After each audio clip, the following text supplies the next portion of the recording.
can we please check our mics? It sounds like there might be live mics. Okay, you can stick that mic there.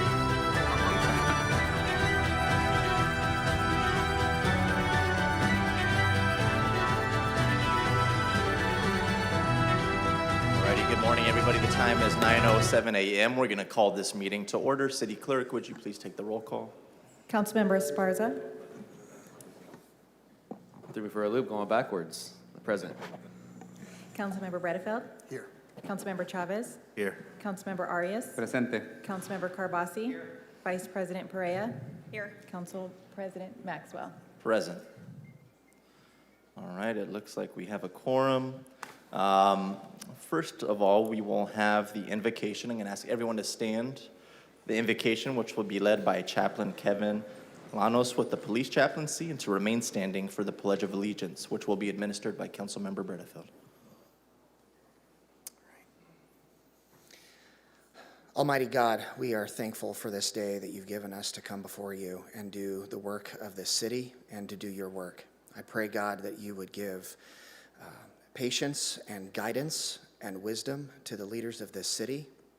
I pray, Lord, that you would have your way with the people who are diligently trying to do good work for this community.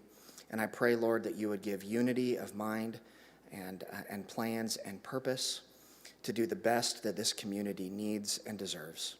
We pray your blessings over this city and over this meeting. We pray this all in Jesus' name. Amen. Allegiance to the flag of the United States of America and to the republic for which it stands, one nation, under God, indivisible, with liberty and justice for all.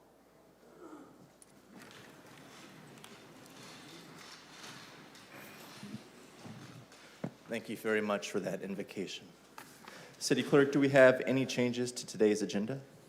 Yes, Council President, we do. But before we start, I'd like to announce that we do have Spanish interpretation here in person, and Laura will be giving a brief introduction. Buenos días, me llamo Laura. Yo voy a proporcionar los servicios de interpretación en español en la parte posterior. Si necesitan un auricular, por favor pasen a la parte de atrás. Si tienen algún comentario público, por favor esperen a que llegue a ustedes la intérprete para que podamos relatar su mensaje completamente para el concilio. Thank you. The following changes is to item 1V, ID 23-1367, regarding actions pertaining to the Fresno Police Department Student Resource Officer Program. There was a correction to the 13th AAR in the amount to the staff report and the title of the agenda. The agenda states $190,800. However, the amount is incorrect and should be the amount of $192,400. The following items are being moved to contested consent for further discussion. Item 1F, ID 23-1331, regarding the award of 3 requirement contracts, is being removed from the agenda to contested consent by Councilmember Arias. Item 1J, ID 23-1405, regarding the award of a cooperative purchase contract, is being removed from consent calendar to contested consent by Councilmember Arias. Item 1K, ID 23-1354, regarding the award of a purchase contract to Linco Vehicles, is being removed from consent calendar to contested consent by Councilmember Arias. Item 1L, 23-1353, regarding the Second Amendment to the agreement between the City of Fresno and CMAQ, is being removed from consent calendar to contested consent by Councilmember Arias. Item 1M, as in Mary, ID 23-1349, regarding the award of the 3 requirement contracts for on-call technology support services and hardware, is being removed from the consent and moved to contested consent by Councilmember Arias.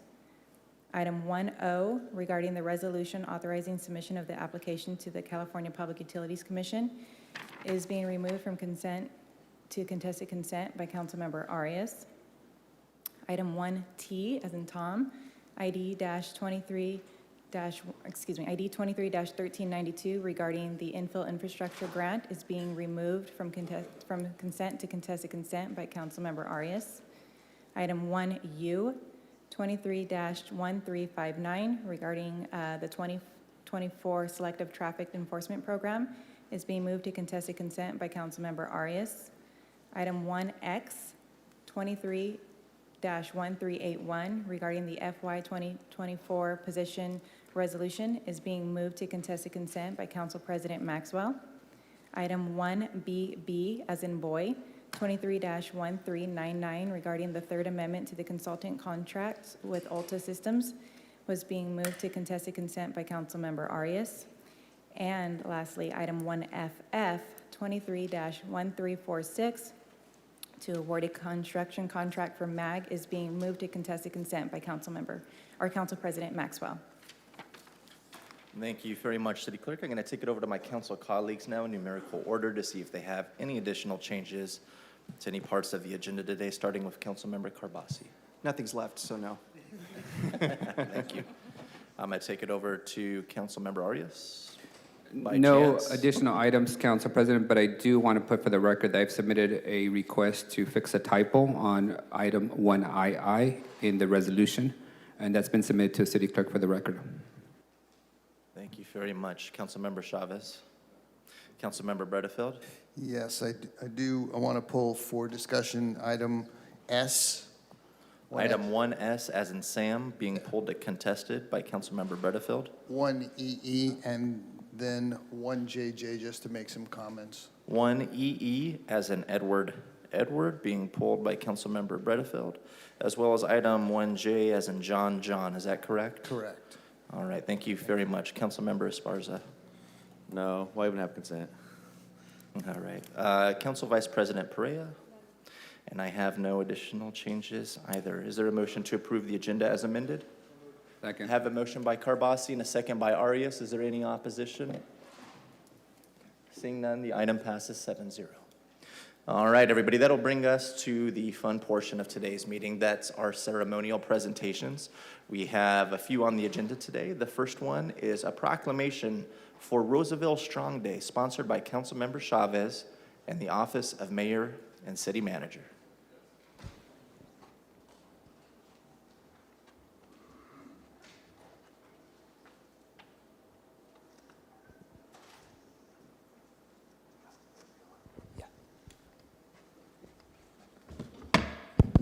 All right, good morning.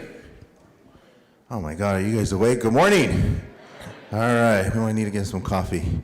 First of all, I want to thank everybody for coming out today. Mayor, if you want to, I knew he was going to do that. A couple of weeks ago, as some of you recall, we had a pretty difficult day in the city of Fresno, pretty especially difficult day in the Roosevelt High region. And we had a tragic collision that happened right across our school. A lot of children hurt, about 11 of our children that were hurt that day. But what today is about, it's about one, recognition of the folks that stepped up that day, and two, reflection on how important our schools are to our community and our first responders. The mayor and I actually had an opportunity to go out there that day, and it was a very emotional day. It was a very difficult day, but it also showed the strength in our community. And I want to give a couple extra special shout outs to some special people. Our police department, first of all, was just nothing short of amazing. And Mayor, you saw that. I told our city manager that. Just the coordination, securing the scene, making sure that the traffic flows were going. Our fire department, I think this was our fire chief's first major crisis. Chief Alcorn and his team were amazing. And then our EMT folks, our American Ambulance team that just, I've never seen such an efficient operation in making sure that our kids were getting the treatment that they needed, that they were getting transported to the hospitals that they were going to here in the surrounding area.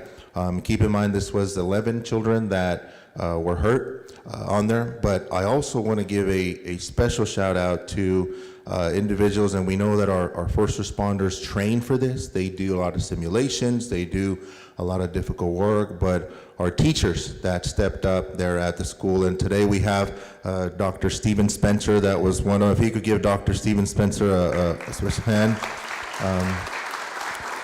Teacher David Munoz that couldn't be here with us, our Fresno Unified family, and I say family because I had a chance to serve 4 years over there. sometimes I say that like it was a prison term. It's 4 years of great work that we did. Armin Chavez has been keeping our kids safe. We could give Armin a round of applause.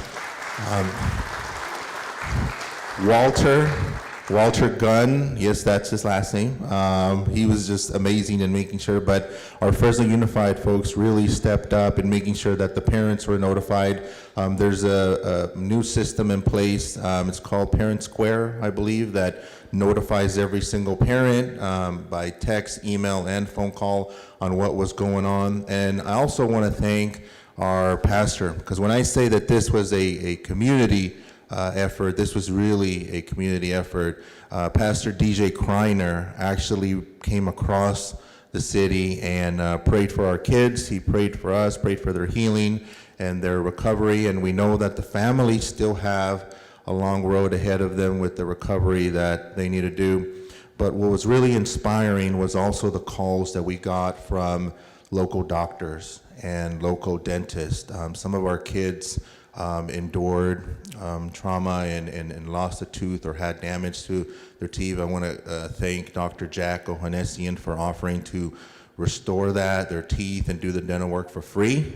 So thank you, Dr. Jack Ohanessian, for that. But just really capturing what One Fresno means, Mayor, here in the city of Fresno. We saw folks come together from our law enforcement, from our educators, our Fresno Unified, and everybody was really on the same page in making sure that those kids got the treatment and got the support services that they needed. And it was really inspiring to see that our community of Roosevelt is extremely resilient, as a lot of you know.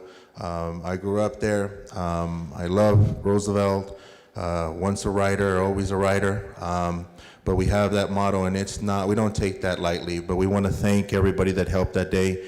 Mayor, I want to specifically thank you as well for being there. You were there within minutes of the incident that happened, and we saw Mayor Dyer kind of morph back into emergency crisis manager, Mayor Dyer now. But thank you to everybody that came out. If we could have the Fresno Unified folks come up. Teresa, where's Teresa? I just saw Teresa. If we could have Teresa come up, Armin, if you could come up, bring your team up. We also have the trustee of the area, Elizabeth Jonathan Rosas, here, your team. If you guys could come up too, because this is really about recognizing the work that you do for our kids and the amazing, amazing support that you guys have provided our children in a time of crisis. Mayor, I know you want to say a few words. Thank you, Councilmember. I think you summed it up very, very well. And when I got there, actually, Councilmember Chavez was already on scene. I thought maybe he was part of the emergency response team, but he was close by. Actually, I think heard the crash, and I think anybody within a few blocks heard that crash because the individual that was driving the pickup was driving erratic, high rate of speed. Ultimately, it was a miracle of God that we did not have kids that were killed.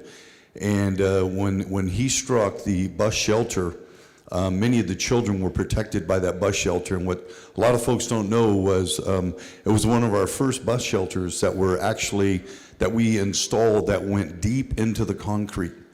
And if not for that, if it would have hit one of our normal bus shelters in Fresno, I think we would have had some fatalities. And so we're grateful that that happened. And again, for all emergency responders, we ended up taking children to 4 different hospitals that day. Fortunately, all of them were okay. But the echo what Councilmember Chavez said, the emergency response was incredible. The police department, Lieutenant DeWall did an incredible job, Chief Balarama, and as well as the ambulance providers, the fire department, and our staff that's with us today on scene. Did a remarkable job of really comforting and consoling the folks that were there and the parents as well. So my honor to be here for Roosevelt Strong Day. All right, Mayor, Chief, you could come on. We have both chiefs actually, Chief Paco and Chief Alcorn. We could have Dr. Steven Spencer. Would you like to say a few words? You do great work there at the VELT, as we know it. Mayor Dyer, Councilmember Chavez, council members. First, all praise, glory, and honor go to my King and Savior, Christ Yeshua, Jesus Christ, who, the crash itself was a horrible, horrible experience. Seeing it happen in my side view mirror, I actually had to park my car and race over there to help any students in need. And once students were out of the immediate danger area, I just got into a posture of prayer. And like Mayor Dyer said, we could be having a very different conversation today, but the great news is that 11 students are going to live to fight another day, and that's just an amazing thing. So grateful and proud that this miracle happened, and those that responded, God was working through us all, and that's all I have to say. Thank you so much. Thank you, Dr. Spencer. Armin, would you like to say a few words? You've been keeping our kids safe for a while. Thank you. First of all, I want to thank the police department, fire department, American Ambulance for the job that they did. That was very well done. Kudos to you. Also want to thank the team here that responded and the work that they've done. Without them, we wouldn't be where we are within the district and supporting and making sure that we have safe schools, our students are safe to and from and also while they're at school. So I just want to thank everybody else. I want to thank Mayor Dyer for being there and for you, Councilmember Chavez, for being there and the support that you give us. Well, thank you. I just first want to say I appreciate the efforts of all the Roosevelt staff coming here today to be recognized for Roosevelt Strong, but more specifically and especially for the actions on that day, putting yourself in harm's way in order to help our kids. That's above and beyond the call of duty and very much appreciated. I want to thank our district staff for stepping in and always having our kids' safety and best interests in mind. It's always hard to come into a situation in a scene like that when you see kids injured, and putting yourself out there and being able to help our kids is extremely important, so it's much appreciated. And thank you to the city as our wonderful partners in this for coming out, also above and beyond your call. I know staff, chiefs were there as well, and being able to just drop everything and head out there because our kids needed that support and our families needed that support is incredibly, it's something that we appreciate very much. And thank you, Councilmember Chavez and Mayor Dyer, for recognizing the efforts of our staff today and being able to proclaim today as Roosevelt Strong Day. Thank you. So with that, clerk, could we read the proclamation? Yes. Whereas the City of Fresno recognizes the importance of coming together as a community in times of adversity to support and uplift one another. And whereas on September 6th, a tragic accident occurred at a bus stop near Roosevelt High School, resulting in students' injuries shocking the city. And whereas the heroic actions of the Roosevelt High School staff, community members, and first responders during and after the incident deserve recognition and appreciation. And whereas Roosevelt staff provided immediate aid to those affected and offered support to students and families. First responders, including law enforcement, firefighters, emergency medical services, and medical personnel, displayed exceptional professionalism, bravery, and dedication as they worked tirelessly to aid the injured and provide comfort to those affected by the tragic accident. And whereas the Greater Fresno's community outpouring of support, love for the Roosevelt High School community during this challenging time exemplifies the spirit of togetherness that makes Fresno a strong and compassionate city. And whereas, in honor of the exceptional efforts of the Fresno High School staff, the community, and first responders in the wake of a tragic accident, and to acknowledge the unwavering strength, resilience, and compassion displayed throughout Fresno, now therefore be it resolved that we, Mayor Jerry Dyer, and the Fresno City Council do hereby proclaim September 28th to be Roosevelt Strong Day.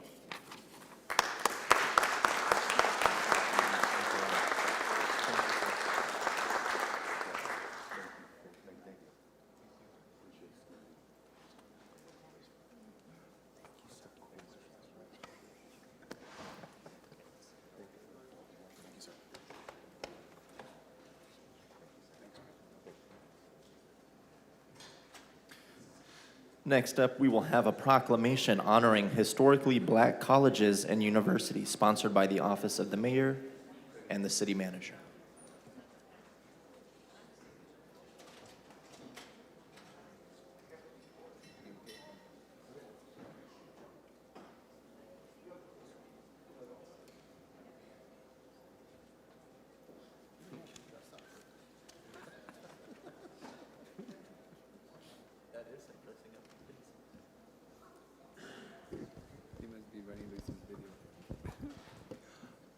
Robert Mitchell II. Dr. Robert Mitchell. It is our honor today as a city to be able to honor National Historically Black Colleges and Universities Week. So folks may ask, why would we do this? And the simple answer is that we have a lot of our universities, HBCUs across the country, that offer opportunities for African Americans that sometimes they might not otherwise get. To be able to have a higher education, to be able to go on to get a degree, to be able to further themselves for a lot of reasons. And so HBCUs have been around for decades and decades, providing that opportunity to our African American students.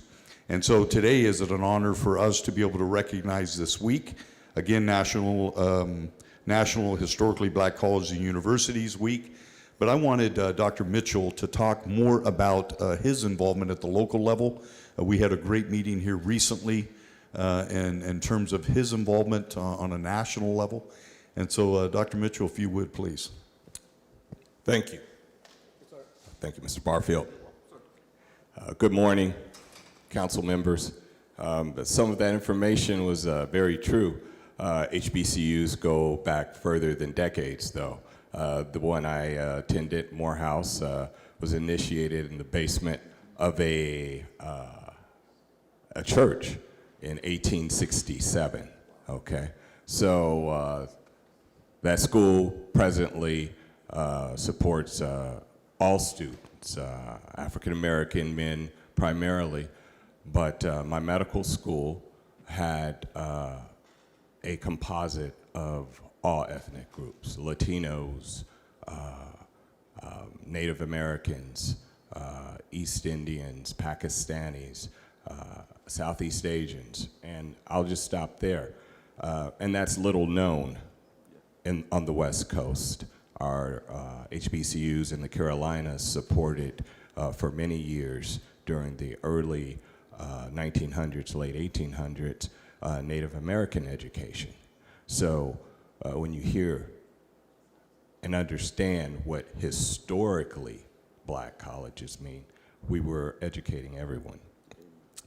That being said, little known history and why it's important for everyone to support HBCUs is that our first cardiovascular team in Fresno was started by an HBCU graduate. Our first OB-GYN in Fresno was an HBCU graduate. Here at the local level, Dr. Angie Barfield. as well. But our rural areas, Dr. Angela Grasser, who's out in Kerman right now, supporting the Latino community, is an HBCU grad. I was actually the representative, the student representative at Howard Med when she applied. So those are the connections that I personally made to our community. And I say I helped Kerman out there. So that's the involvement that we should all have with HBCUs. Just recently, we've started an initiative at Washington High School and Central. Those are the two schools that are partnering with us. Washington Union meeting with kids, they don't even have personal libraries. So that's an initiative. At this day and time, students not having books in their homes. The United Negro College Fund of Fresno is helping out with that, helping students have books. So if anyone, any council members, any of the team members wants to help out with that, I'd be greatly appreciated. So thank you. I'll continue to do the good work of the United Negro College Fund, Fresno. Okay. You want to say anything, Rick? No. Okay. Clerk, if you'd please read the proclamation. Certainly. whereas the Black College Expo, National College Resources Foundation, United Negro College Fund, Divine Nine, and others are in support of the White House initiative on advancing educational equity, excellence, and economic opportunity through historically Black colleges and universities. And whereas National Historically Black Colleges and Universities Week encourages students, residents, and community leaders of Fresno to commemorate and bring awareness to the rich history of these institutions of higher learning and their contributions to our nation. And whereas the City of Fresno reaffirms support of historically Black colleges and universities and recognizes the great influence they have had on students in Fresno and throughout history. Education is freedom. Freedom is to learn, to grow, and to achieve students' highest goals and aspirations. And whereas, by encouraging and strengthening partnership and participation within the schools, medias, and community, and by holding conferences and fairs throughout the year, historically Black colleges and universities help prepare students to excel and produce more African American and other underserved communities graduates. Now, therefore, be it resolved that we, Mayor Jerry Dyer, and members of the Fresno City Council do hereby proclaim week of September 16th through the 20th as National Historically Black College and University Week.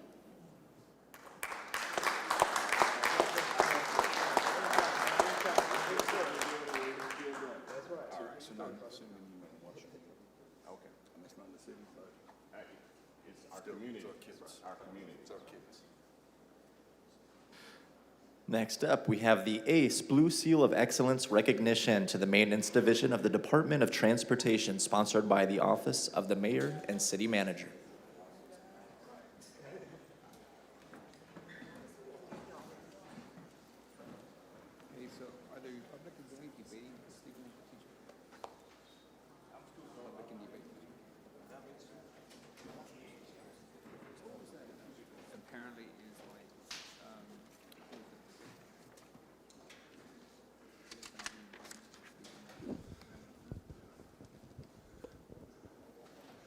Look at all these hard-working folks.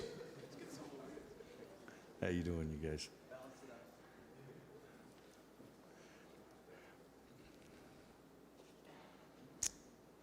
So a couple of months ago, we had the opportunity to present a similar award, and I believe that one was for some of the work that's being done in our Public Works Department, Public Safety, General Services. But this recognition today is something that's really important because these are the things that go unseen. We could not have our vehicles out there traveling on the streets, in this case, our buses, which are critical to transporting people to doctor's appointments, to school, to work, people to shop for groceries. So keeping those buses on the road, keeping those buses safe is critical to the well-being of our community, not to mention the fact that the number of miles that our buses put on the roads, I don't know what the miles is, 7 million or something, it's 5 million miles a year. And so the potential for accidents, the potential for tragedy is great. It's these folks right here that are the ones that are responsible for keeping those buses on the road and keeping them maintained and keeping them safe. And as a result of that, we have an award recognition that we're going to be providing. I'm going to have the city manager speak to it. And I don't know if Mr. Barfield is here as well. Georgianne? Thank you, Mayor. So the, let me see, I don't want to make sure I get it right. The ASE, Blue Seal of Excellence, that is an honor in the, I guess, mechanic, I'm going to be very layman terms, mechanic world. It means that you are meeting very high standards and you're getting the job done the right way because as we know, maintaining critical vehicles, it's not only the safety of the public, it's the safety of our drivers. And it's such an important function. So thank you for all of you because we know that in order for this award to be issued, it means all of you are doing an amazing job and the quality of your work is top notch. So thank you all very, very much. We appreciate, as the mayor said, it's sort of the unseen folks, but we see you. So thank you. And Greg, you want to say a few words? Okay, Joe Vargas. Good morning, everyone, and thank you, Mayor. Thank you, City Manager. Again, like Georgianne just said, these are the unseen folks who keep our buses rolling every single day safely for our passengers. So I want to thank them for their commitment to their craft and thank them for being so committed to making sure that our equipment is ready to go every single day. With that being said, I do want to list out all the names. So I'll start with Albert Padilla. Bus mechanic lead worker, Alan Cha, bus mechanic 2, Chad Wittendale, bus mechanic 2, Craig Timmons, bus mechanic 2, Daniel Reese, bus air conditioning mechanic lead, Daniel Jimenez, who couldn't be here with us today, bus mechanic lead worker, Eduardo Flores, bus air conditioning mechanic, George Arabian, body and fender repairer lead, Gonzalo Macias, equipment supervisor, newly promoted. Harvey Stitston, bus mechanic 2. Jose De La Cerda, bus mechanic 2. Jose Bishop, bus mechanic 2. Joshua Marroquin, bus air conditioning mechanic. Juan Carlos Melendrez, bus mechanic 2. He couldn't be with us today. Michael Stevens, body and fender repairer. Michael Donaldson, bus mechanic 2. And Robert Euler, bus mechanic lead worker, who also couldn't be here with us today. Thank you, everyone, and congratulations. Clerk, could you read the proclamation? Thank you. Whereas the City of Fresno's Transportation Department Fax Maintenance Division has earned the ASE Blue Seal of Excellence. The ASE is a nonprofit organization dedicated to improving vehicle repair and service quality.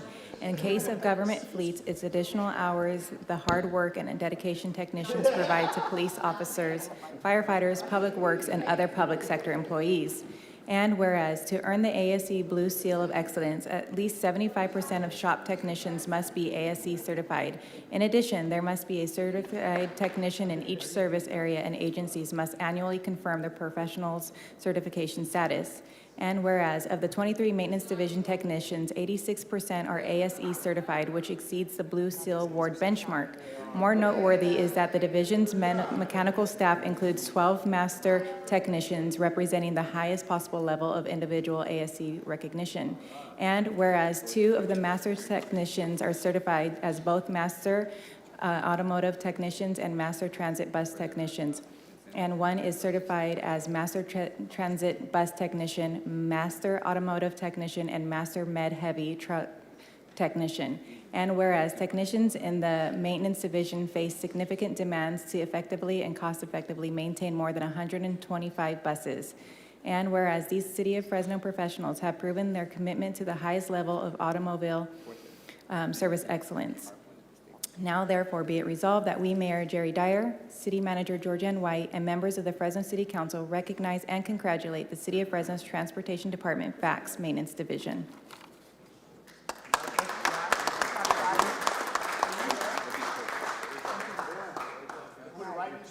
Thank you, guys. Thank you. Thank you. Yes, yes. Thank you. Thank you. Thank you.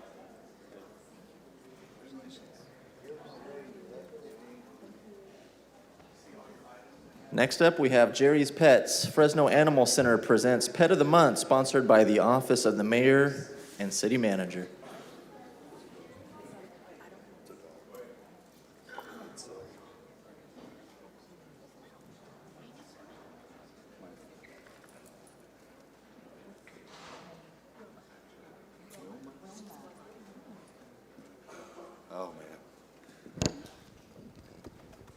And this is the absolute best part of the job.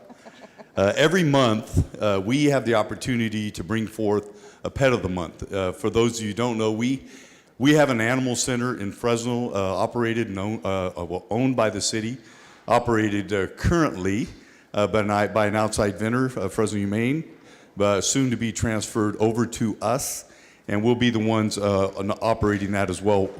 And I think all of you know that stray animals in our community present a significant problem. And unfortunately, the number of stray animals that we have brought in exceed the number of animals that get adopted.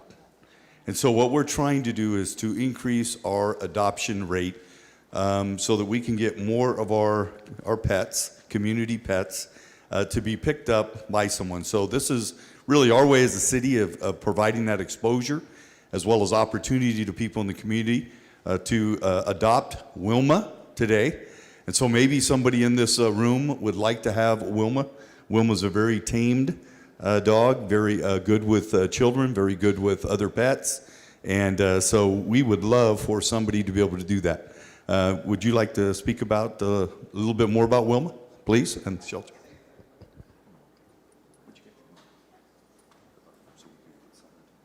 So Wilma is 10 years old. She loves to hang out with people. She gets the zoomies, especially when she gets some treats.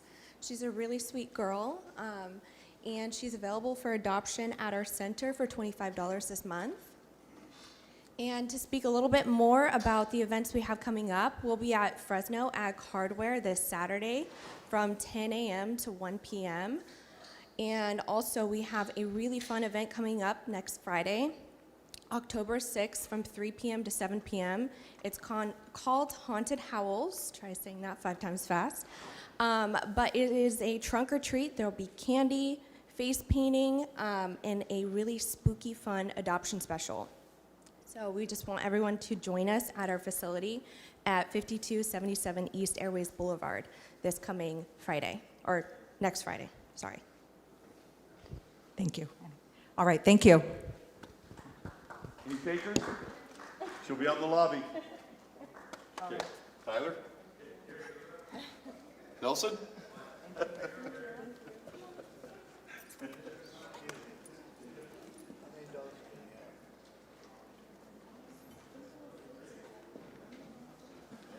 Alrighty, that'll lead us to council member reports and comments at this time. We'll start with council member Carbasi. Thank you, Mr. President. I'm going to withhold most of my comments for next week, except for one. And this has to do with what's happening to the Republic of Armenia in Nagorno-Karabakh, or Artsakh, as you may know. I was fortunate last year to travel to Armenia for the medical mission. We have so many Armenian Americans in this community. Every year we raise their flag, and I think every council member and the mayor and city manager always make it out there for that event.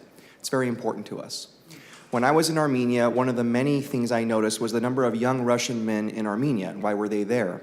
Because they did not want to go and fight in an illegal war in the Ukraine. Now we have Azerbaijan fighting in an illegal war, trying to take over territory that belongs to ethnic Armenians, and it is a travesty. There's not a lot we can do as a local community. We don't have a State Department, but we do have the ability to provide aid and support, humanitarian aid, and as Americans, we should be very proud that we have U.S. aid out there on the ground. When I was in Armenia, I got to meet the U.S. aid director, and that meant a lot to me that they know they have our support, but they also need more than that. They need diplomatic support, and they need some real pushback against what the forces in Azerbaijan are doing, illegally taking territory. So they need a lot more than our thoughts and prayers, but they're going to get that at the very least. And I want to thank the folks out there right now from Fresno, like Stephanie Berugian and Burj Abkarian, who are right now in Armenia providing humanitarian aid. They have our gratitude. Thank you very much. Thank you. Councilmember Arias? Thank you, Council President. Just want to start off with some thank yous to the folks in Downtown Partnership and my staff for the Fiestas Patrias and the mayor's attendance this last weekend.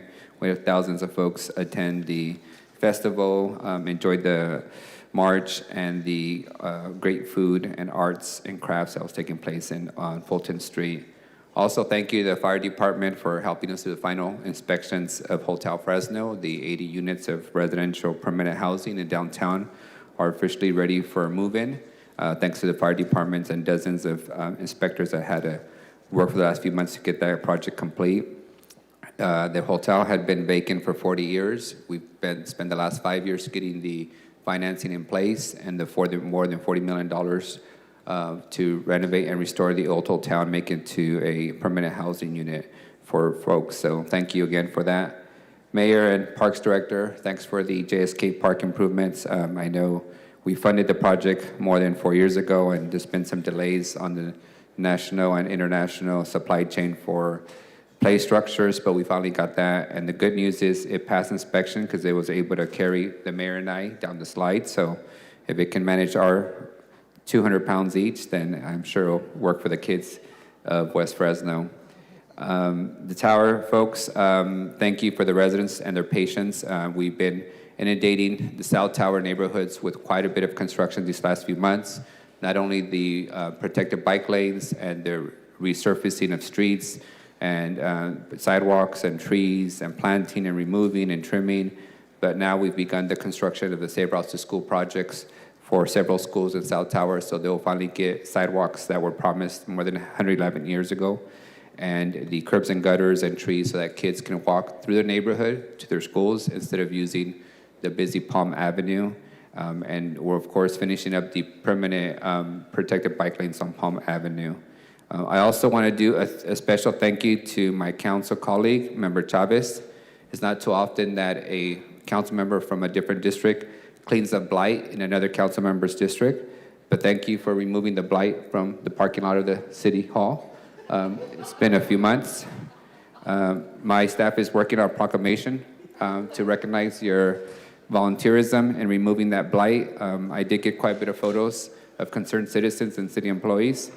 And now, City Manager, I think we're ready to finally get that gate in the back working, that the blight has been removed. So thank you all. And finally, to our City Attorney, as you know, this is Hispanic Heritage Month, and we would appreciate some Mexican candy as part of the candy that you provide us for council meetings. So I've given your staff some recommendations on dulcerias in the district.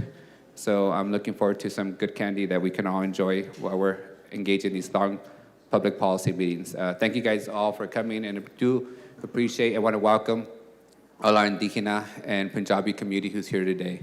I know you don't come too often to meetings, and I know it requires you to take some time off work, but hopefully we'll make some historic decisions today that will benefit all of us, including your respective communities. Thank you all for coming. Thank you. Councilmember Chavez.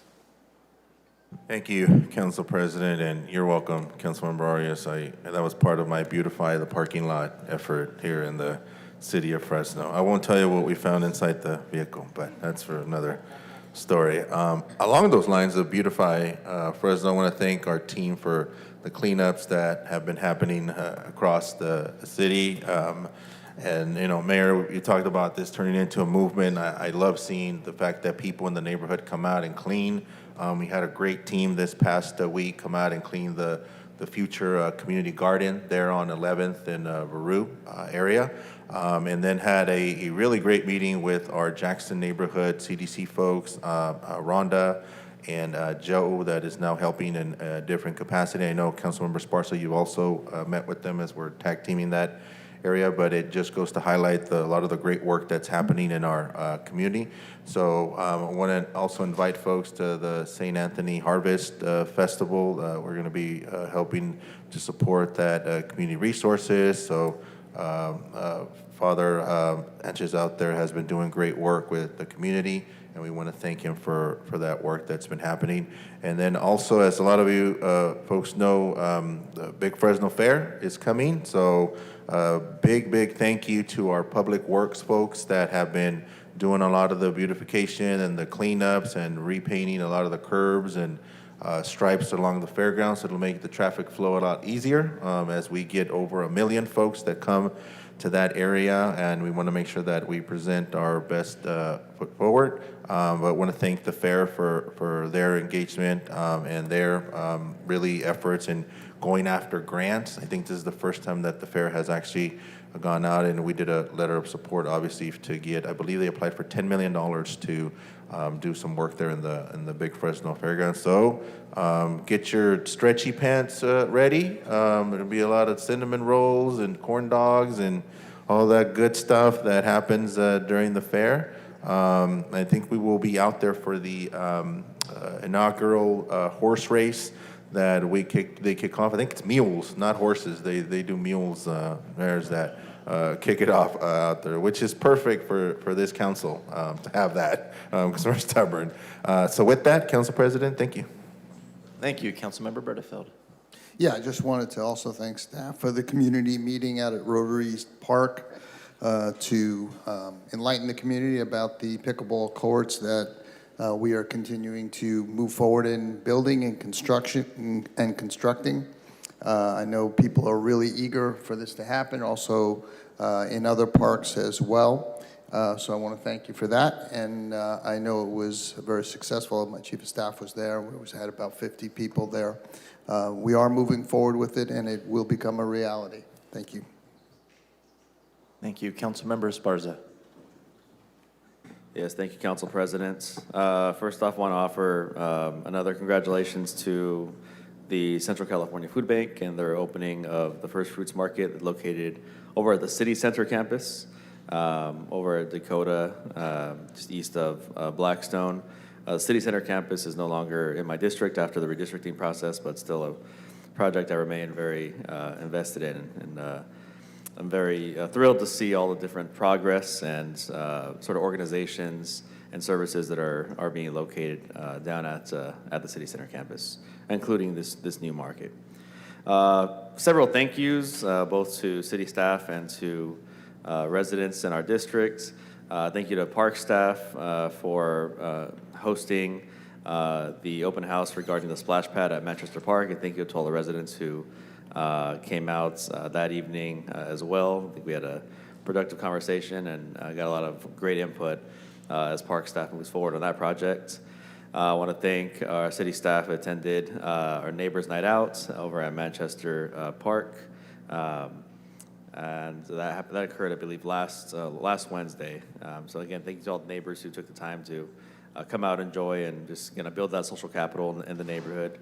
Want to thank the planning director, Jennifer Clark, and our parking director, Melissa Almager, for joining myself and Council Vice President Perea at City College this week for a meeting on the parking districts that are located within District 7, both in the Fresno City College neighborhood and the VA neighborhood, and of course to all the residents who took the time to come out and join us there as well, provide their input as we navigate any potential changes in policy to our parking districts. And speaking of City College, looking forward to the State of the College that's occurring tomorrow morning with President Pimentel. So we look forward to joining the college there in District 7. And lastly, if anybody would like to join us in cleaning the district this coming Saturday, we'll be working with Beautify Fresno, cleaning up the Radio Park neighborhood on Saturday morning. I believe the meeting spot will be in the Sam's Deli parking lot. And that'll be it for me, Council President. Thank you very much. Council Vice President Perea. Thank you, Council President. I want to start by just thanking our city's graffiti team. Whenever I'm driving through my district, I report graffiti on the spot, and they've always done an incredible job just making sure that that is cleaned up within 24 hours. So big shout out to that team. And then congratulations to Robin McGeehee. She is our city's first LGBTQ liaison. I know she'll be very successful in this role, so thank you to the mayor as well for his commitment to filling that role, that position. Our District 1 Business of the Month is Reloved Vintage, located at 2568 West Shaw. It's a very unique, antique, vintage, secondhand used store, so I encourage everyone to go check it out. And then thank you to the Mexican consulate for your partnership with last week's flag raising in honor of the 213th Mexican Independence Day. And just a couple more. We have a few things coming up this weekend. We have the repainting of the crosswalks. That's going to coincide with the Fresno High Community Block Party. So I invite everyone to come out and help us with the repainting of that. That is going to be Sunday, August 1st at 3 p.m. That's going to be at the corner of Echo and Weldon. Also coming up, we have the Manhattan Short Film Festival. This is going to be presented by Creative Fresno. That's going to be Friday, October 6th at 7:30 p.m. in the Tower District. And lastly, I'll just echo what my colleague from District 5 mentioned, which is the Big Fresno Fair. Opening day is next Wednesday. And I'm I'm on the board of directors for the Fresno Fair, and we talked a lot about all the good work the city has done around the fair to make it a welcoming and beautiful place, as my colleague mentioned. And so thank you to the crews who have invested their time over the last several months to make sure that we are ready for opening day. And that concludes my remarks. Thank you, Council Vice President. Good morning, everybody. I have just a few updates. We've had a busy couple of weeks in District 4. Last week was Crime Scene Investigation Appreciation Week. We do have a CSI section here with our Fresno Police Department comprised of 23 individuals that respond to every sort of violent crime that happens in the city, whether it's a homicide, an assault, a rape, a burglary. You have these 23 folks responding to every single one of these calls throughout the city of Fresno. They truly see the worst of the worst, and they work long and they work hard. And so last week, it was an honor to go and recognize their work, present them with certificates, as well as sponsoring their meals throughout the week. They have an incredibly demanding job, and wanted to just let it be aware that the city really appreciates all the work that our Crime Scene Investigation Unit does here in the city of Fresno. I want to thank the mayor. I'm sure he'll touch upon it a little bit more when he comes up. We had a press conference last Tuesday that the city received $24 million in funding to combat retail vehicle theft, retail theft, and catalytic converter theft in the city of Fresno. So we'll have the ability to hire 25 new police officers here in the city of Fresno to focus on just those 3 crimes. I was proud to work with Chief Balderrama earlier this year to sponsor some legislation that cracked down on catalytic converter theft. We did see a successful reduction in catalytic converter theft since February till now. Unfortunately, that takes a lot of our officers away from their assigned duties to focus on catalytic converter theft. So this grant will allow us to hire 25 dedicated officers just to focus on catalytic converters, retail theft, and vehicle theft here in the city of Fresno. As Councilmember Bredefeld said, we did have a community meeting earlier this week. We had one in District 4, so thank you to the Parks Director, Aaron Aguirre, for leading that, as well as Summer with your team. We will be building the city's first pickleball courts and futsal court in the city of Fresno. We have other courts throughout the city that folks use to play pickleball and futsal, but are not designed with all the amenities and features to play a professional game of pickleball or futsal. So again, we had about 50 people come out and give feedback, and we'll see some construction begin on that hopefully sometime early next year. Concrete repairs, thank you to our Public Works team. We will be repairing sidewalks in the neighborhood near Baird Elementary School. Baird Middle School. Work will begin the first week of October and be completed by the end of this calendar year, so December 2023. And last announcement, we still have another month for businesses in the airport district to apply for small business facade improvement grant. If you have a business in the airport district and it needs a touch-up or some improvements, you have another month to apply for $40,000 to $75,000. To touch up your business and improve it. If you have any questions on how to do that, you can reach out to our office at 621-8000. We'll walk you through the application process. And that'll conclude my remarks. Mr. Mayor, if you'd like to come up and give some comments at this time. Thank you, Council President. Follow up on that retail grant. I think not only is it going to fund 25 police officers for us, but it also allows them to establish a task force with Clovis PD, with Fresno County Probation, as well as the District Attorney's Office. And I think the real success is going to be in the collaboration as well as the combined prosecution of cases for those that think that they can go into stores and steal under a certain amount, the ability to combine those with other types of thefts that those individuals are involved in, I think is going to be a big boost in our community and a support to our business community. I did want to say this last week, we had over 1,500 people register for the American Planning Association of California conference, statewide conference right here in Fresno. I had the opportunity to greet them last Sunday at their opening. And it was over a 4-day period. We had folks from all over California here, planners, city managers, et cetera, and incredible boost to our local economy as well. A thank you to our staff, especially Carolina, who did an incredible job of coordinating, organizing, as well as Jennifer Clark for bringing that conference to us. Last Tuesday, I had the opportunity to meet with Chinatown business owners at Komodo's as part of, excuse me, the Chinatown Open for Business program. And it is refreshing to see how optimistic a lot of the Chinatown businesses are right now, especially in light of the grant funding that we're getting for the downtown and Chinatown area. And then I followed up and ate over at Tamale Mama's on Sunday.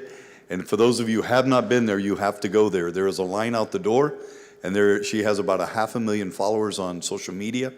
And that when we left, there was still a line out the door. So Tamale Mama's in Chinatown, and we want to support all of our Chinatown businesses as well. And then lastly, I had the privilege Friday of going to the Centenarian Day at the terraces at San Joaquin Garden. And to be able to present certificates to 9 centenarians, people that are over the age of 100, one of them 106 years old, and to be able to sit down with a World War II veteran and to be able to hear some of the stories. He was actually on the last bombing mission during the war. So incredible accomplishment, and hopefully all of us will get there someday. So, and that is it. Thank you. Thank you, Mayor. City Manager? Just one brief comment. Was able to attend the Central California Women's Conference, where Brooke Shields was the keynote speaker. 3,700 attendees. I'm sure 99.9% were women.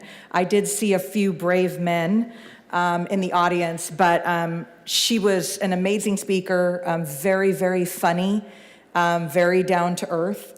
So it was great having her here in town and being able to sit down and listen to stories about her life and being a mom and balancing work with motherhood. So I just wanted to share that all with you. It was a good time. Thank you. City Clerk? No reportable. Okay. City Attorney? No report today. Okay, that'll conclude reports and comments up here on the dais. We're going to go ahead and go to public comment at this time, including consent, contested consent, unscheduled communication, and closed session. As usual, we will start with folks in the audience. If you wish to speak but haven't filled out a yellow card yet, please do so. We have some in the back of the chambers. And then we'll move on to folks over Zoom. You will have 3 minutes to speak. You will hear the first ding and see the yellow light go off when you have 1 minute remaining. The red light will go off when your time is concluded.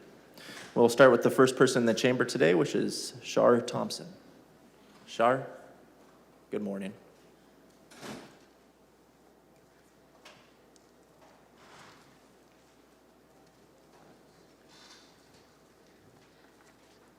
Good morning. My name is Shara Thompson. I'm the Central Valley Regional Coordinator with Tenants Together.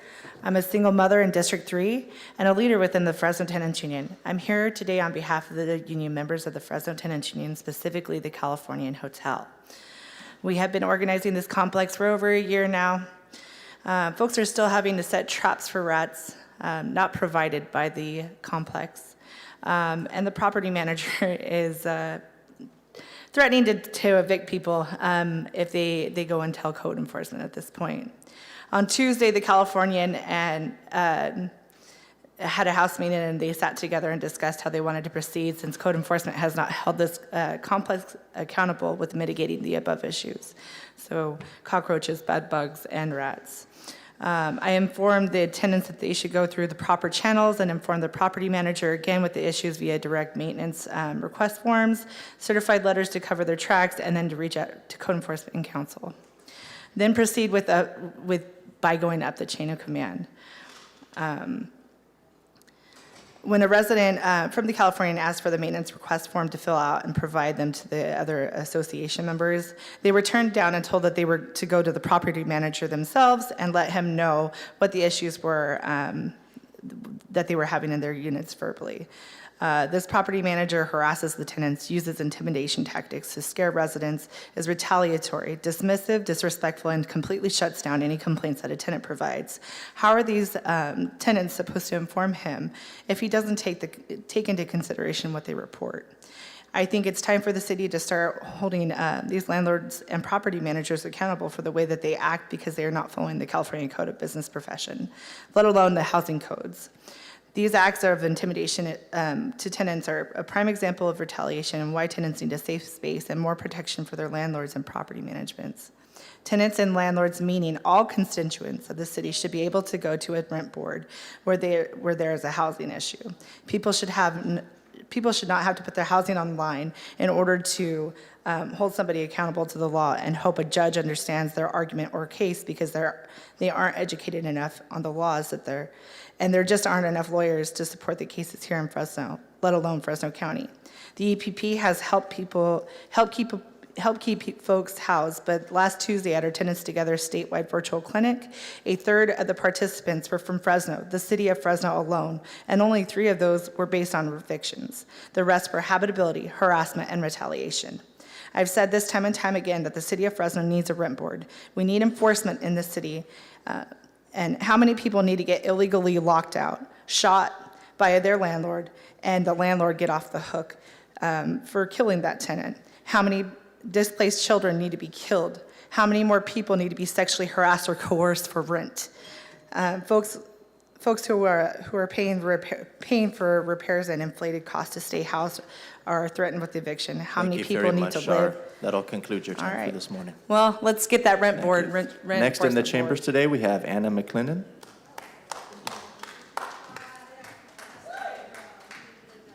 Anna McClendon? All right, we'll be, Anna, is that you? Yeah, we'll have the city clerk bring one out.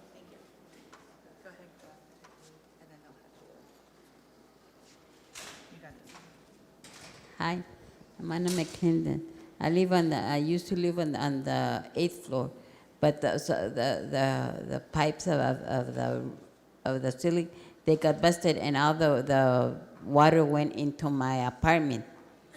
But they would not do nothing. They just got me out of there and they told me to go to the second floor and to live there. So I just live there. There are lots of rats and cucarachos and all the rats at night, they run back and forth, and on the hall, they just go back and forth, and I tell them, look, and they won't pay attention to me. I don't know what to do. And in the back alley, there's a big hole, like in the street, there goes under it. I wish somebody would do something about it, because every time I go there, I know where it is, but some that don't go, they go down, and they fall down, because there are holes in the street. I mean, I don't know who to go to. I don't know. That's it, I guess. Thank you. Can we get your address, ma'am? It's a California, the California apartments, those apartments, the 8th floor apartments. It's on the back, in front of the baseball field. Okay. That one. And I don't know, I mean, they told me that there's some more apartments, but I can't go because I'm in a wheelchair. So if somebody would pay attention or something, I guess that's it. Thank you, Anna. Next in the chambers, we have Patricia Granillo.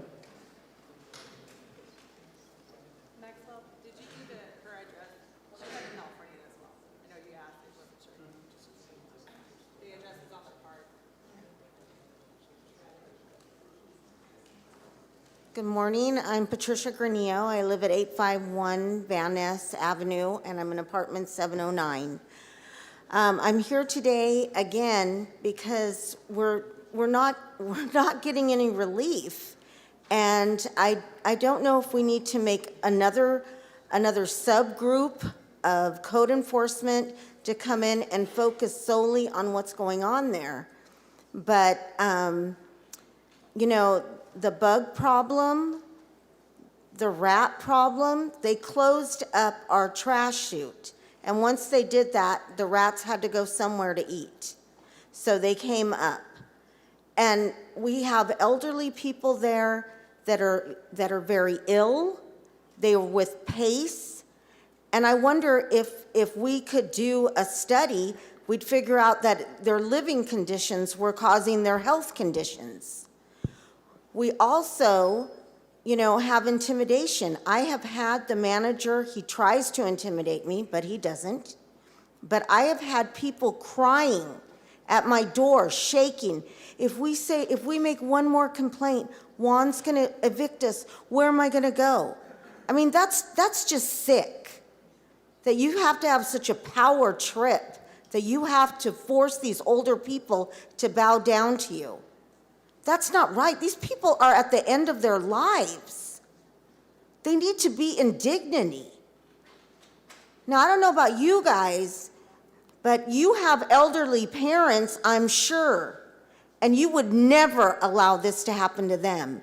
So how can you allow it to happen to your neighbors? We are all brothers and sisters in this. So I hope that the council will step up and put more force on them. That's all we're asking, is a decent place to live. Thank you. Thank you. Next in the chambers, we have Vicki Donald. Vicki?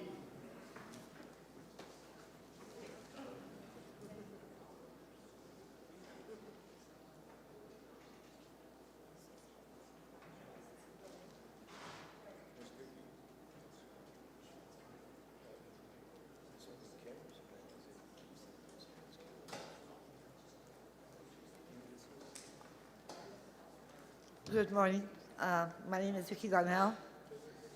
I live in District 3 at the California Hotel, apartment at 851 Van Ness, apartment 627. I have a one-bedroom unit, and I have been bitten by rats. I have broken my fingers trying to set traps. I've had the roof fall off me with rats on top of me. I have dealt with Juan's tenacity of bullying us. I've tried to get them to do stuff. They won't use rat poison because they say the rats die. They don't know where they die. They don't know where to get them. I've had the ceiling fall on me. I've had the rat traps. I busted disc finger. This thumb had x-rays yesterday. I've been bitten. It's just a horrible thing that they won't do what they should do for us elderly people. And I just hope that the city council will look into this deeper and actually see that we're being bullied. Nothing's being taken care of like it should be. The trash chutes were shut. I've been there 11 years.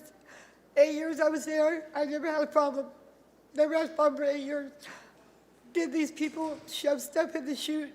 And they know who did it because they have cameras. But they make the rest of us suffer for somebody else's actions, which I think is not right. That we need our trash chutes, and we don't get it. The people have a tendency not to take the trash out. Therefore, the rats will come. They came in my room. They did repair the roof that fell in. They did block the holes and stuff where the rats can't. It took them 3 times to do it, but they finally did it all. And now the rats are trapped in my room. And I can't catch them. I can't chase them. I just been bit by them at night. You can hear them running around the halls. Like Willard, it's like the movie Willard. You can hear them, thousands of them, like running down the hall on the roof. And it's just crazy. They're in my room. I can't get them out. I can't. The pest control comes once a week to the building. Yes, they do. But they only go to certain floors once a week. They only go like to 8 and 7 1 week, 6 and 5, 4 and 3, 2 and 1, okay? Every week they come, yes. They don't go to every floor every week. They don't check on everybody every week. They don't do that. You know, when the pest control comes, they go to certain floors at certain times. And sometimes I don't even think the stuff that they use is even anything. 'Cause there's no smell, there's no odor, there's no nothing. I just hope that the city council looks into this deeply and understands that the elderly that live there are sick, and we're getting sicker. And I believe a lot of it has to do with the conditions of the building. Thank you for your time. Thank you. I would like to remind the audience that we do have a rule in the chambers that if you wish to hold a sign up, you must either be sitting in the back row or standing around the perimeter. You're able to hold a sign up during your 3 minutes when you come up here. Otherwise, we ask that you keep them lowered for the benefit of the rest of the folks in the audience, as well as the folks watching from home that rely on the cameras in the back of the room to see the chambers. Next in the chambers, we have Bill Passing. Or I'm sorry, Ms. Carr, Nanaki Carr.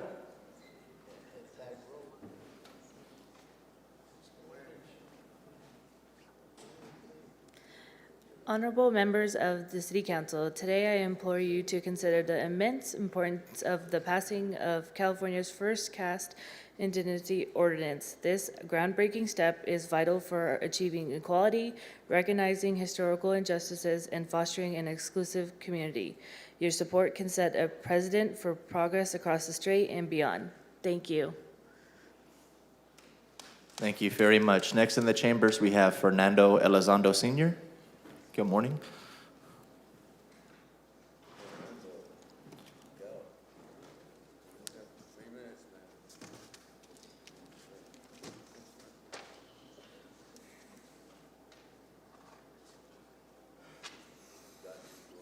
Peace be with you. The Lord is my strength and my defense. I have a subliminal message for an individual. He said he couldn't read this. It's the 10 Commandments. You shall not murder. The subliminal message goes to that person. Another one is, you shall not commit adultery. You shall not steal. This subliminal message goes out to that individual. We have the same problem. Always these people come up and complain about housing. There's been $1 billion allocated to Fresno. This should not be happening. Why? Because someone has stolen that money. They have funneled it. They didn't make housing for these people.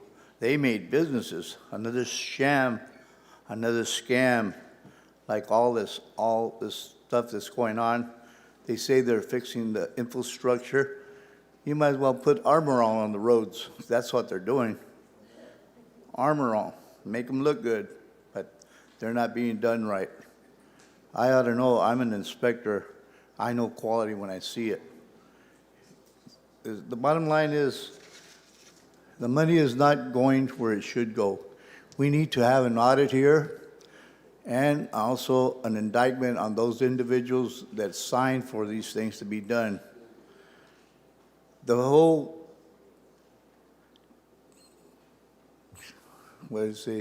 city council is at fault. They turned a blind eye to reality. They remind me of the monkeys. I don't see, I don't hear anything, and I don't say nothing. That's sad. You're all grown-ups. I've even had a confrontation with the city attorney, not Mr. Andrews, but those assistants. They said that the budget that you had up there with the press conference did not exist. That's a big farce. I have the paperwork to prove it. But anyway, we pray for you that you will use your integrity, not be a puppet of Jerry Dyer. He's the culprit. Don't be a puppet. Use your own judgment. You're all individuals. And don't sell yourself short for a cheap suit. Amen. Thank you. Next in the chambers, we have Amar.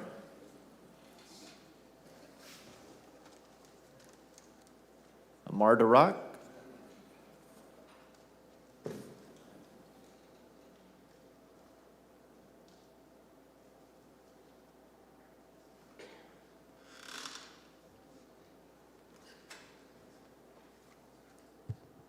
Hello, everyone. Good morning.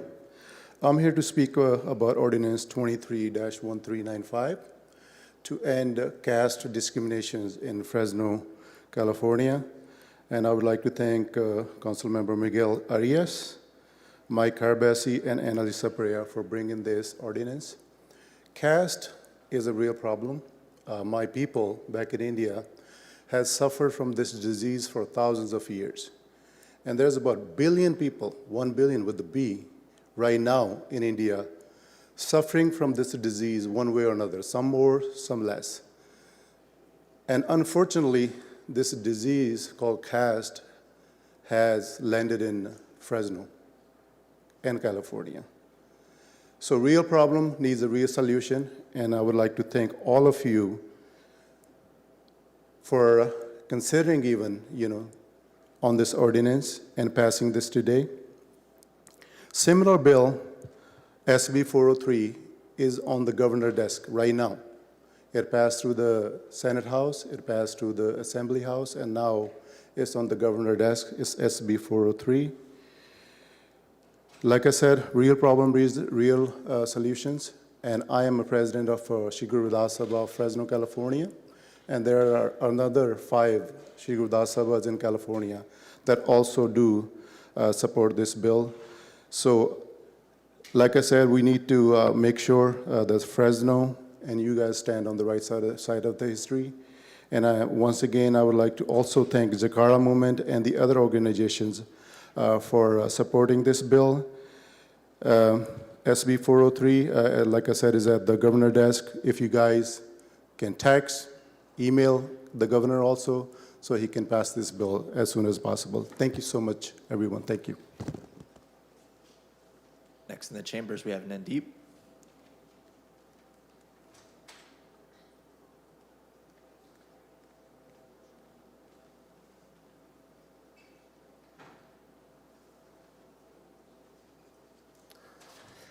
Good morning, City Council members, Mayor Dyer, and of course my community of Fresno. Today we have an opportunity to do something extremely historic. I really want to appreciate your courage, the way you all have sort of leaned in despite probably your inboxes being flooded over the last 24 hours or so.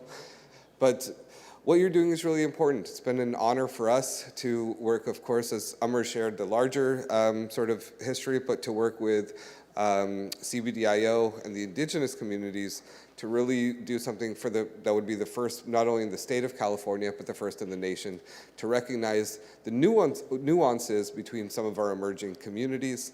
And we appreciate your support. We appreciate this being on the consent, and just wanted to send my appreciation to each and every one of you. Thank you. Next in the chambers is Saray Martinez.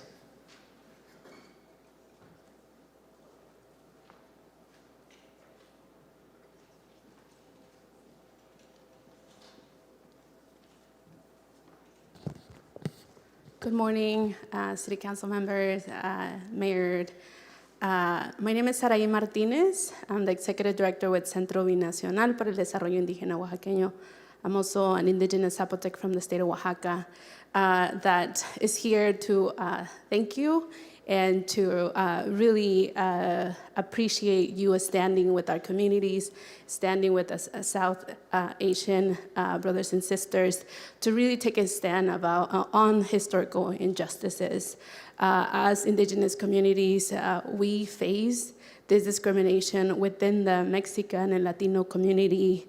There's prejudice, there's always this idea that because we're indigenous, we're less. Not only here, but we carry this from our countries too, not only around our color of skin, but also in the opportunities that we have in the investment that are done in our communities. So what you're doing here, I think, Deep said it really well.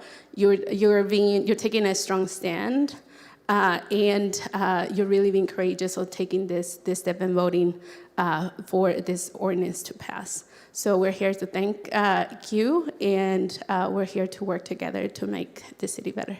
Thank you. Thank you. Next in the chambers, we have Patricia Shawn.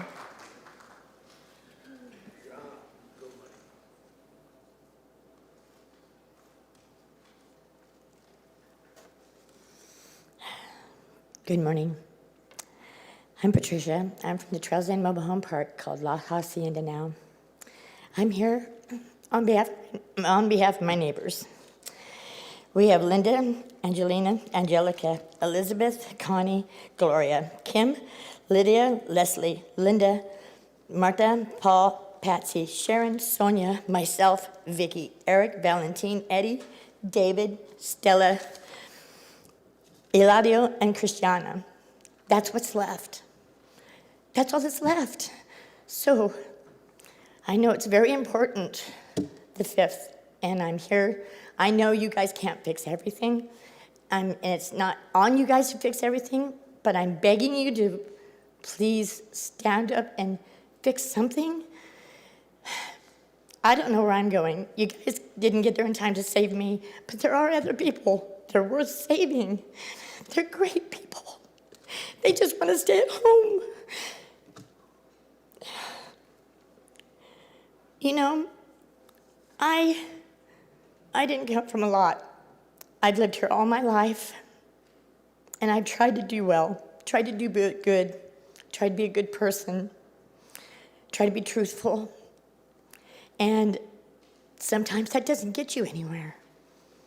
And I just want to tell you, I'm not going to change. I'm still going to be me. I don't care what happens. I'm still going to be me. I'm going to be friendly. I'm going to be truthful. I'm going to help people. That's what I want to do. I want to help my neighbors stay in their mobile homes. Please, if you can, find a way. I don't know what else to ask you. Just save my neighbors, please. Thank you for this nice street up front. It's beautiful. We've got a newly paved street. It's beautiful.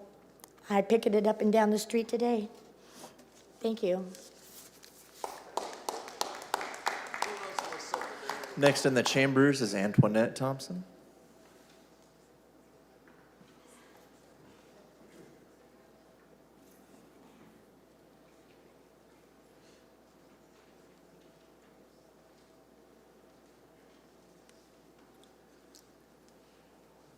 Hello, my name is Antoinette Thompson, and I just want to speak on the justice system here.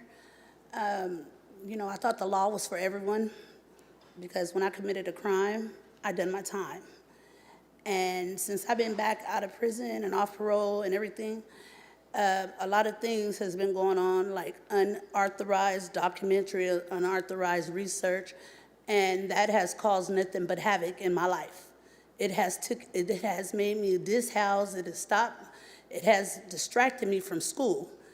The police in Fresno County has unscrewed my lug nuts, called herself bringing me a Dodge Ram on the freeway. Sonia Kraft Hernandez, she knows that she was one of the responding officers. She gave me a ride off the freeway. And you know, when she asked the man, how long will we be here? He said, it's a joke. You know, if I would have did that to someone, I would have been doing my 3rd strike in prison. And these people just keep saying, we got another call, hold on. You know, that's not okay. We need to get this resolved, because I don't want to take this to court, because I think I could have killed somebody on Herndon in '99. You know, when they unscrewed my lug nuts at Avenue 7 at the Chevron, big white guy in green truck.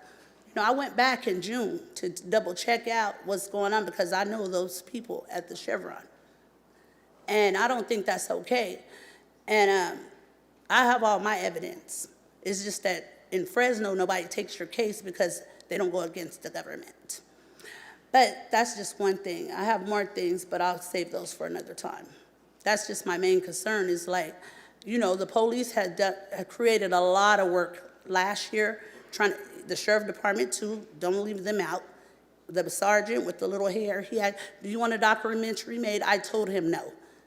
That documentary they call themselves making almost killed people, made fires, and I reported it and nothing been done. Next in the chambers, we have Kim Sands.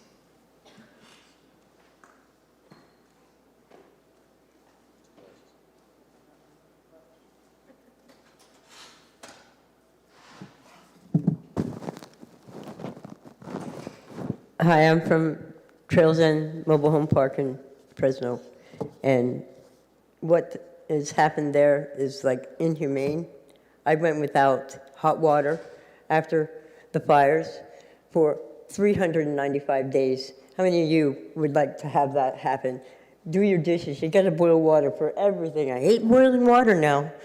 Spaghetti, you can cook it for me, I'll eat it. But yeah, it's, when you think about it, everything you need for hot water to be sanitary.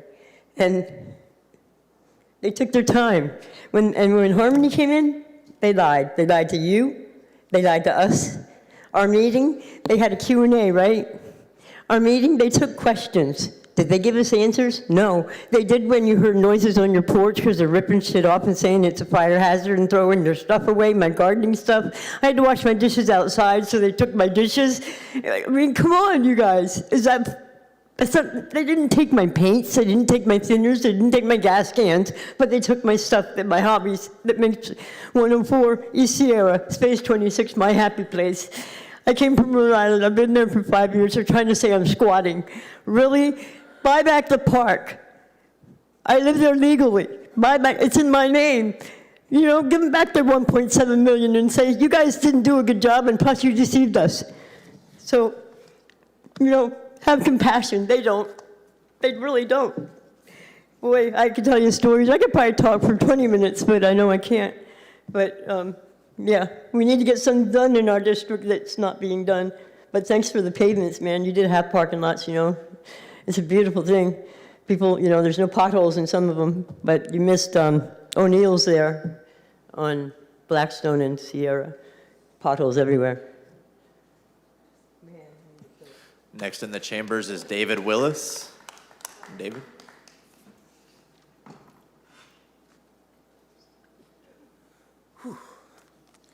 Hey, that's some powerful stuff that Trissy laid on it. Naming all the people that are still left. My name's David Willis. Now, you've seen me before. I live at 104 East Sierra Avenue, Space 41, and I've lived there since July of '99. That's a quarter of a century, okay? For you who are into math. It was Trails End Mobile Home Park. Now it's called La Hacienda Mobile Estates, and it is owned by a ruthless corporation named Harmony. This corporation did not reveal to the city of Fresno their intentions of ultimately closing the park down in 12 months. My business law course told me that anytime there's that kind of deceit involved in a contract, it constitutes a breach and thereby voids the contract. So, give Harmony back their $1.7 million, man. I mean, who's got that money anyway? Okay. Shut him down like you did George Santikian. Now, you didn't have any problem shutting him down. And let Caritas or some other nonprofit manager come in and manage it. You put down the $1.7 million, get Harmony out of the picture. We currently have 29 people that have been evicted, as Trissy gave us the list. Leaving 31 people hanging by a string. We have disabled people here now, and they're homeless. Bicycle repairman Dave, the veteran, now sleeps under the bushes across the street. It's a heartbreaker. It's heartbreaking. I mean, it really is, man. Well, I mean, if you're a vigilant, I mean, anyway. Okay. Heartbreaking. Okay. Elderly people on survival's last legs. Next stop, homelessness. Man, buy it back for $1.7 million. Stop these tyrants. You have the power. Do it now. I'll give them back their $1.7 million and shut down this homeless-causing Harmony Corporation. Harmony causes homelessness. Fresno City does not. Huh? Thank you very much. I appreciate you very much. Thank you. Thank you. Next in the chambers, we have Jaskeet Kaur.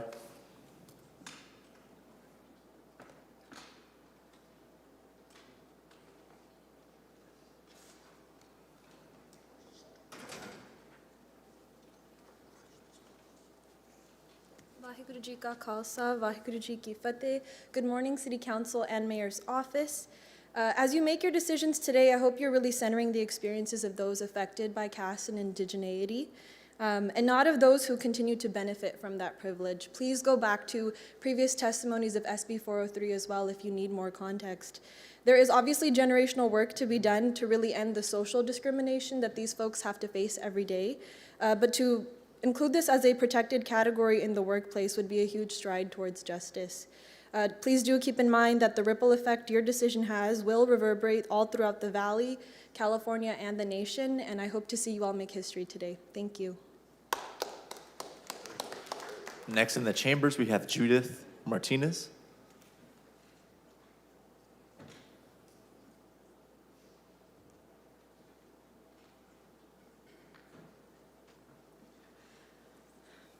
Good morning, council members. My name is Judith Martinez with Centro Binacional para el Desarrollo Indígena Oaxaqueño. I'm indigenous Mixtec from Oaxaca. We are here to support the protection of indigenous and South Asian communities against the caste discrimination, and we would appreciate your vote. Thank you. Next in the chambers, we have Margarita Vasquez.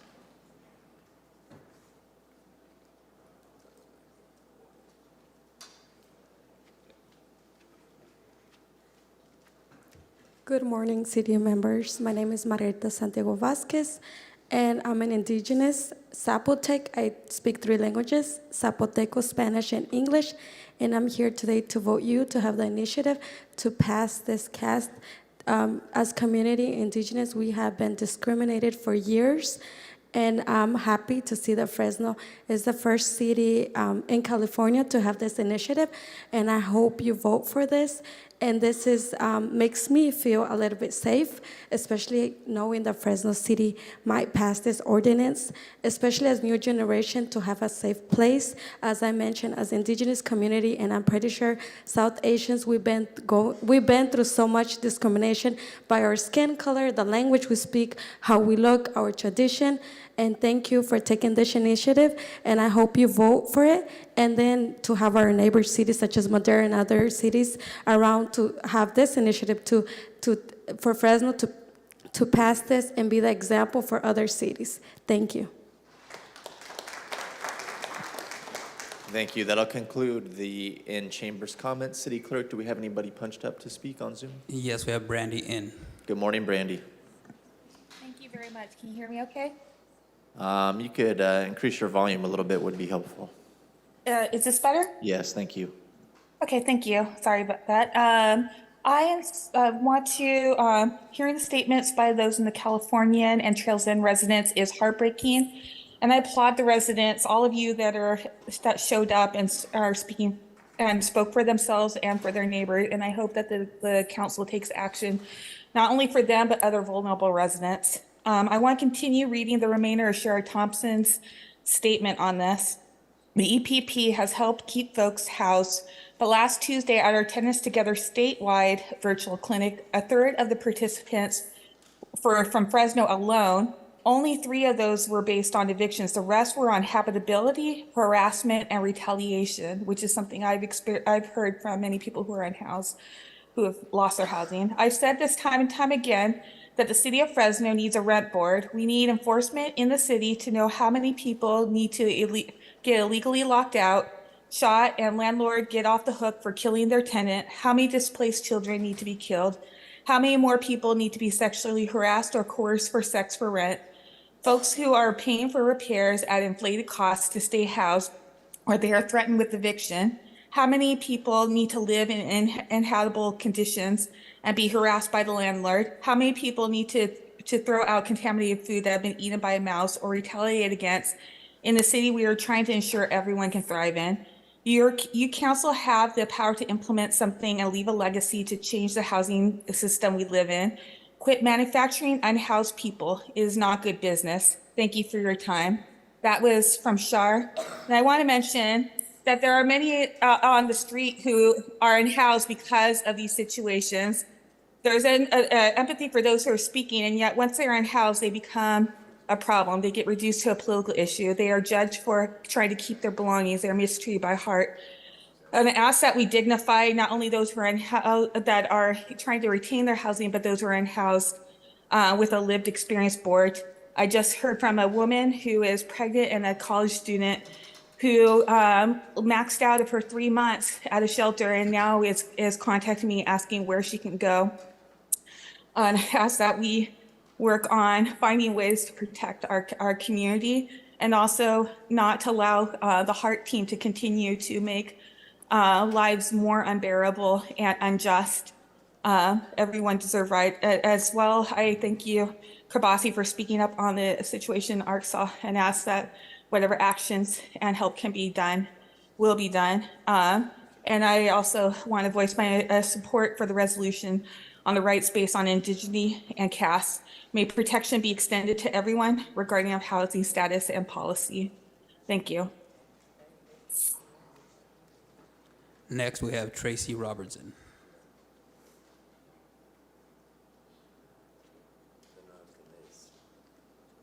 Can you hear me? We can hear you, Hello? Tracy. Please proceed. Oh, okay. Hi. Okay, yeah, I'm Tracy Robertson. I am a resident at an emergency housing shelter. To the woman that was just speaking, have this young lady try to transfer her over to the ambassador. It's also an emergency 90-day shelter, but if she's put out of one, which they really cannot put her out, that's not the way it works, they cannot put her out. If that's the case, then she should try to have them transfer her over here, because I'm a student and I have an issue that they have now put me down here at the Ambassador, which is one of the newer rehab facilities. We are also now beginning to see rats here that are coming from McDonald's, and as they close down other motels, they just closed down something called Step Up 99. As they close that down, the rats from wherever, I guess from there, have now started coming over to our property. For the people that live at the California Hotel who are suffering from the rats, it's probably because they have exhausted whatever is going on down there at that closed restaurant and whatever's going on in the parking lot and the construction from Ventura and all of that. Whatever's going on there is probably pushing the rats towards them. And it's a horrible thing, especially to be bitten by rats and to hear rats in the walls and the hallways at night. It's terrible. I have two things I need to talk about. One is housing here. I seem to be getting skipped over. There are people, it's supposed to be an orderly thing as they find housing for folks, and they have skipped over me because there are people that have only been here for maybe a month or two. And I've been here since April, and these people are getting into apartments before me, and something funny is going on in the works here. There's something else I want to talk about with being harassed here. I am being harassed by my next door neighbor. She has filed a phony order of protection against me. I had to go to court. It was dismissed. And since then, she's been harassing me more and more and more. She's getting more bold. And the manager here, Stephanie, refuses to do anything about it. She refuses to acknowledge it. The staff is refusing to say that they are acknowledging it. As a matter of fact, some of the staff is a part of it. It's gang related also. All kinds of stuff is going on over here. And I wish they would have more patrol and police cars over here to monitor the situation. Because this woman next door to me, Ms. Potts, Cynthia Potts is her name, she is constantly harassing me. She just called me, excuse my language, she just called me a bitch the other day on the 25th, 3 different times as I was walking from microwaving my food to my room. She approached me. Before that, she was standing outside my door calling me the same term. Thank you very much, Tracy. That'll conclude your time. Next, we have Laura Gromes.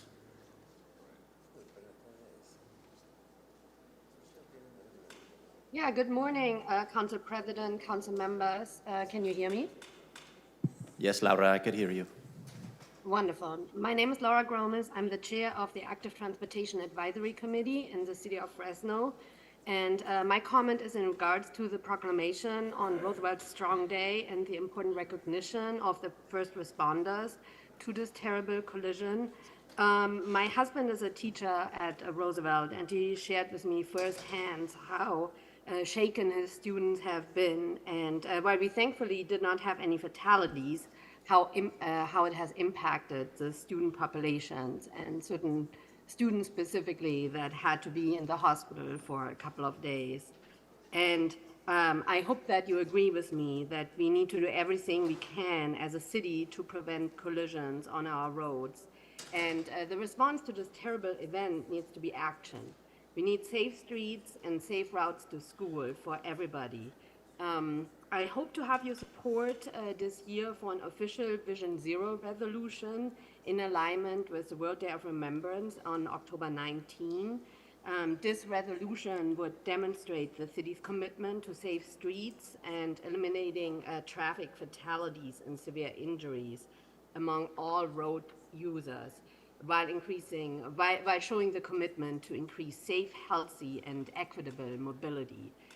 Thank you so much for your continued action to create safe streets in the city of Fresno. And I hope that you all will work towards action on this matter. Thank you so much. Next is Goreng Desi.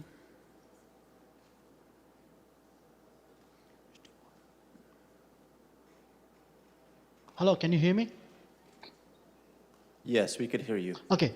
Thank you for giving me an opportunity to talk today. I would like to talk about B27 and SB 403. Nobody wants any kind of discrimination, but there are some fundamental flaws. First and foremost, we already have laws on the book at federal level and state level that already exist and provide the protection.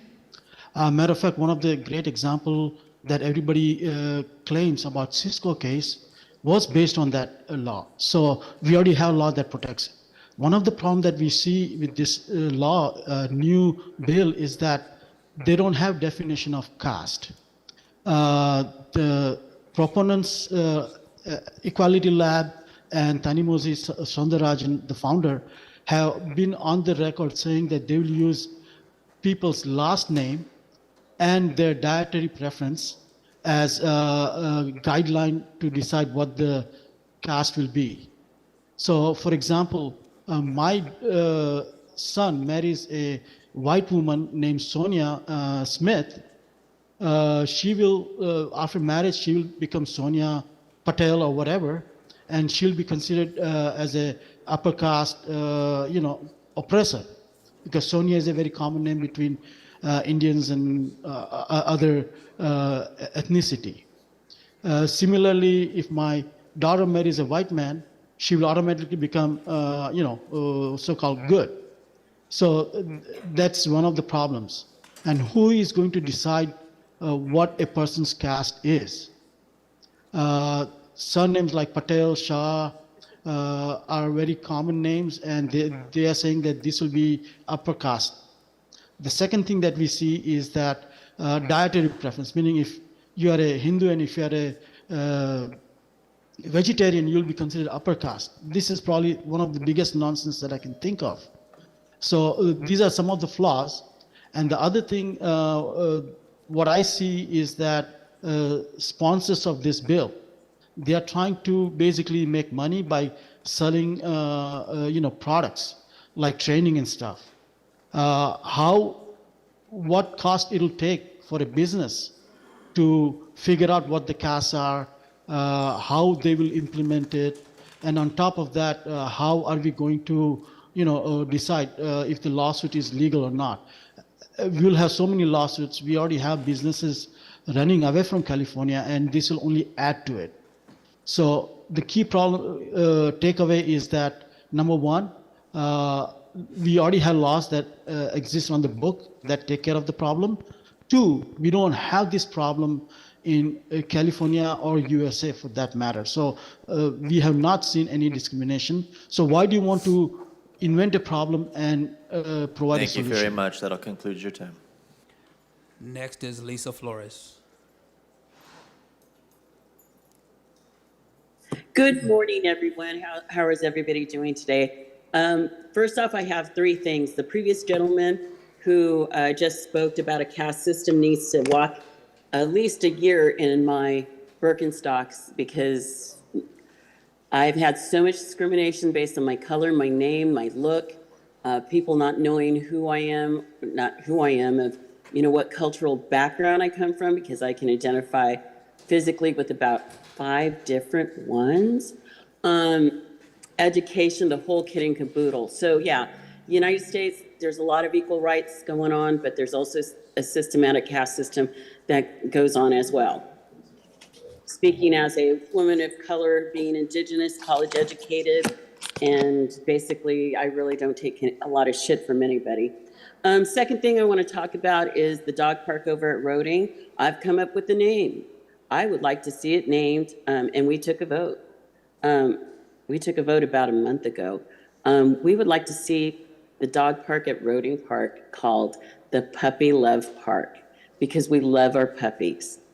We thought it was something new, something innovative. Chew on it, think about it.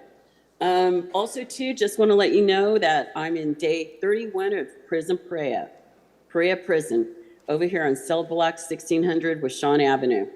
We're still waiting for our meeting with our councilwoman, finding it very shocking and surprising that as great as the city of Fresno is, that you can't pull together a meeting with a civil engineer, somebody from the city attorney's office, and somebody who is well schooled in ADA to talk to an entire block of folks about this beautiful bicycle path in which our bicyclists are going to be basically riding in the gutter during an El Nino coming storm.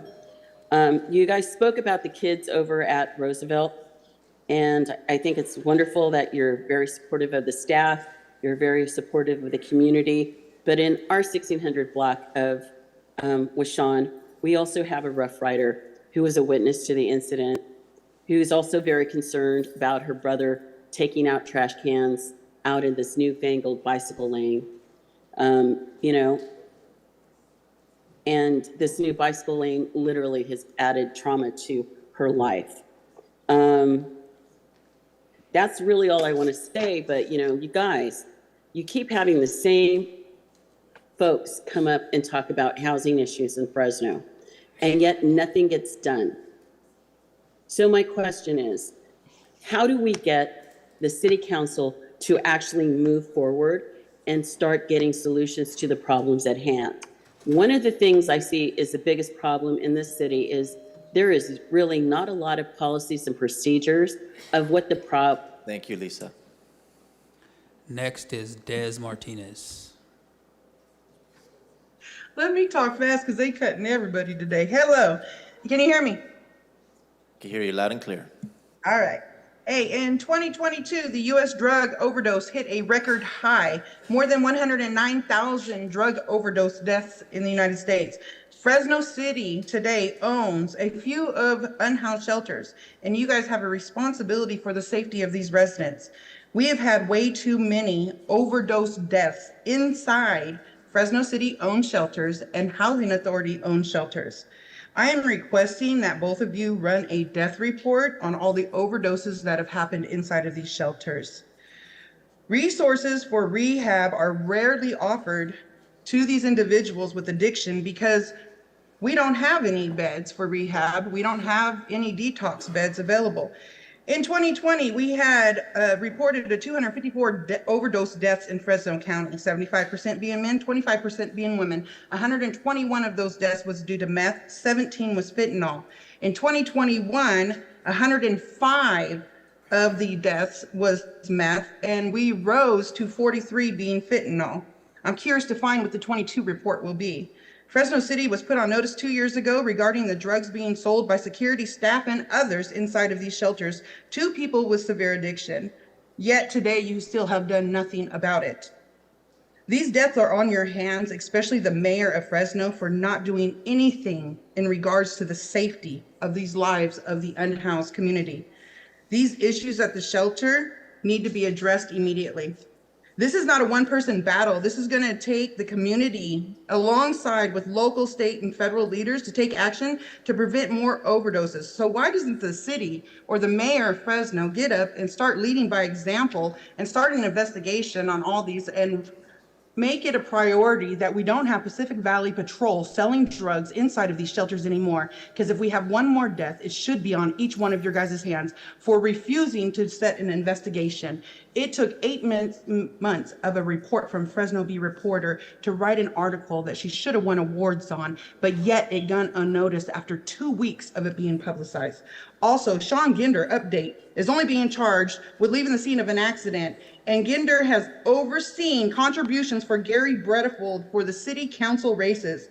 Gary Bredefield returned a total of $18,800 of that blood money back to the Ginders.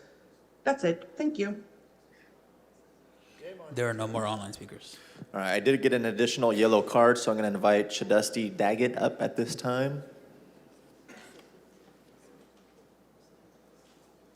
Mr. Daggett, are you in the chambers with us? Okay.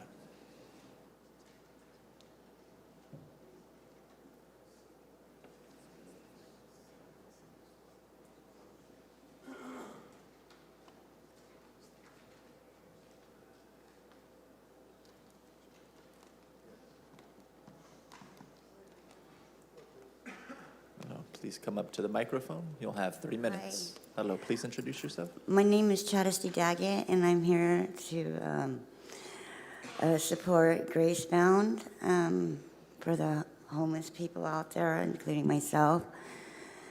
They've been with me I've been with them for like about 4 years now. And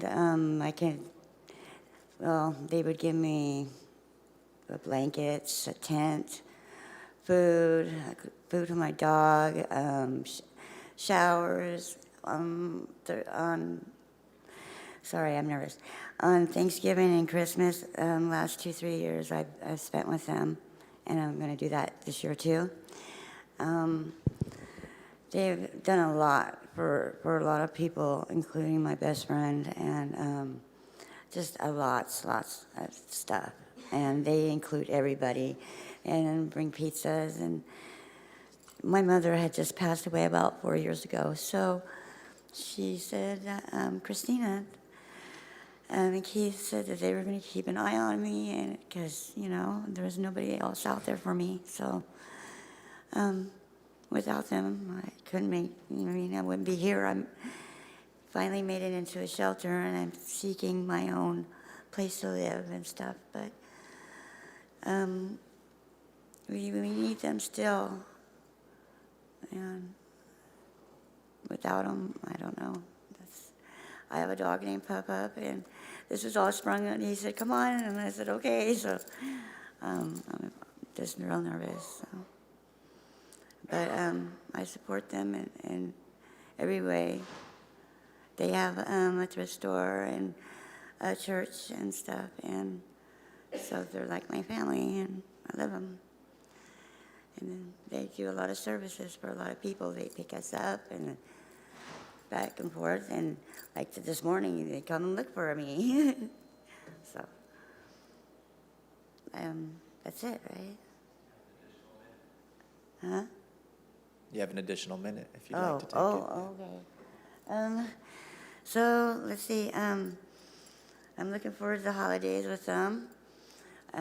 Last year's and the year before's was really, really nice, and they got a food pantry, and you can get clothes, and very family-orientated place. And I know that they just got a second shower and stuff that is new, that we all appreciate out there. I've used them, and for the first couple of years, I would have never made it. I would have never made it ever.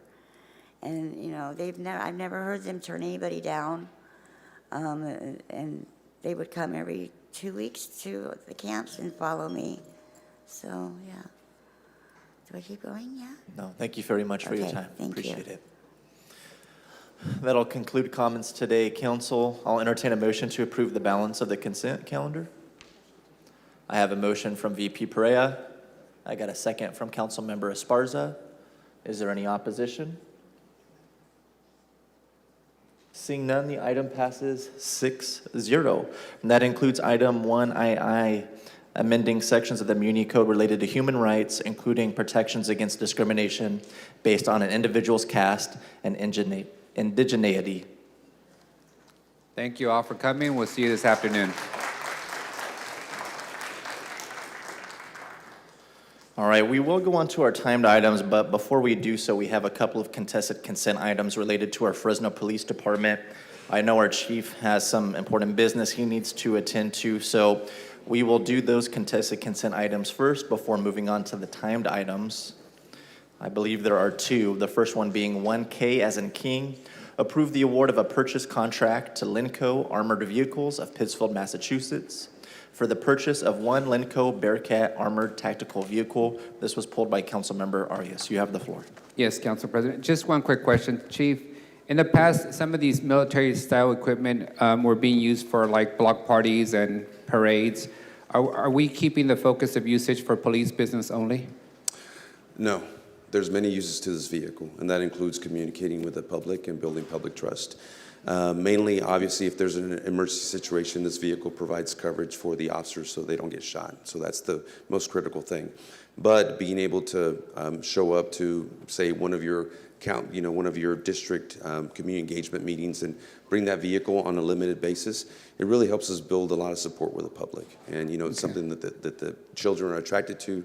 We want our kids to trust and know their police force is there to protect them, not to be afraid of them. So it does serve as a tool for building trust. And I appreciate that. And I know the kids like the sticker badges and they like the police cars and turn on the sirens. Same thing for fire stations.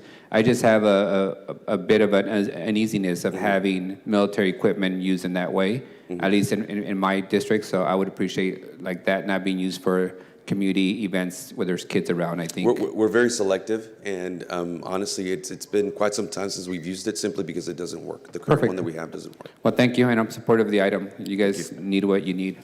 With that, I'll make a motion to approve. I have a motion from Arias and a second from Carbasi. Seeing nobody else punched up, is there any opposition? Seeing none, the item passes 7-0. That'll take us to item 1U as in union, actions pertaining to the 2024 Selective Traffic Enforcement Program grant. This was pulled by Councilmember Arias. Councilmember. Thank you. City Clerk, if you can pull up the slide that I provided you. I had a brief conversation with the chief yesterday about some of my concerns overall with enforcement. As you know, this grant provides us overtime resources to do DUI checkpoints, which is important. But of note, when I was in college, I did analysis of DUI checkpoints as a project. As a council member, I've been keeping a close eye on where we do DUI checkpoints.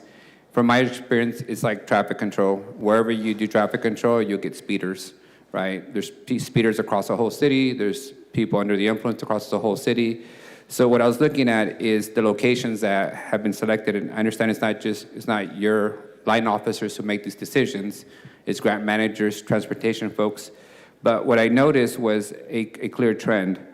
In my district alone, there's been 19 DUI checkpoints during this period, where in Northeast there's been 2. The checkpoints that you used 3 years ago, you're still using today. So continuously, same locations. But what we really want to bring to your attention to the public and to the chief is the places where they're not being done. In my district, in downtown, we host concerts that have 20,000 people. Primarily, all of them are drinking, whether it's Soundrina or Chichansi. We're not doing DUI checkpoints when we know that there's an abundance of folks drinking. In Northeast, at the State Mart Center, when they do concerts, a lot of people are drinking. When there's a football game, 40,000 people are drinking. Whether it's Club One, quite a bit, they serve alcohol for 20 hours a day. We also have new shopping centers in Northwest Fresno, 99, and Herndon that popped up in recent days. We have, of course, places on Champaign and Perrin. So what I wanted to have the chief consider and explore is us intentionally doing DUI checkpoints when there's large events. And when we know that people are serving a significant amount of alcohol, things that have more than 10,000 folks in them.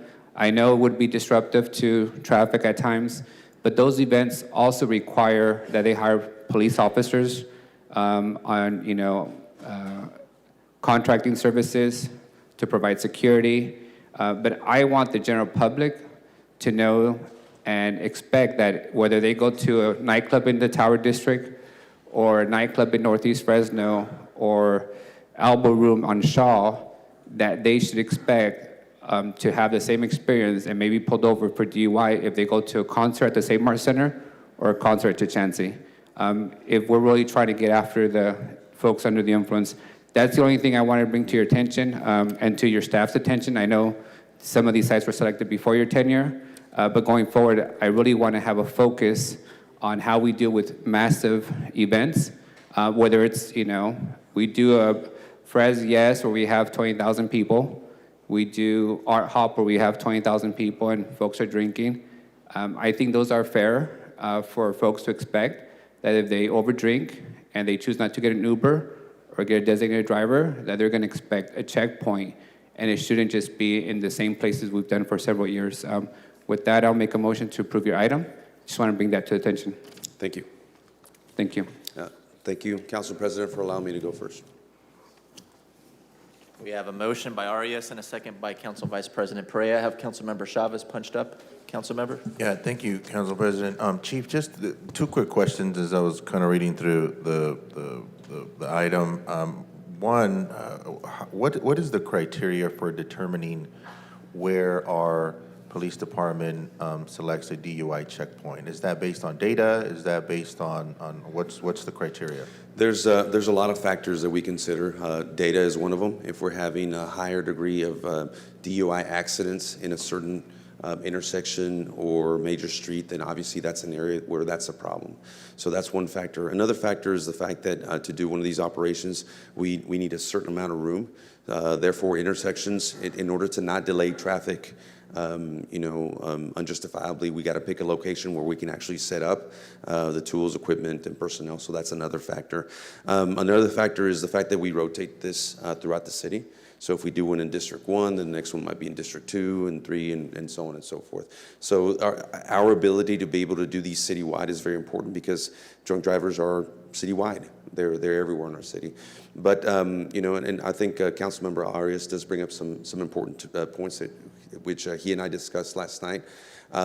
Traffic flow is very important. We don't want to do one of these operations and create more of a problem than there exists. At the same time, the reason we apply for the STEP grant is because this is an issue in the city of Fresno.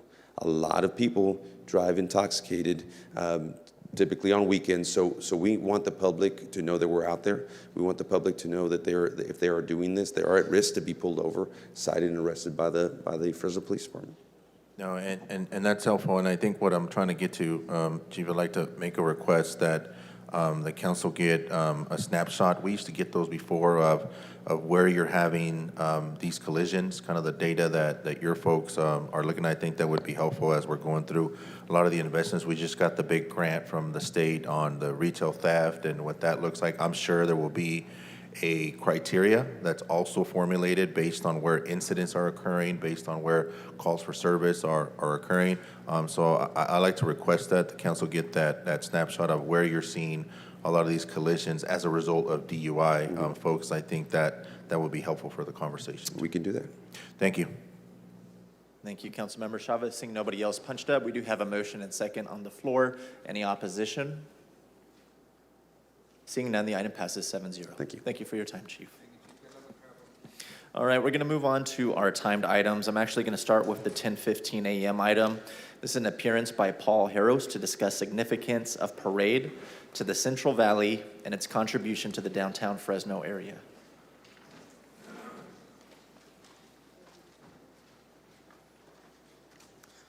Members of the council, thank you for having us and putting us on your agenda. My name is Paul Harros. I'm the coordinator of the 2023 Central Valley Veterans Day Parade. Standing to my right is Dan Payne. He's an individual that's been involved with the parade for numerous years, and he's a parade consultant. And standing to my right is the parade president, Cruz Cuellar. So what we wanted to touch on today is it's a very important day that's coming up shortly for the whole nation. And one that's of significance to the city of Fresno is the value that the parade brings to the city of Fresno, how it brings it to the downtown corridor and to the nation and to the veterans of the community and the public city that supports it. The downtown Central Valley Veterans Day Parade is recognized as the biggest parade west of the Mississippi. That's a title that the city of Fresno, the Central Valley should be proud of. And because of the support of the city and the support of everybody here, thank you for that.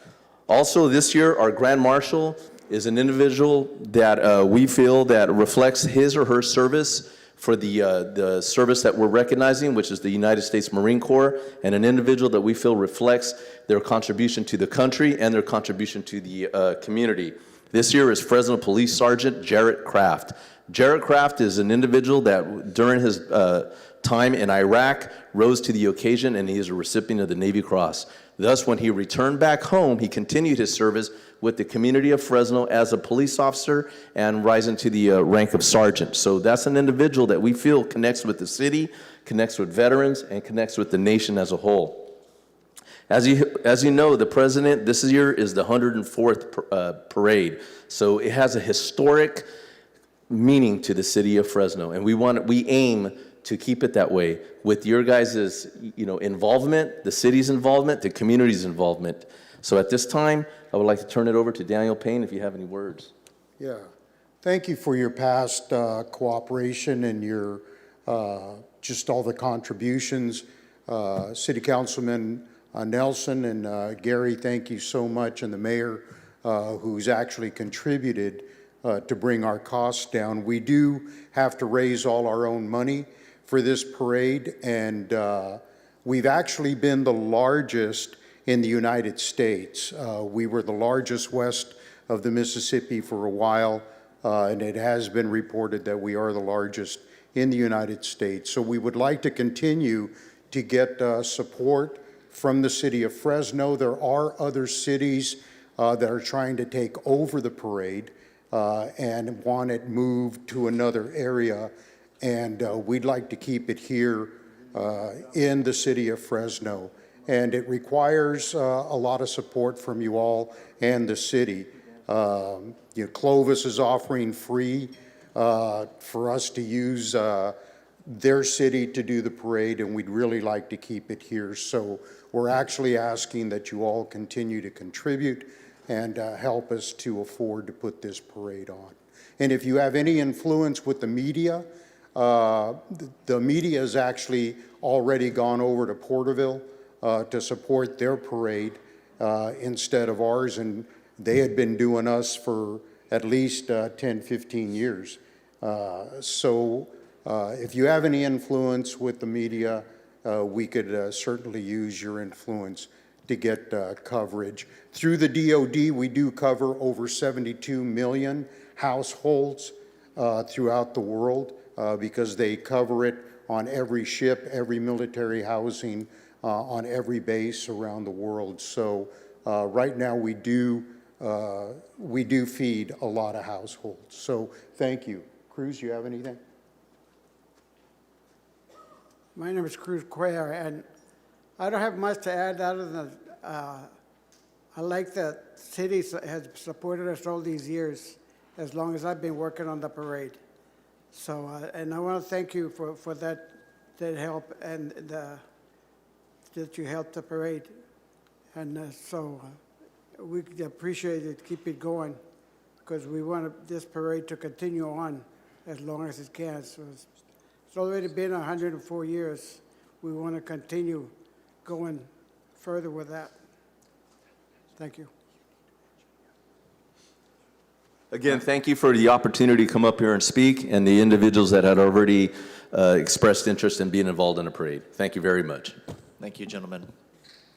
Go ahead, Miguel. Thank you, I'd Council neglect President. to mention City Councilman Maxwell. So I'm sorry, you have made a personal contribution as well, and we recognize that. Thank you very much. Thank you. And for the organizers of the parade, I just want to reassure you, we want to keep you in Fresno. We will do what's necessary to keep you in Fresno, and I'll be happy to help with the local media folks. And this is a City of Fresno approved sponsored event annually, so you should also be able to tap into some city resources. We'll sit down with Greg and the city manager to make sure that you guys have what you need. And don't worry about Clovis.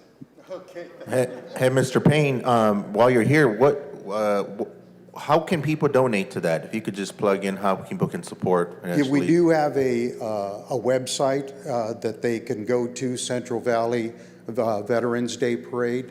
.org, I believe it is. but they can contribute that way. Great.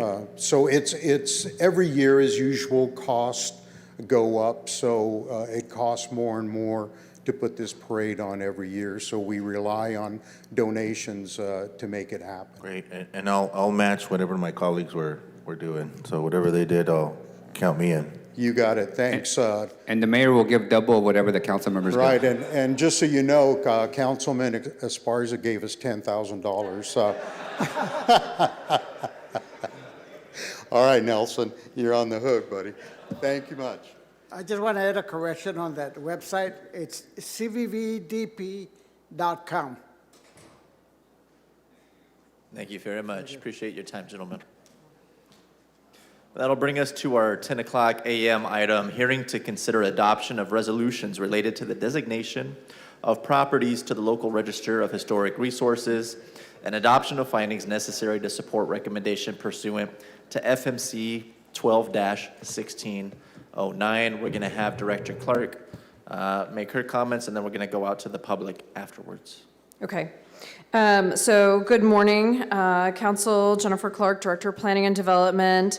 61 years ago, this Saturday, September 30th, something historic happened here in Fresno that many of us may not know. The building no longer stands, but the history that came from the Association of the National Farm Workers and their inaugural meeting here in Fresno created a movement that spanned not just Central California, but the state of California and the nation as a whole. The remarkable events that occurred at the Edison Social Hall at 1405 East California Street sparked a movement that has spanned 6 decades. While the Social Hall was demolished in August 1973, the events that occurred at that location have made a significant contribution to broad patterns of our history, associations of lives, significant of persons in our past, and they have impacted the history here in the Central Valley. So many times we come to you to say, we're going to designate a building, right? Today we are asking you to designate a place.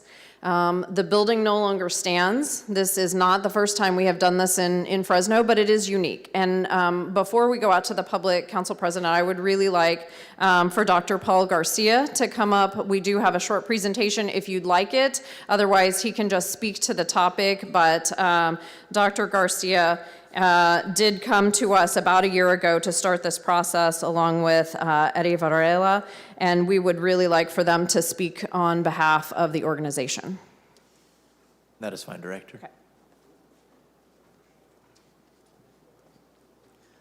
Good morning. My name is Paul Garcia, and Eddie Varela from El Concilio de Fresno is with me. Chris Schneider was an attorney with the UFW. He was also on our committee to push this project forward. Before I begin, let me thank the staff of Ms. Rivas, Ms. Monroe, and Ms. Clark, very helpful in helping us get to this point.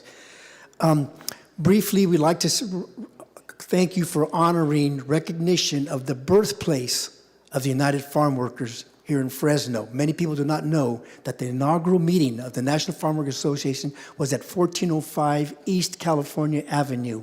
It is now a residence.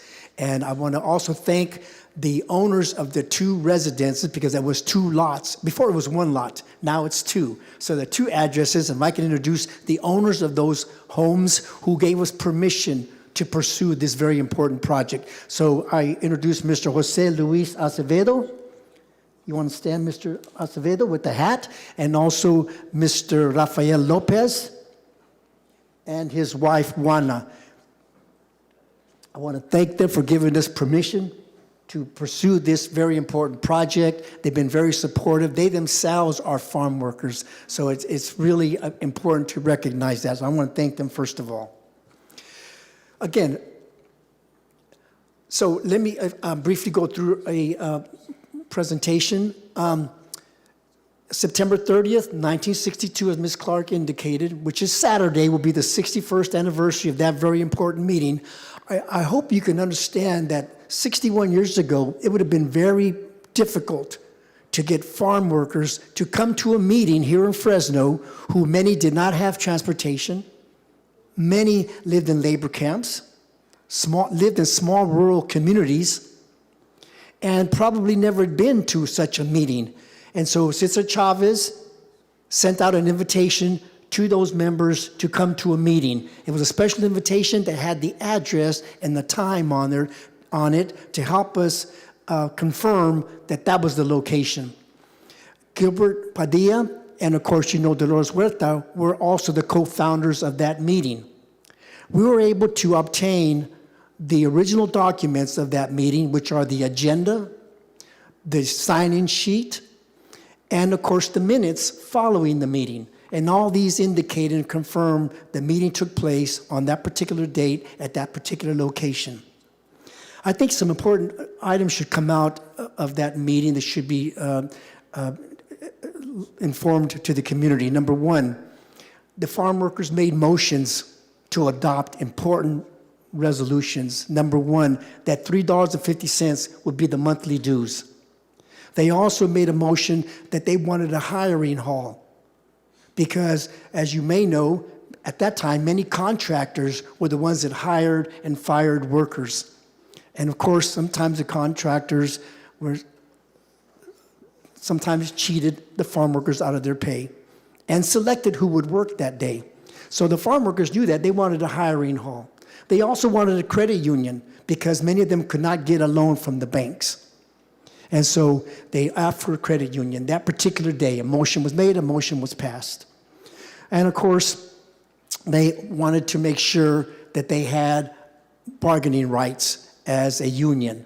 So these are very important motions that were made on that particular day and approved. And fortunately, it took them only 4 years before the first contract was signed by Shenley Incorporated. And Shenley that contract made those motions come to life.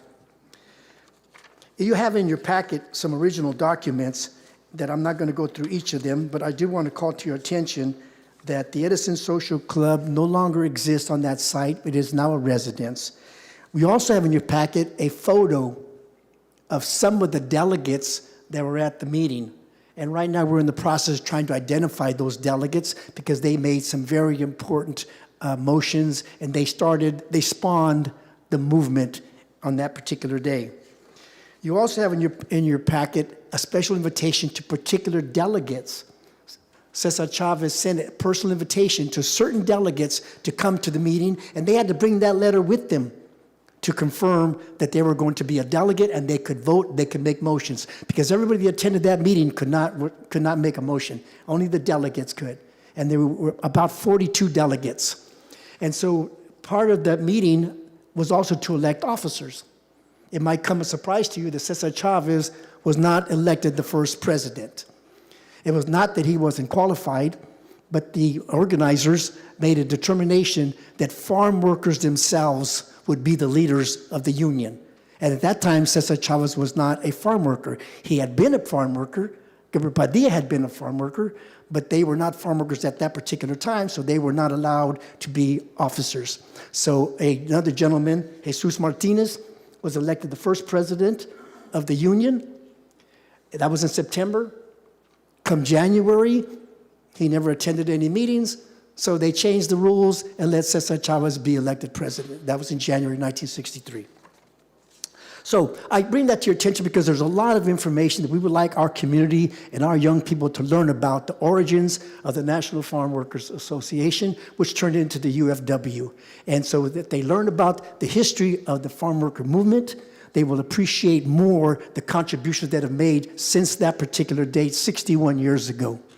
And so I want to thank the City Council for considering our proposal to put that particular address, 1405 East California, as a Register of Historical Resources. And I want to turn it over to Mr. Varela if he has comments. Thank you, Paul. My comments are very brief. I just want to thank each of you and your staff members for the guidance and assistance that they provided to us through this over a year-long project. I also want to thank members of and staff of the commission, Historical Commission, for their guidance and feedback on our project that we modified along the road. Saturday, as you know, we're going to have a press conference, and immediately after that, we're going to have a reception at the Fresno Adult School, commonly referred to as the Chavez Adult School. So you're all welcome to join and participate. We have some dignitaries from the union that will be there to speak about this historic action that you have just taken or took about a month ago. So thank you for your opportunity to speak before you, and I hope to see several of you at our event. Thank you very much. Thank you, gentlemen. I'm going to take it out to the public at this time. Does anybody in the chambers wish to speak on this item? You have an opportunity to do so now. Mr. Guyona, good morning.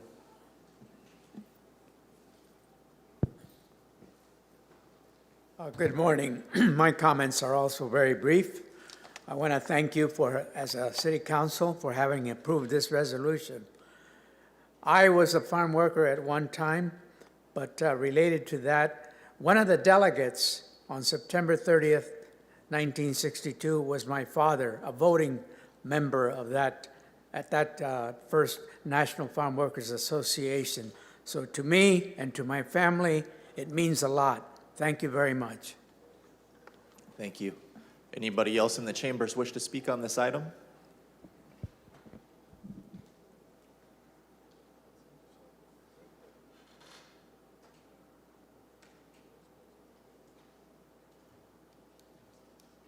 Good morning.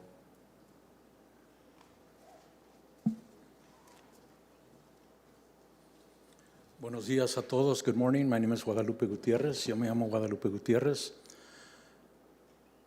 Ahí vivimos en Sunset with my parents. I used to live in that area there in Sunset, close to West and Valencia, and a couple of blocks down from California Street. And it's very important that we create history today for the self-esteem of our children, of our parents, and people that are working in the fields right now. Brings me a lot of joy as we speak and know that when people get united, things happen, things change. And Cesar Chavez, being a very humble man, helped us a lot and told us to speak up, not to be scared. And as we're here in the city, this is our place, and we ask that we continue to get help from you and continue to work with everybody. Again, Cesar Chavez was for all races, and he worked closely with Reverend Dr. Martin Luther King also, and how beautiful that we continue to work with that here in the city of Fresno. Gracias. Thank you. Thank you. Is there anybody else in the chambers at this time? City Clerk, do we have anybody punched up? No speakers online. Okay. I will bring it back up here to the dais. Councilmember Arias, I see you're punched up. Thank you, Council President. Oftentimes we, in public service, don't get to do something that's personally fulfilling and historic at the same time. And for me, this is more than just another historic preservation for our city. It's far more personal. I was a farm worker at the age of 10 to the age of 20. My mom was a farm worker for 40 years. My dad just entered his 45th year of being a farm worker. And, you know, it's people like them and people like Jose Acevedo, Soledad Ventura, Rafael López y Juana López. Gracias por el apoyo. Gracias por sus décadas de campesinos. Y gracias por darnos el honor de honrar a los United Farm Workers y la historia de Fresno. Y gracias por darnos permiso de usar sus hogares para este momento tan histórico para nuestra ciudad. I want to thank the owners. The honor for our city at this moment to recognize the birthplace of the United Farm Workers and the advocacy for our farm workers at the same place where it is now home, the permanent home of former farm workers. It's just one of those unique moments. the Edison Social Hall was torn down, but it was replaced with 2 single-family homes that farm workers now call home and have for decades now. And it's an honor as a former farm worker, as a son of farm workers, and as an advocate and ally of the United Farm Workers Association and all campesinos in the Central Valley, to have this opportunity to make a motion to honor the birthplace of the United Farm Workers in our city on California Avenue. And I hope that this coincides in a future celebration with the renaming, the permanent signage of the Cesar Chavez Boulevard in that California corridor as well. So gracias a los dueños de esos hogares.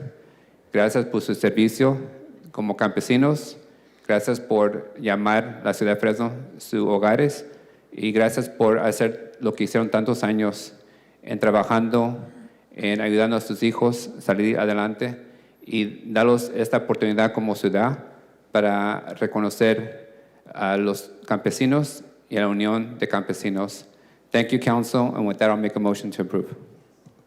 I have a motion from Arias and a second from Perea. I have Councilmember Chavez punched up. Councilmember? Thank you, Council President. I just wanted to thank Mr. Eddie Varela for his work. He's been the steadfast leader of El Concilio, but also just remind our folks, I had a chance to talk to some students at Roosevelt not that long ago, and they were reminded of the conversations that we're still having about the renaming of the Cesar Chavez Boulevard. But the first time that I heard about this site and its historical significance was from Dr. Garcia, and that was actually at the event at the fairgrounds. So I want to publicly thank them. The reason that we're having these conversations is because of their work and their leadership. And I saw a picture that Dr. Garcia referenced with regards to the record. In that picture are folks that are no longer with us, and one of those individuals is Sal Gonzalez's father. He's holding the sign there in the picture. So I'm glad that this was entered into the record, and I will be absolutely supportive of that today. Thank you, Council President. Thank you. Anybody else on the dais wish to speak on this? Seeing none, we have a motion and a second on the table. Is there any opposition? Seeing none, the item passes 7-0. Thank you.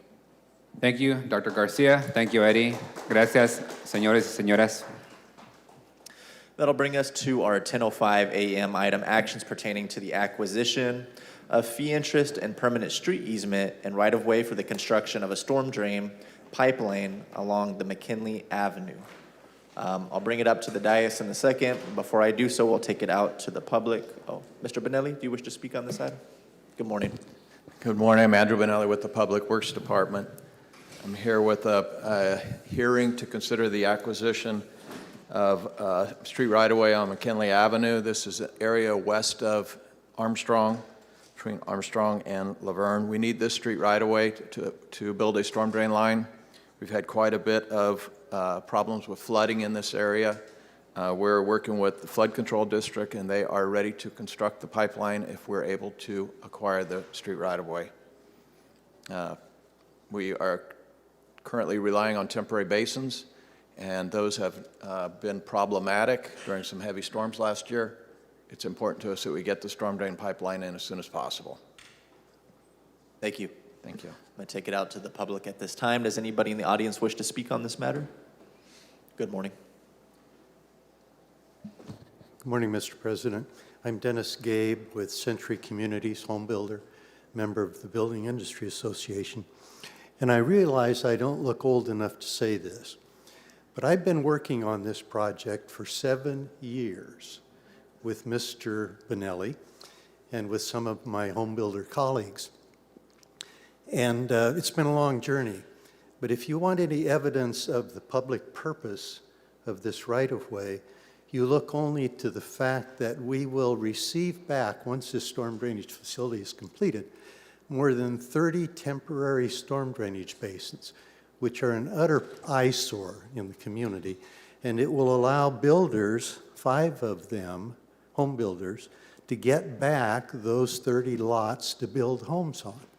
So it's a win-win for everyone. And an unusual element of this over the years has been the cooperation among the city, the Fresno Metropolitan Flood Control District, and the home builder communities. And they've funded these operations, these facilities, and we're at the point now, the critical point where this is the last element of this project to get it completed. The negotiations have broken down, unfortunately, with the property owner, and so we're coming to you for this commencement of these eminent domain proceedings. So thank you very much. We appreciate your help and your support. Thank you, Mr. Gabe. Appreciate you. Anybody else in the audience wish to speak at this time? City Clerk, do we have anybody punched up? Yes, Lisa Flores. All right, Lisa. Hello, you have 3 minutes.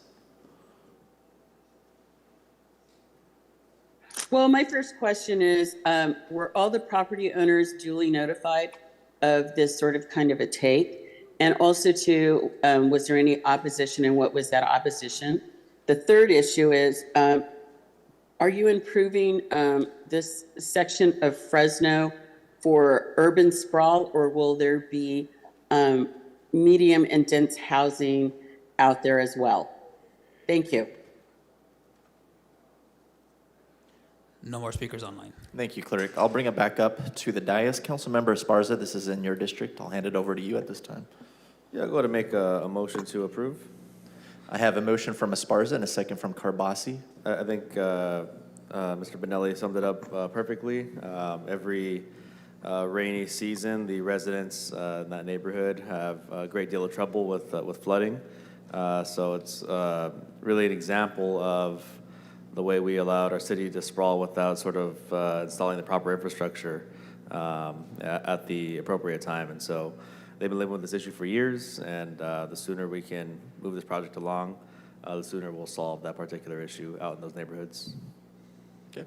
I have a motion and a second. I don't have anybody else punched up at this time.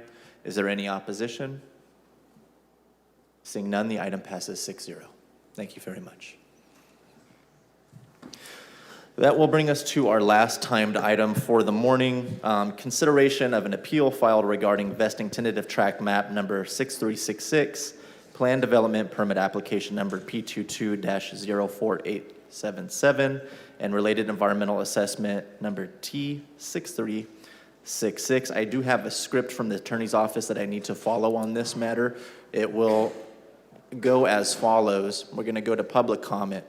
We're going to go to staff recommendation. We're going to hear from the appellant, opposition to appellant, a rebuttal for the appellant, if he so chooses. We will close the hearing. We'll bring it back up for council discussion, questions, and a possible motion. So I'm going to take it out to the public at this time. Does anybody in the chambers wish to speak on the 10:25 a.m. item? Seeing nobody in the chambers, do we have anybody punched up? We have Jeff Reed. Hello, Jeffrey. You have 3 minutes. Thank you. Council members, my name is Jeffrey Reed. I represent the Building Industry Association. The policy matter that this appeal presents is not something that you've ever adopted as a council policy. When the CFD was formed, the stated intention of the staff reports and the study's assumptions were that this was to be applied to future annexations, not properties annexed over the past 20 years. The policy was justified as a means of assuring that the general plan's goal for revenue neutrality of new annexations was satisfied. That general plan goal does not apply to properties previously annexed over the last 20 years, and the CFD, based upon the public staff reports and supporting studies, was to address new annexations, not properties previously annexed. Earlier this week, we had discussions with the city manager's office about aspects of my prior letter to you that detailed an alternative calculation of the sales and property tax contributions of residents of new neighborhoods. At that time, we were presented with corrections to my analysis, which stated that the shortfall was actually went from $164 per unit to $296 a unit. And then today, we're reported that it was $190 a unit. I'm here to tell you that it's at most $50, 46 to be precise. So the staff is giving continued updated reports and analysis, which they're flawed. One of the flaws is that they substantially overstate police and fire expenditures by 6% by adding $21.5 million of grant funds to their analysis. Your expert consultant stated the grant funds should not be included and limited their analysis to the general fund source dollars. When you take those grant funds out, you substantially reduce the stated expenditures. In addition, the report that has been recalculated by your staff has an incorrect unit account, 30% off. Briefly, the original study assumed that a new city population of that project that was studied by the study was going to support 4,080 residents. Those residents were divided between 1,023 single-family units and 399 multifamily units. Now, why is that important? Because the city has recalculated this to only allocate the cost to a single-family residential development.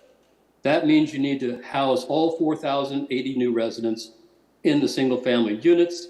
That increases the total unit count by 30%. When you spread those costs over 30% more units, you reduce the cost by 30%. Now, my numbers can probably be further criticized and adjusted, but what it's clear is that this shortfall that the city is intending to fix to this new special tax is substantially less than it has calculated, and as noted before, the CFD, based on the staff reports and the study assumptions, was never intended to apply to existing annexed properties. Thank you. No more speakers online. Okay. Seeing no more speakers, we will take a staff recommendation at this time. Thank you for your patience. Good morning, Director Mosier. Good morning, Council President, Council members. Scott Mosier, Public Works Department. Just wish to touch on those points briefly. Prior to the city hiring NBS Consulting back in January 2022, there was quite a bit of discussion in open session with the City Council about the city-county tax sharing agreement and new developments being able to pay for or generate enough revenue to provide public safety services. And that is because under the tax sharing agreement that expired, the city receives 38% of that property tax revenue and the county receives 62%, unlike the areas annexed prior to January 2003, the long-standing relationship of the 50-50 split. So with that, there was quite a bit of discussion, and that occurred not only with Fanucci proposed annexation, but also with other new developments, such as, for example, the Park West development, which ultimately the council approved as a development agreement, which included annexation to CFD 18 for public safety services. So there was quite a bit of discussion. Staff has provided a letter back to Mr. Reed and the Building Industry Association just outlining that. We hold quarterly meetings with the industry. Numerous items are on those agendas regularly, always working to improve our processes, resolve any issues.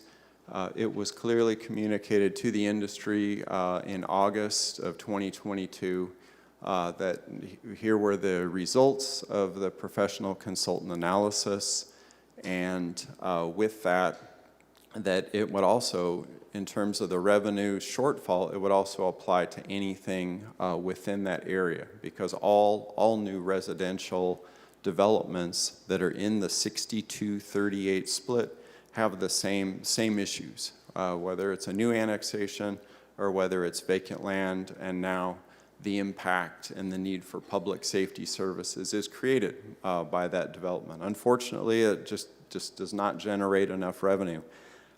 We've moved very quickly on this.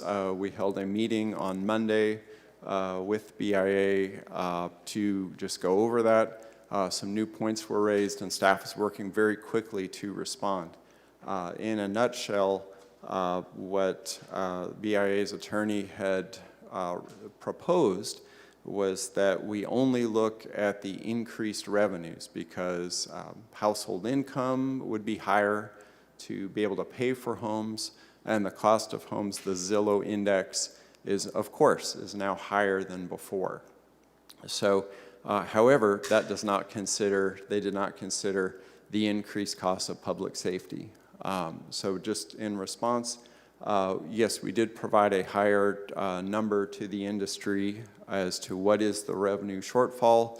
We've recalculated that based on 3 points. One, we removed the contract policing services because that's not property tax, sales tax type. That's a separate paid for service. We removed that. Took out a bit of debt service, and then also the actual share of the general fund budget the council's approved is a little bit higher than it was before. So all told, that wound up at $190 of shortfall per single family home. The initial analysis was performed by a professional municipal finance consultant. We went back and forth with the industry, incorporated data and recommendations multiple times, and staff would recommend that we are still on course with that. Council adopted that. We've brought in multiple subdivisions now, and that has that $164 per home rate, plus a CPI adjustment each year consistent with other community facilities districts. So with that, staff would recommend denying that appeal and maintaining the original conditions for the development to annex into public safety CFD in order that it would be revenue neutral. Staff's available for any questions. Thank you, Director. We'll hear from the appellant at this time.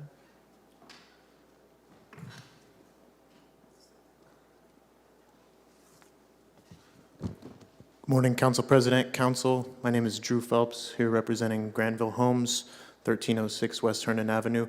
We do have a presentation, if we're able to share that on the screen. City Clerk, you mind taking that? USB drive here.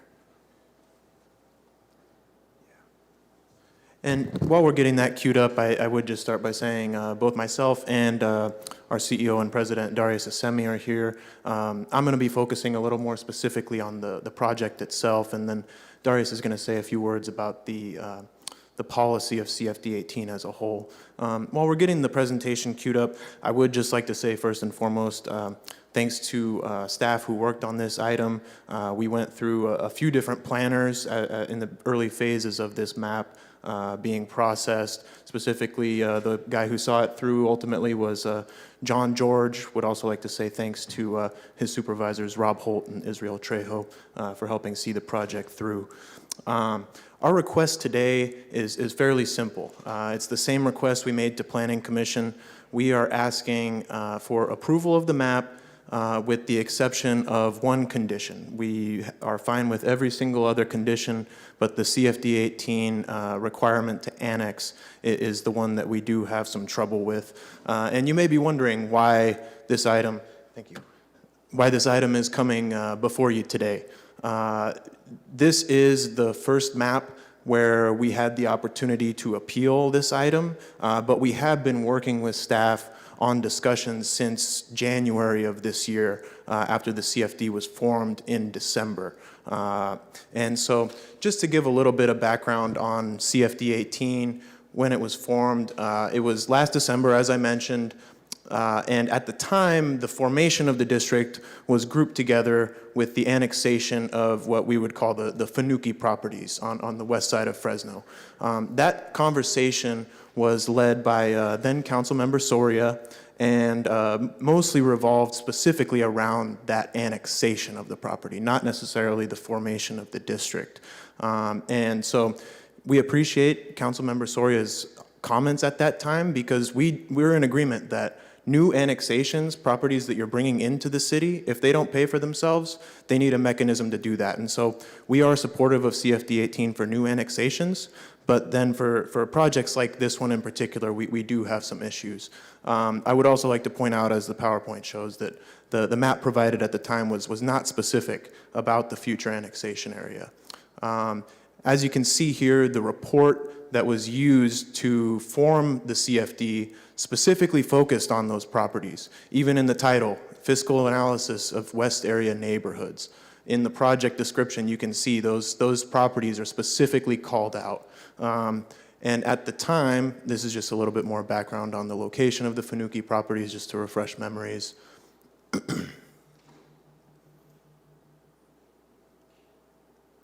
And at the time, excuse me, this was the map that was presented as the formation of the district. As you can see, it's a map that encompasses the entire city of Fresno.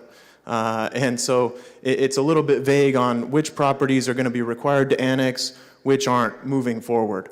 There was no specific notification to the property owners in those areas, your property will be subject to this moving forward. It was just all Fresno encompassing, and so the assumption at the time was this is applying to new annexations only, similar to the Finucane project. Later on, we received, and the BIA specifically received, this map Monday of this week that shows the green areas that are the 50-50 tax sharing and the blue areas that are 62-38. As you can see, the project specifically we're discussing today is called out, and you can see right across the street is a green area. So these folks, if the project is approved with the CFD 18 condition, will be paying an extra tax that their neighbors directly across the street won't be paying. Specifically about 6366. The project was annexed in 2007. That's quite a while ago. In my opinion, personally, I believe that something annexed so long ago should probably have had services planned for, specifically through the general plan. At the same time, we have environmental studies, which I'll mention in a minute, that show that there were no significant impacts to the public safety services. Another point, in our math that we've calculated using updated property value numbers, we show that Tract 6366 does pay for itself. It's not revenue negative. In fact, it's revenue positive. And lastly, this is a unique situation I'd like to discuss, that 6366 is proposed as a single-family, for-rent neighborhood, and CFD 18 presents specific, unique challenges to for-rent properties. So here's an excerpt from the the negative declaration that was prepared for this property when we had to do a general plan amendment rezone in 2021. This negative declaration was certified by this council December of 21, and as you can see in the highlighted areas there, it shows this project is projected to have no impact on public safety services, that services are already provided to the area, and that moving forward, any development would not require an expansion of the service area or any new services to be provided, both for police and for fire. At the same time, I mentioned that the project pays for itself, and then some. You can ignore all the numbers if you want. I can send you my Excel spreadsheets of how we came up with them. But essentially what I will explain is all of the formulas in the spreadsheet are straight from the report that I showed on the screen earlier. The only thing that was changed is the per unit value. There are some assumptions specifically about Tract 6366, for example, that it is a 71 unit project that factors into some of the costs and the current value. But other than that, the only thing changed is the per unit value that we got directly from property tax records within the city of Fresno. You can see here, we received an email from our title company confirming since January 2023, the average home price for sale of new homes here in Fresno was actually $513,000. And the city report that was shown earlier used that value of $399,000. So you can see a pretty large discrepancy there in the numbers. I'll skip that slide, it's a lot of math. But for this topic, I mentioned that the rental properties are a significant concern. In particular, when it comes to financing rental properties, it's typically done a little bit different. Separate from single-family for sale product, it's a little bit more similar to how you would finance a commercial or an industrial project. You have what's called a capitalization rate, which acts as a multiplier for any positive or negative to your net operating income. And so for this specific project, it would generate about $12,000 a year in cost, which would then be multiplied by the cap rate for a hit in value of about $250,000. That presents a cost up front that can be recouped over time, but for those small for-rent developers that are looking at developing here in the city of Fresno, that's a huge cost that can't be burdened up front, and it's going to put a lot of folks who are looking to develop smaller for-rent properties in these areas back to the drawing board. Their projects just won't be able to pencil, and so in enacting this policy, what effectively is going on is we're discouraging the development of for-rent properties. You can see there a quote from an article where a prominent apartment developer says that it will impact his future development in the city of Fresno. And so, since we've spent months and months working on this project, talking through with staff, we have a few ideas about how it may be improved. Probably the easiest and most clear-cut way to move forward with this is item number 1. Go back to what was originally understood, that CFD 18 would be for new annexations only. That makes the most sense and is really the best way to do it. These other items, we would be happy to have conversations with moving forward on the policy issue. In doing our research, we feel it's a little bit more complicated and maybe a bit harder to implement.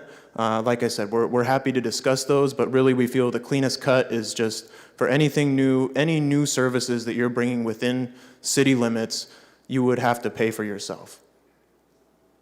And so that is our request for this item, that CFD 18 be removed as a condition from this particular map. We move forward with the map approval so we can develop the property because it checks all 3 of those boxes on the slide that I showed previously. It pays for itself. It is a rental property with specific, unique issues, and it was annexed years ago, in 2007, about 15 years. So these are all reasons that we feel the CFD 18 condition should be removed from this map. That is our ask today, and with that, I will turn it over to Darius. I'm, of course, available for any questions. Thank you. Good morning, Mr. Asimi. Good morning, Council President Maxwell, members of the City Council, Darius Asemi representing Granville Homes, 1306 West Herndon. I'd like to actually use the PowerPoint as well, if you can cue that up. Drew covered a lot of the issues that we have with CFD 18s as a whole. There's 2 things that stand out to us. Number 1, as the city was going through this process, there was no map, no notification to property owners that says, you're going to be notified, or you're going to be taxed differently than the property across the street from you. In our mind, it's actually double taxation. Folks are paying property tax. We know that new construction costs are substantially higher than existing homes.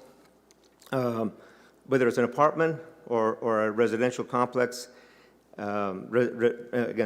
single-family homes, and this adds an additional burden to those projects. Yes, it's not a ton of money at the end of the day, but it's actually could make a difference between can you do a project or not. So the property owners that this impacted, Drew went over the map. The map that this actually impacts us was given to the BIA on Monday. So which property, did the city notify property owners, send out an email or a letter saying, hey, when you develop your property, you're going to have a different tax. We're going to have a meeting. Please come out, show up to the meeting, and we're going to go over the math with you in detail, showing why you need to pay this tax. So that's one of the issues we have, that the map was not sent out, so property owners don't know. Let's see if I can go back to. Oops, let me see. Which one is this? The back arrow right here? Or is it? Do I have to hold it?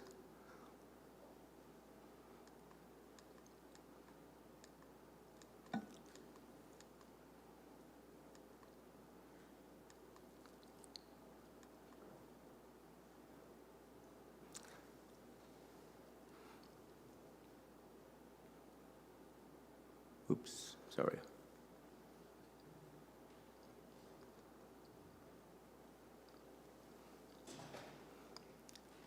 So again, the light blue is the areas of additional tax. The light green is not. We were never notified. So basically, many corners of this town, west of 99, southwest Fresno, east of East Fresno, northeast Fresno, they're all going to be impacted.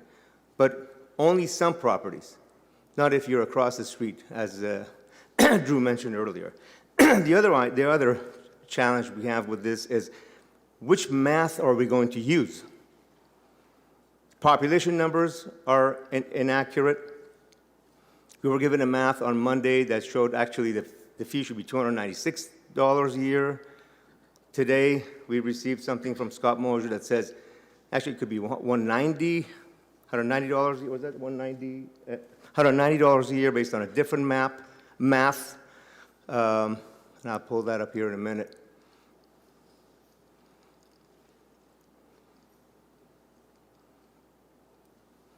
Actually, I'm going to go back to this one slide. This is from October of 22, Councilmember Bredefeld. And this is his quote. My hesitation on this is people are already paying taxes that are supposed to fund public safety. This would be an additional tax of new development homeowners, which would be essentially double taxing because we have an unfavorable tax sharing agreement in some of these areas. And that's exactly our sentiment.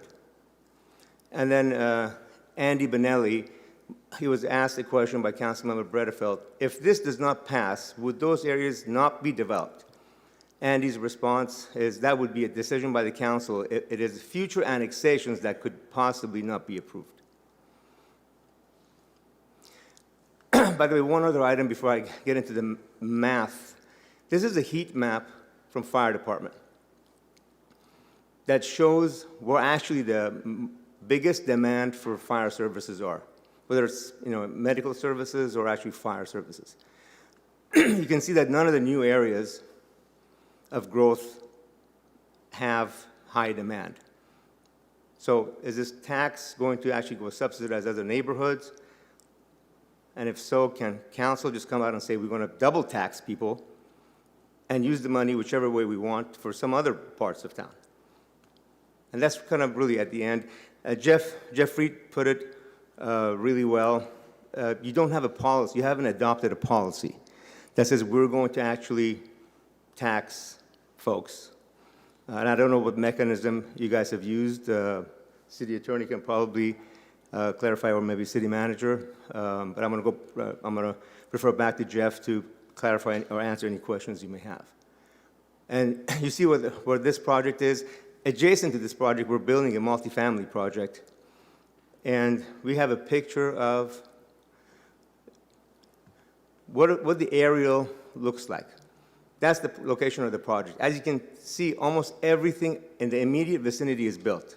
Industrial on the west side, residential on the north, east, south. The area south of the industrial, which is this area here, that's part of the winery. But by and large, this whole area is developed or developing. And this is an infill project next to an apartment complex, which is just south of it, but has the same burden, by the way, same CFD 18 burden, that when that map comes in, we're going to appeal that as well. So heat map shows where actually the high demand for fire is. Oops, let me just show up, there we go. And that's the infill location. And then this is, again, the map that was given to us this week. I'm going to go over most of these Drew covered. By the way, on vacant lands, we are paying taxes. The stuff that's been annexed. Yes, it's on dirt versus a fully developed property, but we are paying taxes, and because it's annexed, City of Fresno is collecting its share of those dollars. So if you change the policy, we would like you to adopt an ordinance that actually clearly notifies all property owners. That says, my taxes are going to go up. And here's the correct math And I want to show you the math numbers that we were given by the city. City, again, last year did not provide the math. We have a copy of the report from NBS that Drew reviewed, has a cursory review of the dollars. We have an objection to some of those dollars, which I'm going to review with you right now. We talked about the double taxation. This is just some information. Regulatory costs account for 40% of multifamily developments. And this is, again, according to Yardi, a multifamily rental website that covers projects all across the country. And 53% of Fresno apartment hunters looked for homes outside the metro area last year. Then we go to the math. So this is what we were given on Monday. So police and fire numbers are, the numbers used for FY 2022 are, I don't know if you, well, they're kind of halfway down, as you can see, 71 million and 184 million. The numbers we got on Monday was 96 million and 247. And then, which translates to 296 a year. The numbers we got today, can I see that?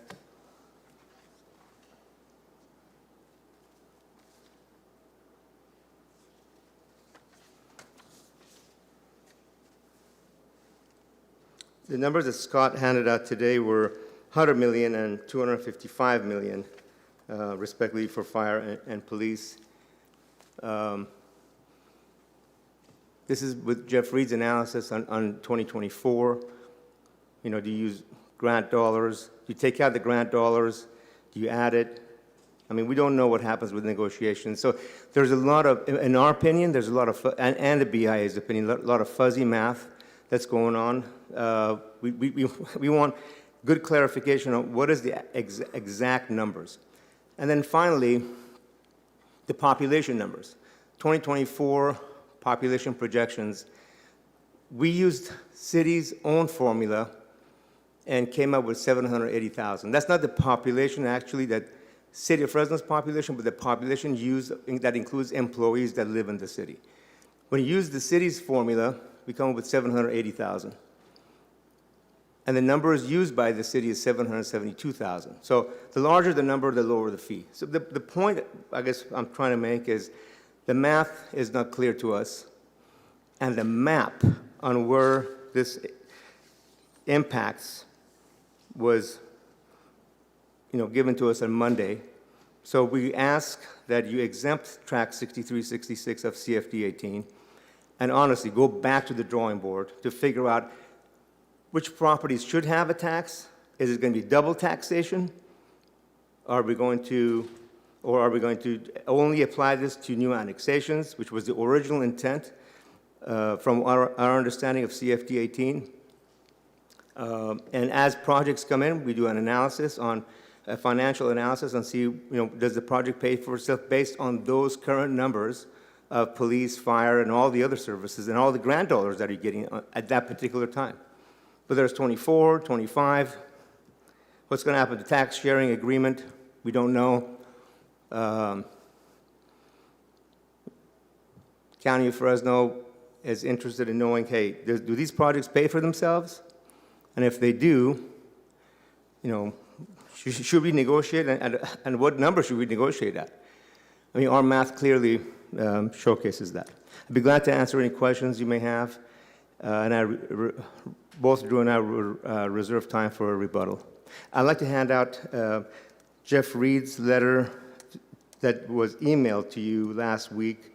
I don't know if it's, I just wanted to set this for the record. If you can pass this on, please.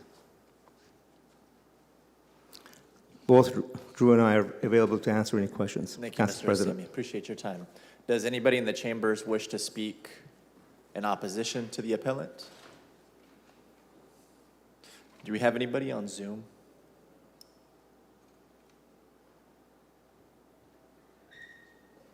Okay. We don't have any opposition, so there will be no opportunity for a rebuttal. We're going to close the hearing at this time and take it up to the dais. I do have quite a few people punched up. I'm going to go in the order that I have them here, starting with Council Vice President Perea. So, I'm sorry. Does staff get an opportunity to rebut as now or after, as part of the comments? Yeah, part of the comments. Oh, okay. Is that I thought you acceptable said to you? nobody there was no opposition, so I didn't know if In you the meant the public. audience, my apologies. Thank you, Okay. Council President. Council Vice President. Thank you, Council President. Okay, so I want some clarifying answers to some questions. So this CFD was created in December of 2022? Scott, why don't you, I think Scott and I are going to tag team this. Okay. And go ahead, Scott. I've started to kind of try and put some context in this, but obviously not my place right now, so I'll let Scott go ahead and respond to that. Yeah, when was it created and when does it take effect? The CFD, so council adopted a resolution of intention to form the new public safety CFD in October of 2022. And then the public hearing was held on December 1st. And both of those dates were extended at the time as we were working with the BIA. We had some separate follow-up meetings. There were some revisions at that time, so we allowed plenty of dialogue and interaction. So the BIA was a part of that process? Yes. Okay. And Council Vice President, you'd asked also, when does it take effect?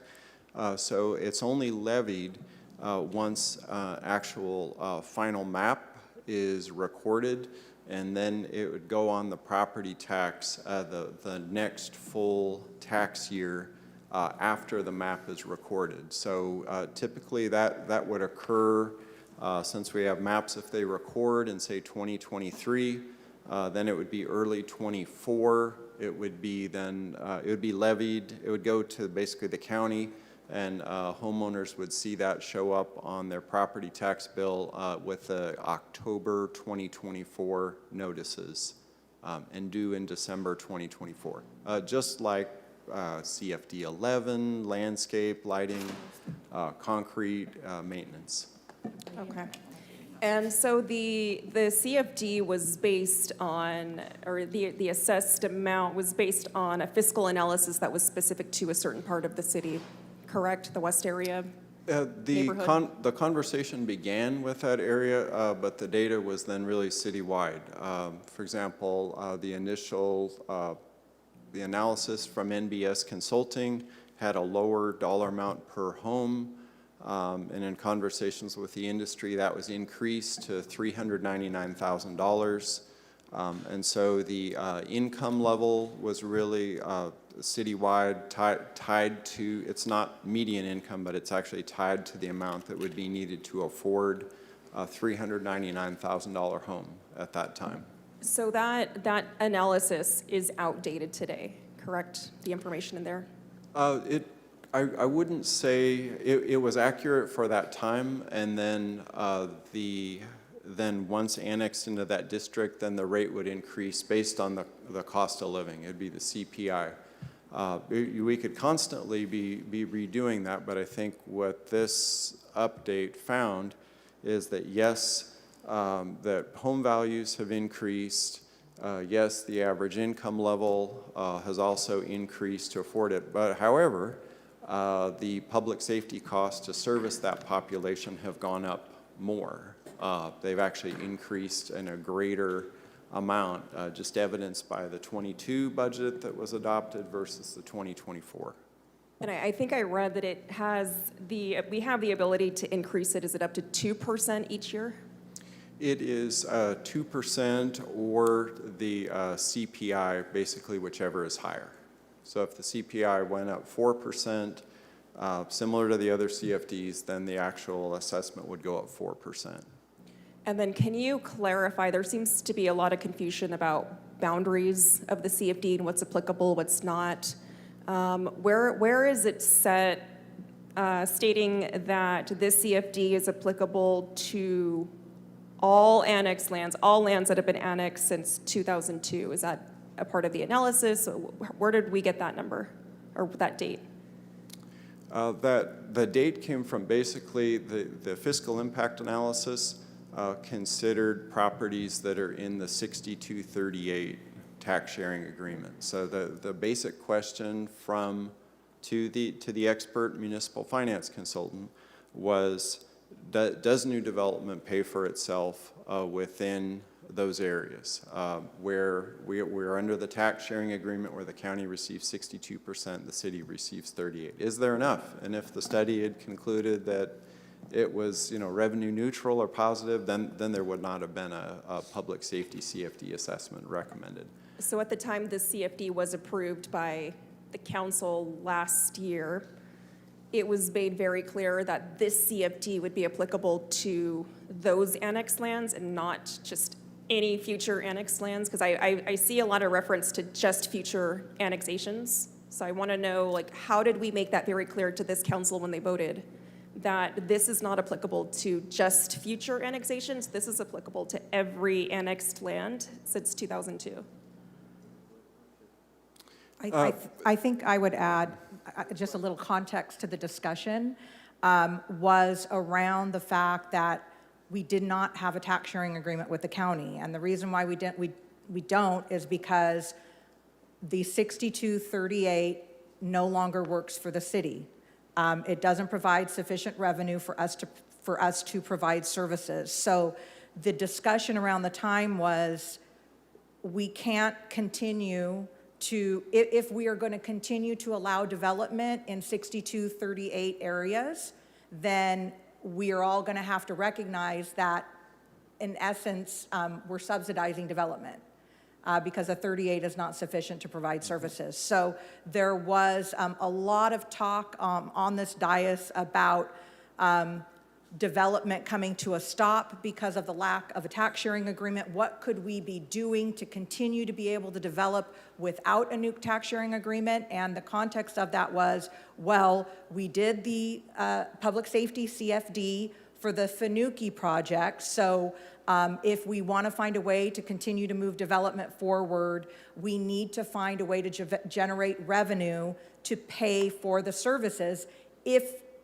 unless this body wants to subsidize that development. And at that time, it certainly was the impression that this council wanted development to pay for as much of its own way as possible, and that the rest of our revenue was being used to provide other services outside of things to serve development. Okay, and then how many projects have been annexed into the CFD since its inception? There have been 2 annexations that occurred. The second one brought in 3 track maps that are all part of Park West, located near Grantland, Ashland, Gettysburg area. And that project has a specific development agreement which requires annexation into the public safety CFD. Okay. Am I allowed to ask the developer questions at this point? Okay. So the Park West development is one of your guys' projects as well, and you guys agreed to annex into this CFD for that project, but you're opposed to doing that for this project. Is that because this is a rental project? I'm going to give you a little history on that development agreement. We were basically done with that development agreement in December of whatever year that was, 2021, with Tommy Esqueda as city manager. The only item that was not agreed on, whether Granville was going to provide the water service through a well, or did the city want those dollars to go to the city instead, and city to provide water through a plumbing system that's coming down the Gettysburg alignment. So that was the only item hanging us up. And then when Tommy left, we started brand new from the ground up with the new city manager and started negotiating everything. So this took another 6 or 8 months. It was exhaustive. Every item that we had, including the park, that this body, well, actually it is this body, the city council last summer agreed to allow us to build the nicest park in town using park fee dollars again. Thank you counsel for that. The administration was actually opposed to that. So we were using our dollars, over $4.5 million of park fees, which we had an agreement with Tommy. Tommy said, hey, build the nicest park. We're going to use your park fee credits, which is over $4 million. Anyhow, the point is we were exhausted. We needed to get moving on this thing. Originally, CFD 18 was communicated with us, and maybe not at the time of the development agreement, but earlier, that this is enhanced public safety.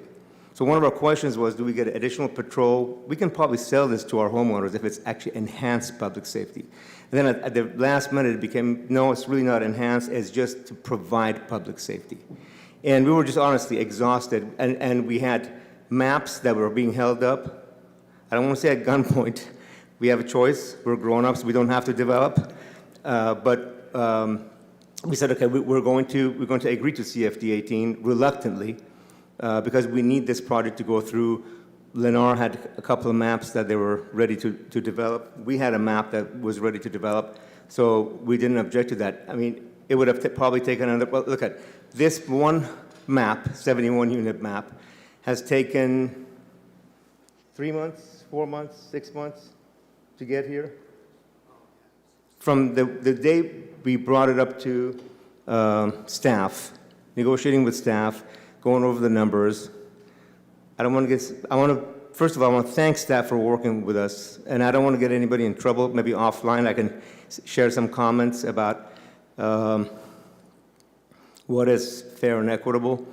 Well, let me just leave it at that. I don't want to get anybody in trouble.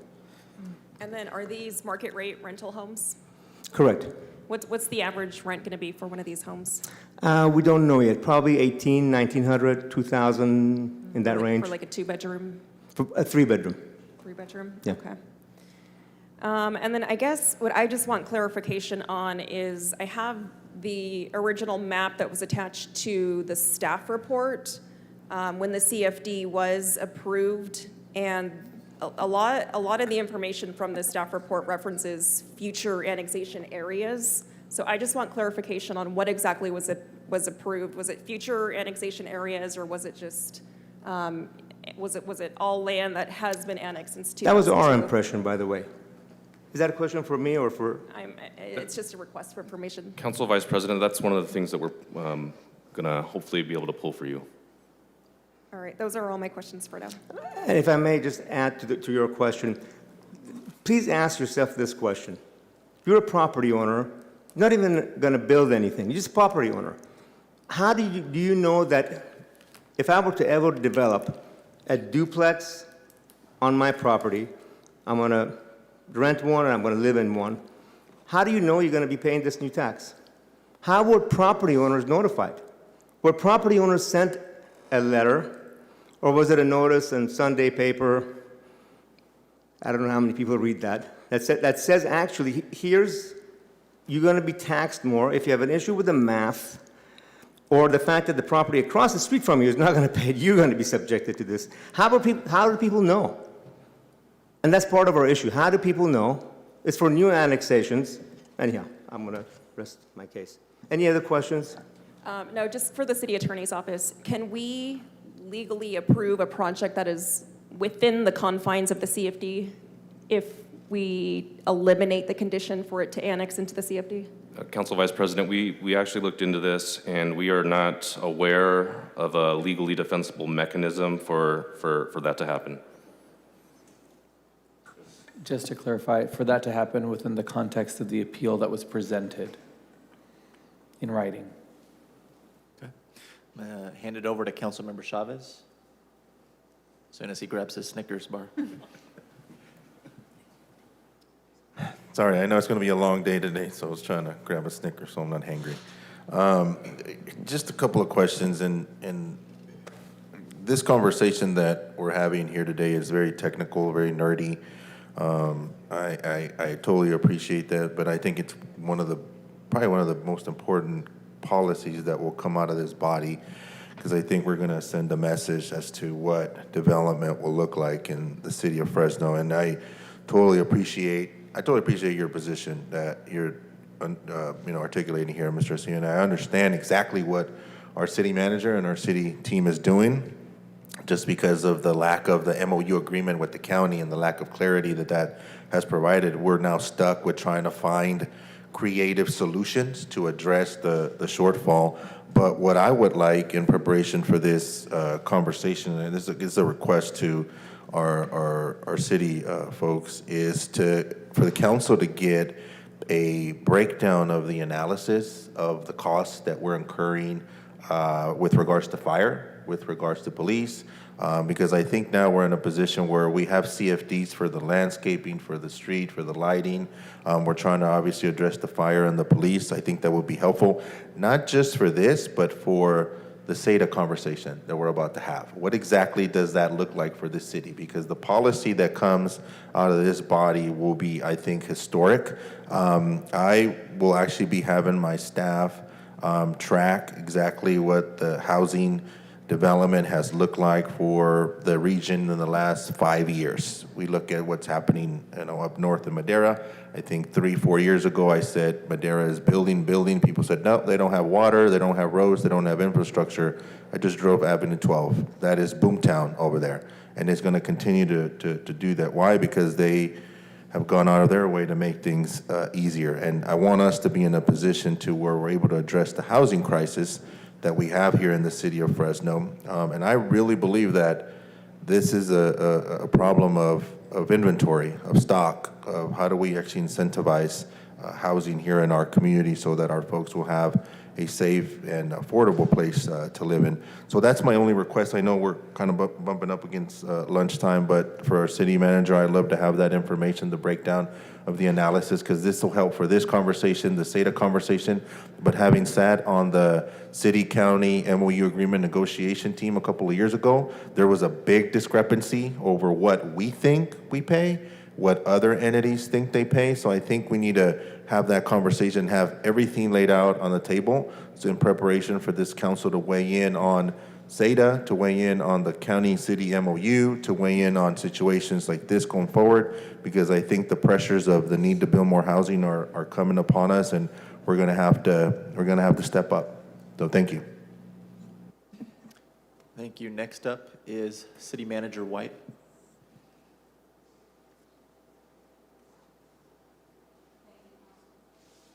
Thank you, Council President. Just wanted to, I'm not going to go, I just want to quickly respond to Mr. Assemi's comments about the Park West Development Agreement.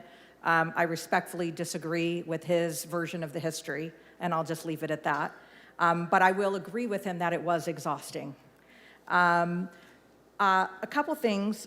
One, in the PowerPoint presentation, I just wanted to go through the options.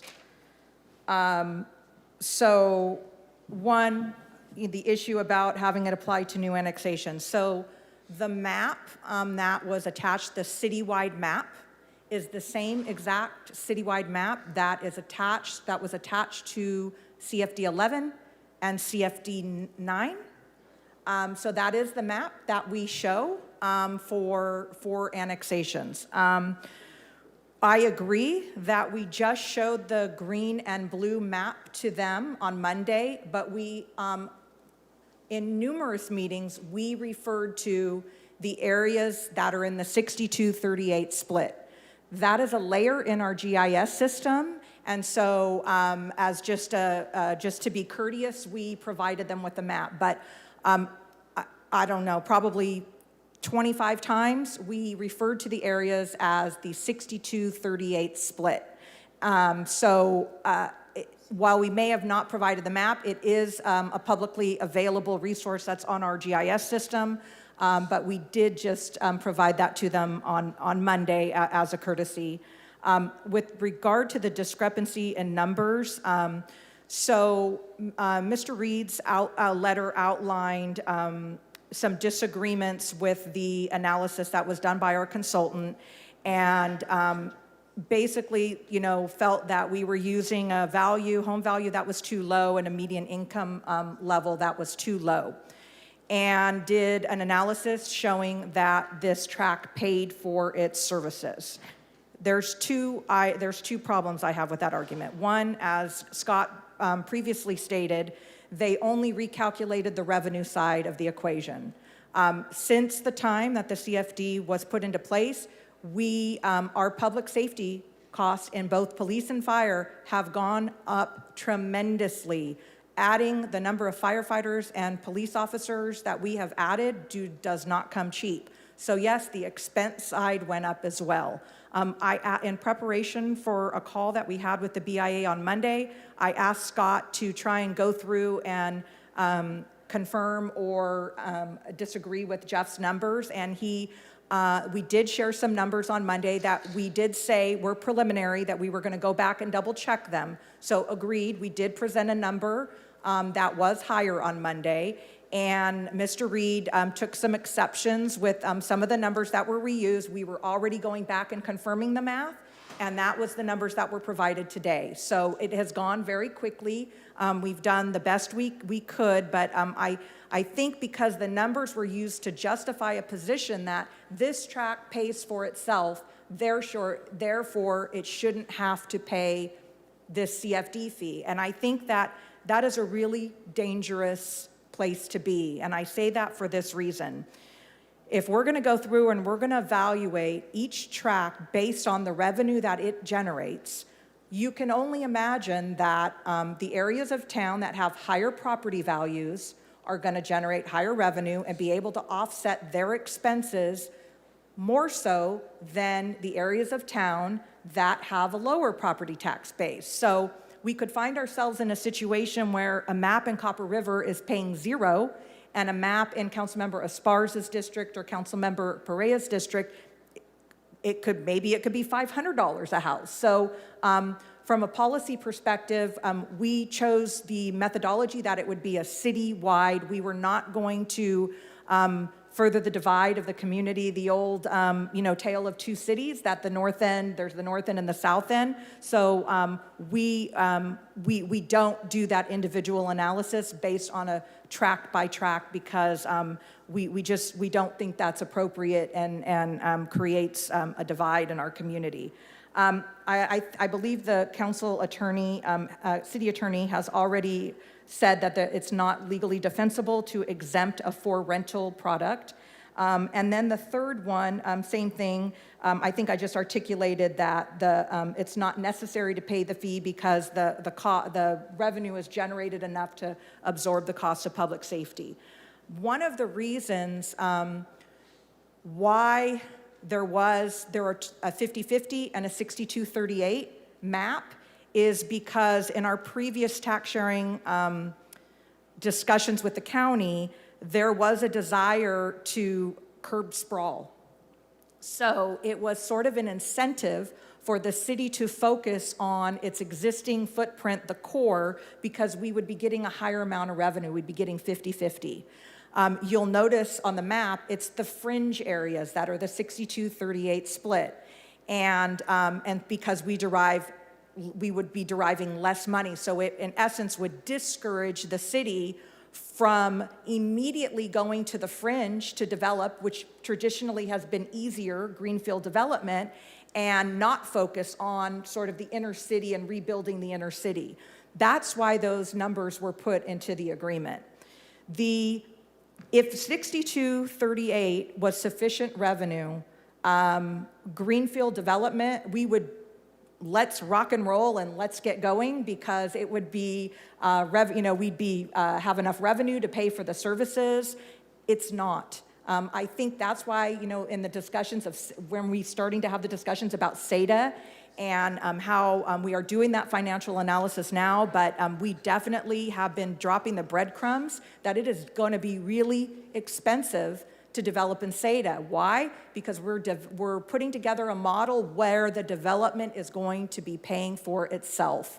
In the past, in the city, it was a conscious or not conscious decision. Indirectly or directly, there have been other investments that the city has made that has supported development. They've paid impact fees, but it's not been enough. Other communities They may choose to subsidize development. They may choose to help pay for infrastructure to support the market rate housing that's going into their communities. Absolutely. If the council wants to do that, that's certainly within your prerogative. I think what we have seen and why we have people so passionate about sprawl and greenfield development and doing it the right way is because what the recession showed us is there is a cost on the community to continuing to develop in a way that isn't sustainable when you can't generate the tax revenue to support your community.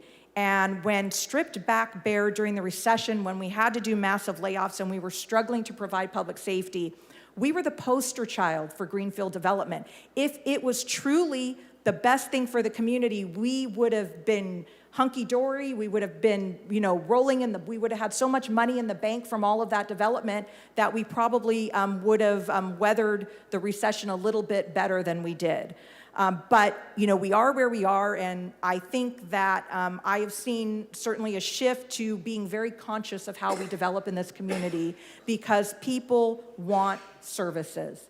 They want parks. They want 911 calls to be answered promptly. They want, their fire, if there's a fire or a medical aid call, they want those to be answered promptly. So we went into this very, very conscientiously. And I'll go back to what I said. When we came in office, the tax sharing agreement was expired. There was the one-off agreement that was being done for the Finucane project, and we found ourselves at a place where, okay, what are we going to do? We don't have a tax sharing agreement. We don't have enough money coming in to pay for all of this development that the developers want to occur. And at one point, we pushed a pause. We said, we got to figure out what we're going to do without an appropriate tax sharing agreement. And the building industry was like, obviously very eager. The housing crisis, we were just on the upward trend of the crisis. We have to start building. We have to start building. So we did. I thought we did all the right things. We went to the BIA, we went to the industry, we talked extensively about a public safety CFD. Clearly, there has been some confusion about when that would apply and when it wouldn't apply, but it was always our intent. I would never have continued to move forward without having that CFD in place. And by the way, it was always my understanding when I stepped into this chair that we had to deal, it was not called CFD 18 at the time, but it was the public safety CFD, the public safety CFD. So ever since I've been in this chair, that has always been on the table and always been part of the discussion. I think I covered, I'm sorry, there were so many things that were raised that I just wanted to make sure that I got all of the point. Okay. So one of the things that was mentioned about in the PowerPoint presentation was the rents. The rents have gone up. Totally appreciate that, totally sensitive to that. Our expenses have gone up tremendously. And we can't have it both ways. If we want to provide the services that our residents need and what I think we want to provide them, we have to have sufficient revenue. So yes, we're all very sensitive to the level of rents. I think that is why we have been extremely supportive and have been very aggressive in the development of affordable housing. I think this administration and this council has done more in the last couple years than I don't know how many years prior. So we focus a lot of energy, time, money on affordable housing developments. We try not to subsidize market rate development. We get inquiries all the time. Are there incentives? I want to build housing. We don't have incentives for market rate housing. If that's something that the council wants us to go down the path at looking at that, we can do that. It would be a shift. We've been going down the path of development paying for its own way, but if we want to go down a path of seeing how we can incentivize and subsidize market rate housing, we can do that. That's certainly the council's prerogative. But once again, we're all drinking from the same straw. It's the same cup that we're going to be paying for services out of, whether it be parks. You know, although we do have Measure P, we do have a lot of money still in parks from the general fund, police and fire. As far as notification of the residents, so what I'll say is residents are notified when they purchase a home. They have a disclosure as part of their home where it notifies them that there's a CFD and that the monthly or the annual tax on their bill will be X dollars. So the people purchasing the houses are notified. As far as the property owners, as far as noticing property owners, this is no different than CFD 11 that we do for landscaping. We held a publicly noticed hearing that we don't have a responsibility to notice every vacant property owner in the city of Fresno that we are going to form a community facilities district. We do that when it's going through the map process. And when they process their map, it's presented to them as a condition of approval. And they can make the decision whether or not they want to proceed with their project with the conditions that are imposed on that project. And there's the condition of approval for 18, for 11 if it's single family residential, for the sidewalk requirements, street light requirements, water, sewer. It's just a requirement of development. So the owners who submit the map are notified. We do believe we have fulfilled our obligation to notify property owners. Once again, I do want to address the fuzzy math. We were attempting to have a conversation with the BIA on Monday. We said we threw some numbers together late Friday to try and address the numbers that were in Jeff's letter. And my main point of that was you only did half of the equation. You only adjusted the revenue side. You didn't adjust the expense side. So we went through, we refined. I know Mr. Reed does not believe that we should be including things like the SAFER grant dollars. And we respectfully disagree because once those grant dollars go away, the general fund absorbs the expense. So we did not just hire firefighters for 3 years and then we're going to fire them all. No, we need those firefighters to continue to provide services for the expanded areas of our city so we can provide an appropriate level of service to them. Same thing, ARPA dollars. ARPA dollars were not grant dollars. ARPA dollars were revenue replacement dollars. That is how that funding was accounted for in the police and fire budget. It was revenue replacement for revenue we did not receive as a result of the pandemic. So respectfully disagree that those dollars shouldn't be counted, actually vehemently disagree because we absorbed those expenses into the general fund. I think I already covered, don't evaluate. Okay, I believe that is it. If there are any other questions that come up, I can't wait to answer. Thank you. Thank you, City Manager, Councilmember Arias. That's a record without a bell being rung. So let me just be upfront with everyone today. I'm not ready to vote on this today, primarily because, as Member Chavez indicated, this isn't just a one-item conversation. It's a very seismic decision that we have to make that will have significant implications citywide. And I don't vote on items like that when I'm getting memos on the dais and formulas and updates from both sides. So I will not be prepared to vote on this item today. But with that, I will put all my questions on the record so that folks can be prepared to provide us more information in the coming days if the council chooses to delay a vote today on this item. For one, I do want to appreciate the how we got here conversation. Everyone is right. We don't have a tax sharing agreement that's fair with the county. The Board of Supervisors don't believe that they should negotiate a better agreement for the city, even though we make up the majority of the county population.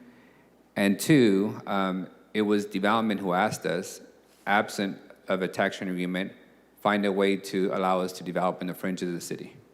Staff and developers brought forward a proposal for this district. But I do want to have a conversation with our Public Works Director. I think we've lost the general public after the first 5 minutes of discussing this item, because nobody really understands what a district is and what the purpose is and how it operates. So Director Mosier, can you, in basic layman's terms, for the non-developers and engineers and city managers, can you explain to us what is this district and what does it pay for?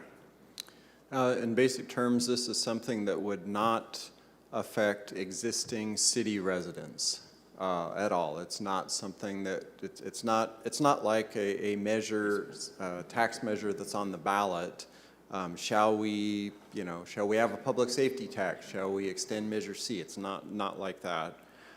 This is one where as property is developing, for example, just a vacant land, greenfield, and going into a single-family neighborhood or an apartment complex, that then those properties would join a district that has additional special taxes for a specific purpose that's legally firewalled, protected, cannot be used for anything else. And who does that money go for? And in this district, what are the services that are being asked to be paid for by those residents?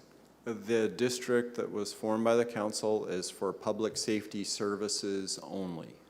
So police and fire services to provide services to these areas of the district. And would this district, as the council approved it last year, only apply to this development, or would it apply to several developments if they choose to occur, and in what areas? Currently, it would apply to any new development that's in there on the map, the 6238, where the city's receiving 38% of the property tax. So those are only very limited areas at the fringe of the city.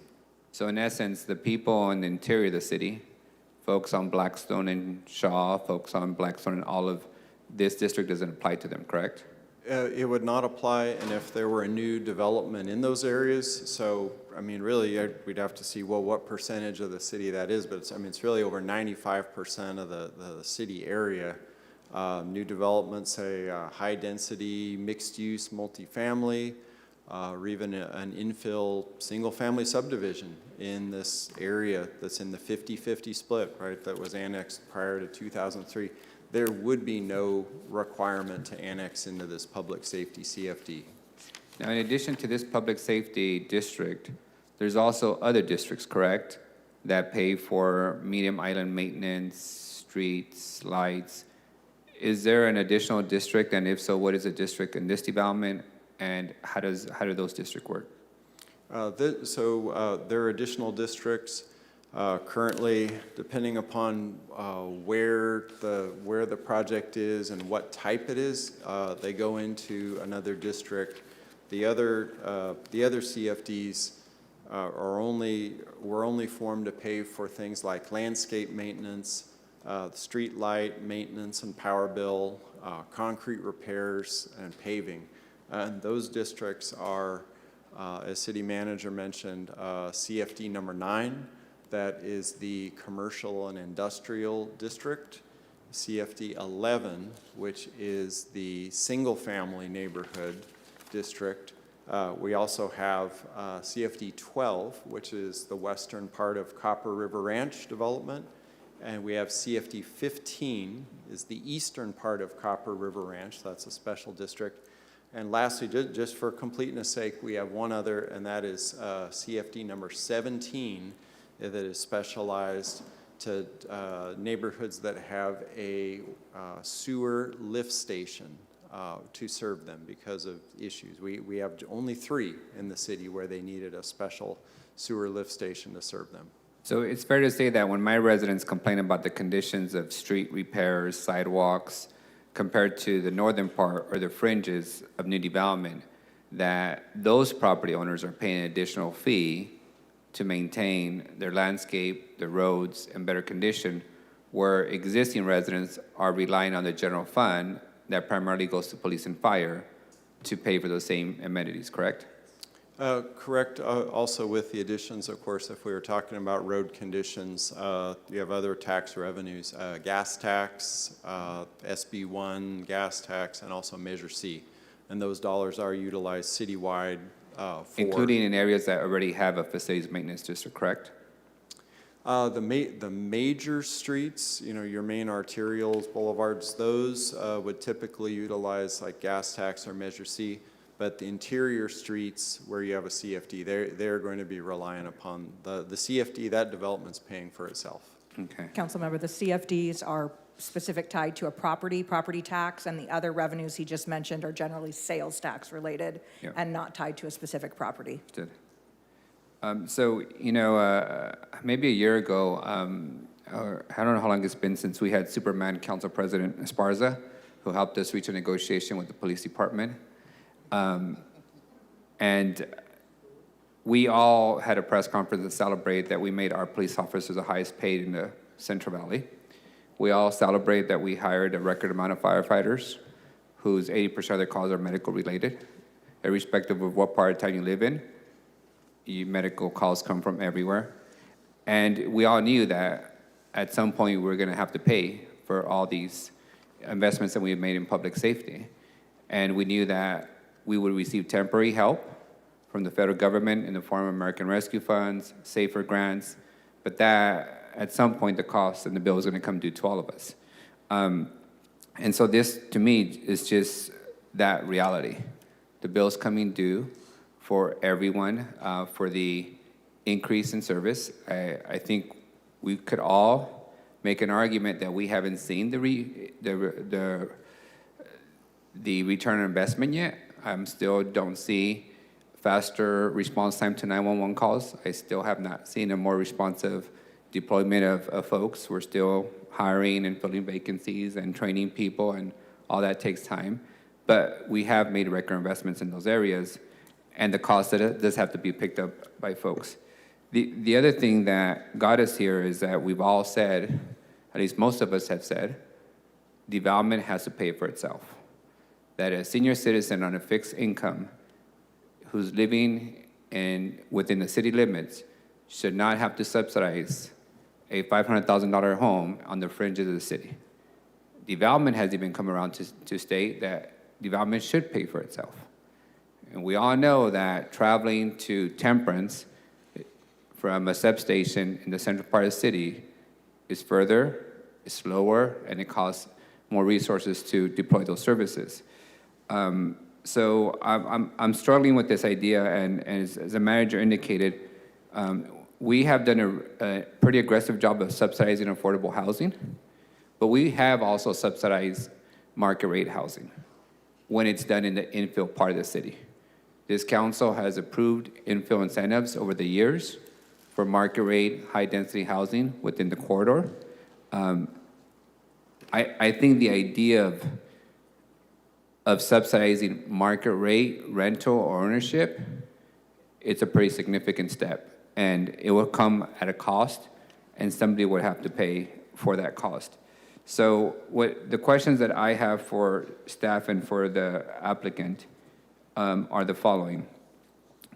One, for staff, if we don't apply this higher fee, where are the funding sources that we're going to use to make up the shortfall? And I like to have specifics. If it's a general fund, I need you to say it's a general fund, 80% of which goes to police and fire. Because this is going to be a budget conversation when the bill comes due in June, when the mayor proposes his budget. Two, what is the mayor's position on this? I know he's not here today, he's not a policymaker, but we need to know if we're not going to proceed with this district as approved months ago, then what is the alternative? Does development stop in the fringe of the city? Is the mayor going to restart negotiations on a tax sharing agreement? I need to know, and I don't want to put on the spot, but we need to have a collective position as a policymaking body in the executive branch on what are the alternative paths if this does not go forward and proceed. I also need to know a final assessment on whatever numbers have been tossed out. What is the final position of the city staff to what the true cost of providing these services are? And what is the final numbers from the applicant on what they believe are the true costs for services that are being rendered to that area? And I would like that hopefully before we take a final vote, because I have not been able to track the different competing numbers that are being projected and presented. I also want to know from the applicant if the applicant is interested in making these single-family rental projects affordable. As a policymaker, I can get to a place of subsidizing affordable housing. We do that on a daily basis. We have a crisis in the affordability market, but I cannot get to a place of subsidizing market rate rentals in the fringes of the city. So I'd like to hear what are the plans for those properties, and if they're rentals, how long do they propose to be rental markets?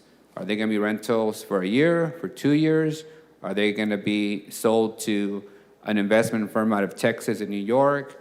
And then we got to deal with that headache. We just, in my district, are dealing with the Californian hotel. When investors buy rental markets, they tend not to invest in them. And they become a problem of code enforcement in the city, which is, again, a significant resource that we have to deploy after the fact.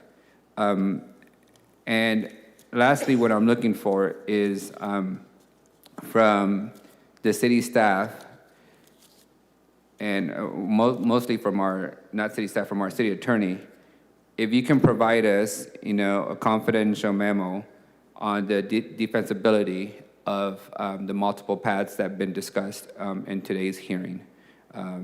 I like to be able to assess what exposure we have, not only with the applicant and their application before us, but we have required other developments to enter into this district, and we are requiring future developments in my district to enter into this district.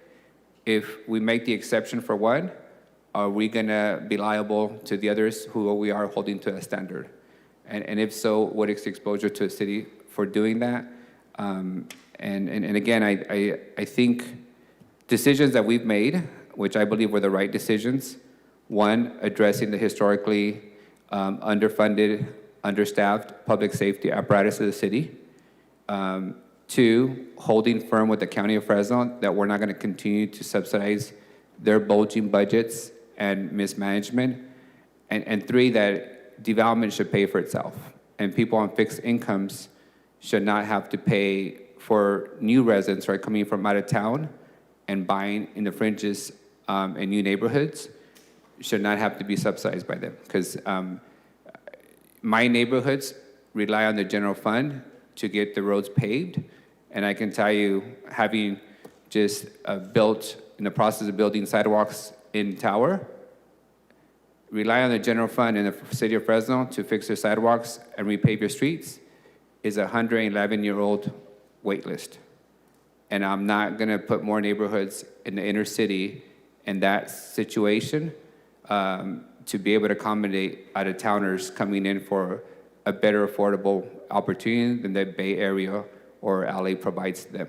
So this is a huge seismic decision we have to make, and I want time and more information to be able to assess the potential consequences of those decisions. Thank you, Council President.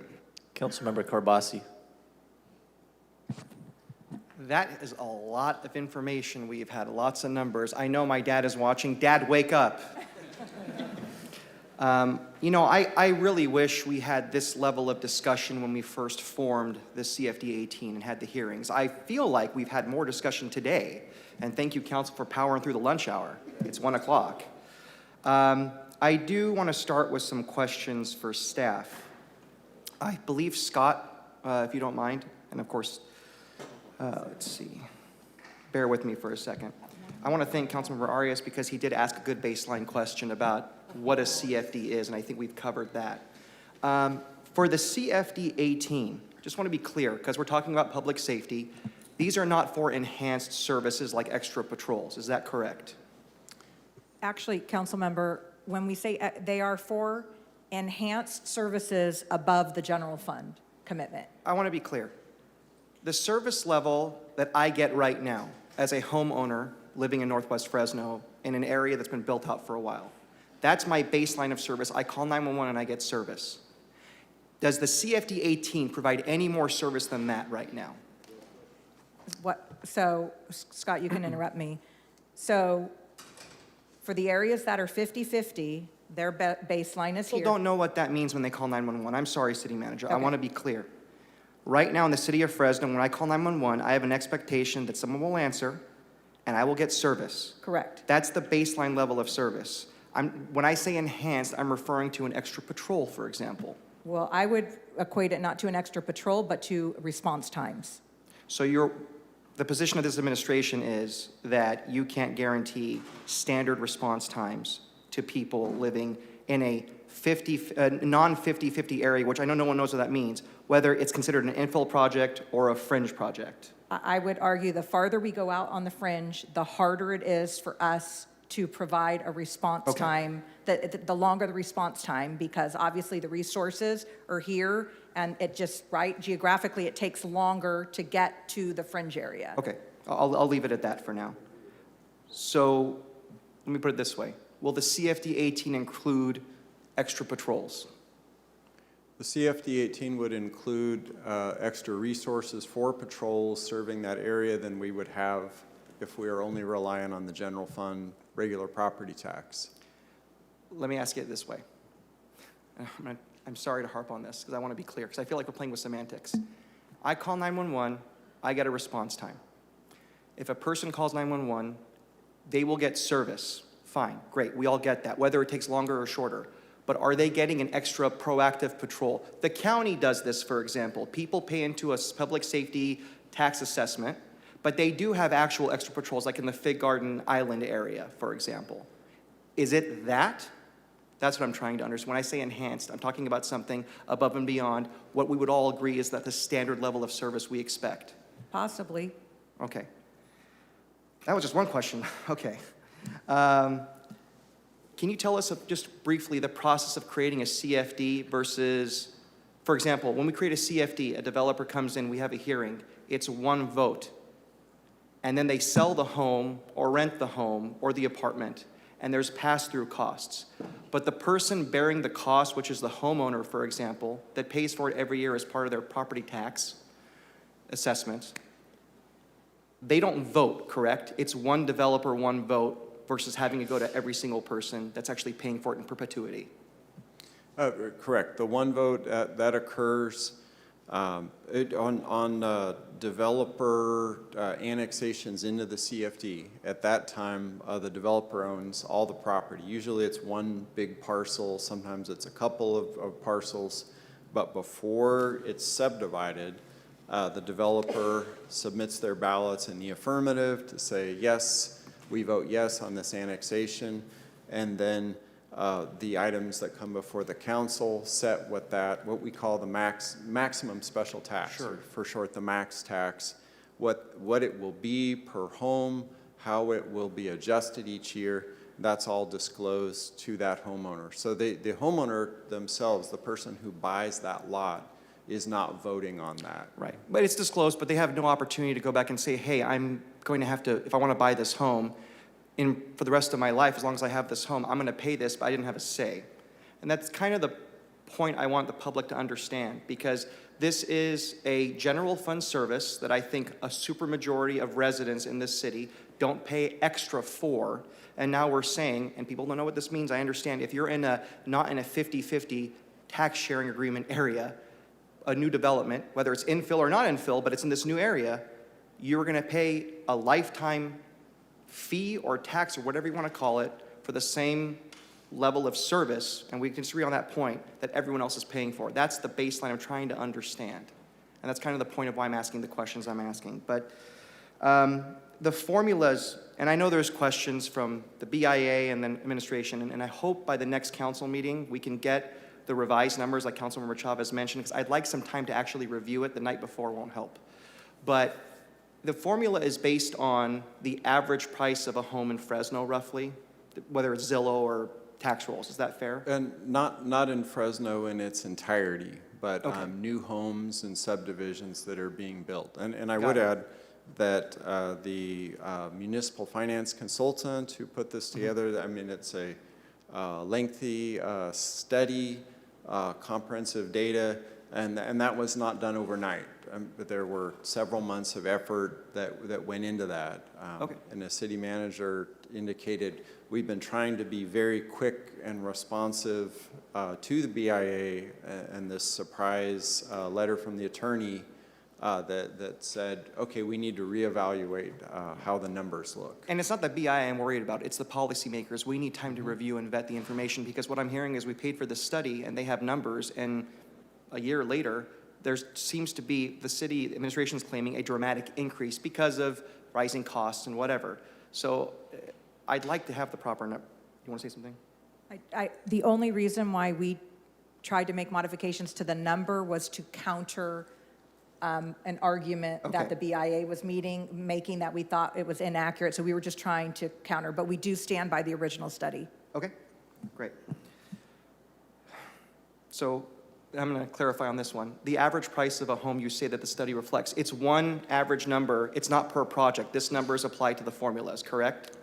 That is correct, and if I may add, one reason for that is at the time when a subdivision map comes in, we do not know exactly what that will be. Sure. If the original home builder keeps that one, we may be able to estimate, but we don't know how many homeowners will select, model number 1 versus model number 5. How many people do the single-story 1,500 square foot homes versus the vast majority say, I want the 2,800 square foot two-story model. Sure. And the results of that would be very different numbers. Or in some cases, we have a subdivider who will sell part of their finished lots to another builder within that tract. And again, we have no guarantee who's actually going to build and what will be the product type when they're annexing into the CFD. I think that's all I have, Scott, for staff. Thank you. We've heard the argument for years. We've discussed whether sprawl pays for itself. The issue is that it's pretty clear, because we're not doing this on a project-by-project basis, there are lots of homes that are sold in these areas that have higher tax assessments because they cost more than that average. They may actually generate revenue. So the argument was we don't subsidize market rate housing. I'd argue that that market rate housing, workforce housing, could subsidize the general fund. But we got to look at the numbers we'll get next week. This is for city manager. You stated that staff, so the administration, and this is what you used, chose from a policy standpoint to not apply CFD 18 on a project-by-project basis. And you made a good point that some areas in certain council districts may have to be assessed more because they're not necessarily generating the revenues other areas make, and that's a fair point. It's the word policy perspective that concerns me, because this council is a policy-making body, and I would have liked to have had that discussion last year when we're talking about this so that we can make that decision. It's a hard discussion, but we should be making that decision. And I'm really neutral on that right now. I don't know what the right answer is, but I want to make sure we keep the policy debate on this dais. Yeah, I don't disagree. I think that as staff, we make recommendations to this body as part of every item that we present to you. And historically, we have never come and presented an agenda item for you to vote on that. We've tried to do the opposite of sort of the divisive approach of the haves and the have-nots. So it has just sort of been from the administration's perspective, obviously in this one Fresno, to try and not create the haves and the have-nots. So I understand your point, and I don't disagree. Yeah, no, my worry is when you mention one Fresno, though, you have some people that are paying for, I'm going to use the word a tax, for the rest of their lives. They own this home, but they're actually generating revenue. That's the conversation we should have up here, and I think we can do it in a constructive way. Yeah, and I just want to clarify, and I've had this conversation before. The term affordable housing, I'd agree, the administration has been very aggressive, and it's a great thing on getting funding for affordable housing. But what we're talking about here is market rate workforce housing, that families that make too much to get assistance want to be able to buy a home. And we have people investing here. A lot of them are leaving in Madera and Kerman and Merced, but they're still here. And we want to make sure that we create an environment where we have an increased supply, because the market's changed in the last 6 months alone when we initially approved this thing. I have a question for the city attorney. Is it, and I know there's a memo requested on this, but is it legally defensible for this council to dissolve the CFD 18? Yes, you can do that. Best way probably is to pass a resolution directing my office to draft a new ordinance. Well, what I'm going to do and then is I'm going to request your office draft that language.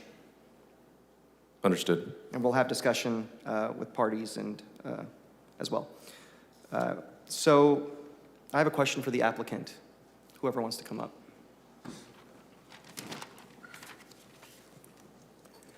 Is this an infill project? Yes, it is, by the map that, yes. Can you explain what that means? Well, everything is built around it.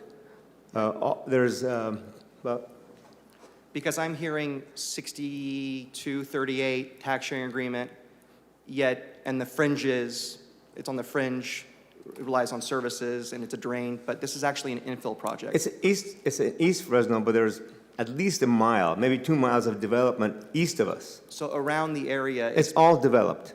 okay. It's all, and go ahead. I would add that it's close to job centers. The light industrial park is right next door. The airport is very nearby. A lot of these folks are probably going to be working just a few blocks down the street. Okay.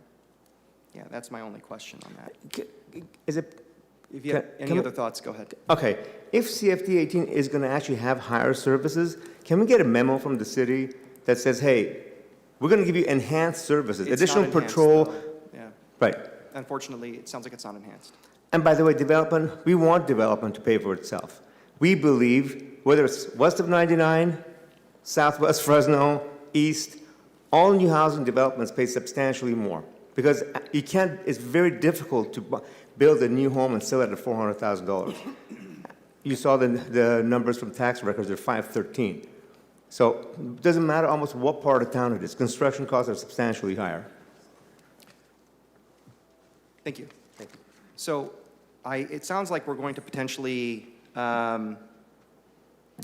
delay this. We'll see if there's a motion made. But I just want to make share a couple of thoughts, because I think we're going to go back into policy-making mode once this is done. So the tract in question was annexed in 2007. And CFD 18 is being applied retroactively, which I think is unfair. I'll call this an unpremeditated bait and switch. I think that these things should be evaluated on a project-by-project basis with actual projections and present market conditions, which is really important because we want to understand the impact it has on the consumer, which are our working families in Fresno. Ultimately, I do believe we need to go back to the drawing board, which is why I've asked the city attorney to draft a bill where we dissolve CFD 18, where we can have collaboration, especially with the policymakers, in a more open process, with the administration and all the parties, to create a CFD, but with truly enhanced services. If people are going to be paying for the rest of their lives for a tax that no one else is paying for, they should get better quality service, because that's what you get when you pay for a regular CFD and have improved streets in your neighborhood or landscaping or lighting. You get a higher level of service than anyone else gets, and this is very different, unfortunately. I do want to make it clear, I think this council has a very big commitment to improving the supply of housing, but it's affordable housing for the workforce in our community. And the most important thing I want to put something into context for my colleagues, and I swear this is my last point, so thank you for your patience. Policies can be created with the best intentions, but in practice there can be unintended consequences. Since December of 2022, when the CFD 18 resolution of intention was passed, interest rates for a 30-year fixed loan average increased from 6.54% to today's average of 7.92%, almost 1.5% more. This has a crippling effect on working families struggling to buy a home. That means that back in December of 22, when we created this thing, if a working family could afford a $500,000 home, today that same family can only afford a home worth $425,000. That's $75,000 less of purchasing power. And $75,000 less. Last time I checked, home prices have been going up, folks. And my take on this is, This is the wrong time to continue supporting policies that increase the cost of affording a home for our workforce, whether you buy or rent here in Fresno. And that's why I'm strongly going to advocate complete redraw and revamp of the CFD 18 process. Thank you. Yes, thank you. Thank you for your presentation where I'm in there being quoted. That was amazing. Can I add something to that? What's that? You asked, Mike asked a question Go about ahead. infill also. CFD 11 and 9 applies citywide. This is CFD 18 on select neighborhoods, not on everybody. Okay. Question, Scott, if I could just ask you a question. So part of this, the CFD 18, which I didn't support for the reasons that were stated, this came about because we have a dispute with the county over tax sharing, correct? In that we feel the development is not paying for itself. That's why we want more in terms of the tax sharing. And as a result of not getting more of the tax sharing like we used to on a 50-50 split, the CFD is to make up for that. Is that a fair? Yes, I would agree with that. Okay. So in some sense, and I'm raising this with you, City Manager, and it's rhetorical. You don't have to really answer it. But in some sense, when we do the CFD, we're acquiescing to the county and saying, we give up. You win. You don't have to negotiate with us because we're going to tax people more rather than getting the appropriate share of a property tax. Can I answer? Sure. I don't disagree with you. Okay. But it was our reaction to not, while we're at a standstill with the county, finding a way to let development continue without further going into the hole financially. So it was our attempt. I agree. Ideally, we'd have a tax sharing agreement that would be able, to pay for our services. But it was trying to make lemonade out of lemons. I don't disagree with you. Understand, but once we do this, what's the incentive for the county to come to the table and give us more of the revenue that they should be giving us because we already are taxing people more? There is no incentive. There's no incentive for them to come back to the table because we've acquiesced.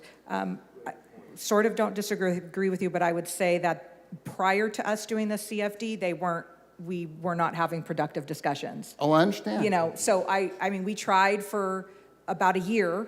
Yeah.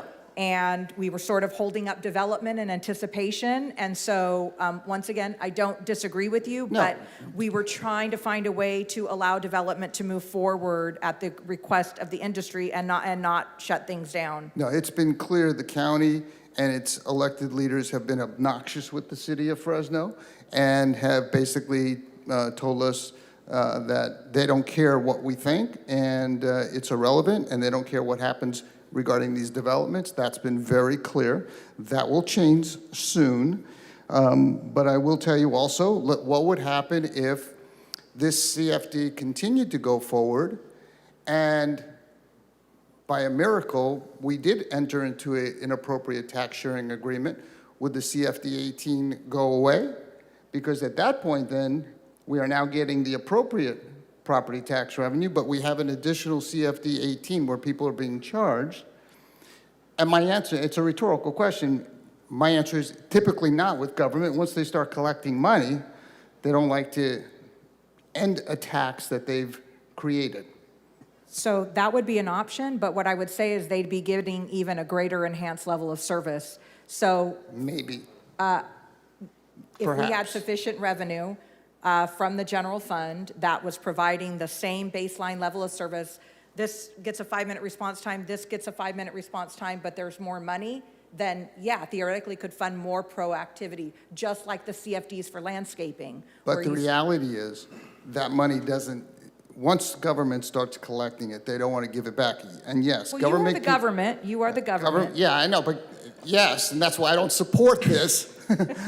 And that's why I know that if this moves forward and the tax sharing by miracle, we had politicians over in the county that really wanted to work with the city, this would not go away.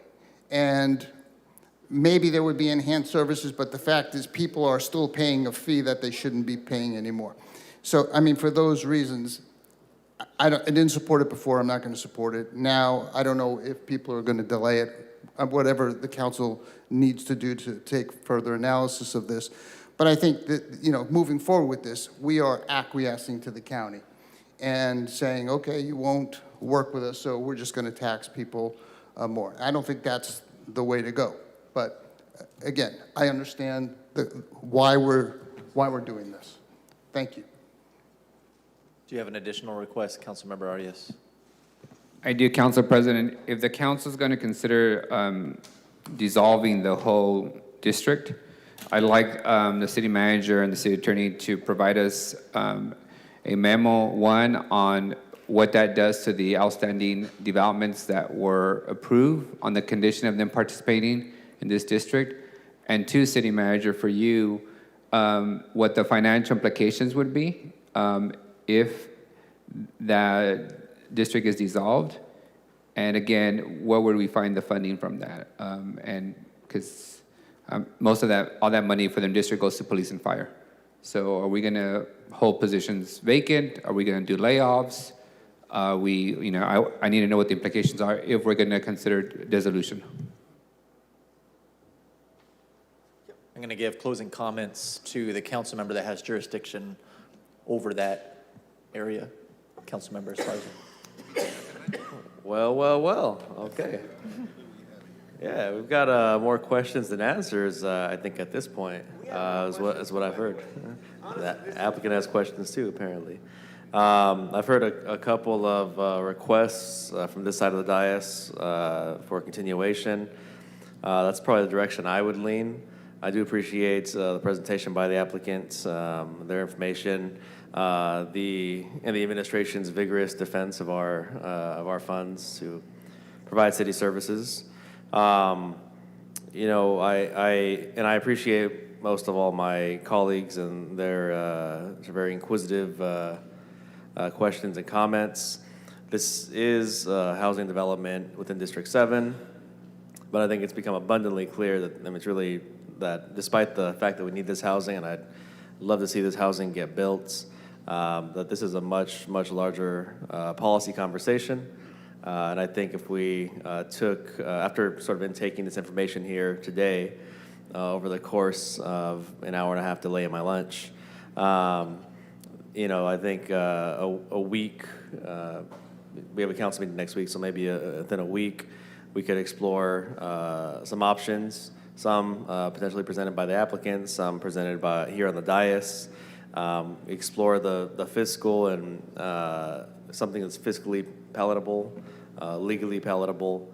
I think we're at a spot where this council doesn't seem to know exactly where we're headed at this moment. So I think a week would prove prudent. So with that, yeah. I can't get that done in a week. I can't do the financial analysis necessary in a week. I'll do my best, but I don't think I can get there in a week. If I can just chime in. Can I chime in real quick? When is the final date that this would need to be heard by? Council President, under the Subdivision Map Act, once the hearing ends today, you have 10 days. Can we continue? 7 business days or 7 calendar days? 10 calendar days from the hearing. City Attorney, can we just continue the hearing instead of ending it? No, well, So the issue is that it has to be, the matter has to be heard within 45 days, and I think we're right up against that window. I mean, the hearing's been done. We can't take it all back. We'll do the best we can. We'll do the best we can. We'll get you everything we can get you in that time period. And just so we all understand, if you don't make a ruling within 10 days, it effectively kills the appeal. So that's the implication of us not having this come back. Can't the applicant grant us an extension? That's typically also no. We looked into waivers. He can't waive it. It's under the act. We do have a very succinct agenda next week, which I hope will allow our city staff to give this proper consideration leading up to next week. But is there something you wish to say really quick? Yeah. Question. So there's another hearing next week, is that correct? Well, the hearing has been I mean, after council meeting. next week that you want, the direction is to get this information back to you next week. Is that what I'm hearing, Councilmember? Yeah, so Right. what I'm proposing, based on what I've heard from my colleagues and from the applicant, is, yeah, we take a week Okay. and bring this back to next Thursday's council meeting, which is within the time parameters established. Can we meet with, is there anything wrong with meeting with city manager's office and this body or select members of this body to discuss? Because this is a complicated, I get it. It's a complicated issue for all of us. Here's the problem with that. This is a quasi-judicial matter. You can't engage with the people that are going to be voting. Just for policy, not a project. No, you can't. Not on this topic. They have to avoid bias. If there's any communication, By they're going to have to including city potentially manager's recuse office? themselves. You could meet with the administration, including the mayor and the city manager. Correct. But can they meet with you? Sure. But we can't. Correct. They probably couldn't act as a conduit, but I'm sure they could tell us their thoughts That's before the meeting. the disadvantage we've got. Okay. Can I just I have one other, not a rhetorical question. When somebody calls 911, city manager, is there going to be a map that says this is CFD 18, faster service? This one is not, delay it. It's usually a 10-minute hold time. What is that? It's usually a 10-minute hold time for everyone. But would there be a map so 911 operator goes, oh, this is CFD 18, we're going to actually do it at 10 minutes, everybody else is going to be longer? It's geography. Farther out, longer response time. It's not based on what you pay, even if you pay more into the fund, it's based on where you live. It's now. just, so it's regardless of whether CFD 18 or not, the farther you are. So Southwest Fresno, Southeast, Northeast are going to have a longer response Even if time. your development actually pays into the city fund, yes. Right, got it. Thank you. Yeah, so I'll go ahead and, is there a motion required for what I There proposed? would need to be a motion to continue this matter. Continue anytime. Yeah, just clarify, date and time, and then we'll get it agendized. Yeah, so I'll make a motion to continue this to Second. To the next following meeting at the same hearing time. That is that, establishes a minimum hearing time. Obviously, if we get done later, we'll hear it later, as we did today. But that's my motion. Clarification, would it be a hearing at the next meeting since I have closed the hearing? It would be a decision on the matter. Right. It So the wouldn't be- hearing portion is not continued, it's the decision, correct? You can still have discussion. Discussion on the dais. Yes. So, But the hearing is closed as of today. Correct. Not to continue the hearing, but to continue the actual item of the decision that we need to make. Okay, just wanted to be clear. I have a motion and a second on the table. So we can't comment. Is that correct? You could be here next week, absolutely. There will be public comment on the item agendized at 10:25 a.m. next Thursday. So we can be here and comment? Yes. Okay. Yes. Is there any appetite for an ad hoc committee from this I body? don't know if it hasn't been agendized, if we'd be able to do that today. Agreed. Okay. Well, what I could, there would be no- However, if 3 council members still wanted to meet up outside of a committee, that is always your prerogative. Sure. Mr. President, can I add one point? I am working on that policy to potentially rescind CFD 18. If there are 2 council members who want to work with me on that, maybe come up with a hybrid, I'm open to that too. I would advise you to maybe talk to a couple council members. Yeah, well, I think let's ensure that every council member receives all of the information that both the city manager and city attorney are going to provide, and go from there. Motion and second on the table. Is there any opposition? Seeing none, this matter is continued to next Thursday's council meeting. Thank you, everybody. We will return in the chambers at 3 p.m. We will announce our single closed session item. We will then take the closed session matter, and then we will return for contested consent afterwards. See everybody at 3 o'clock.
Can you please announce what we'll be hearing and closed and whether or not we'll be reporting anything out after that?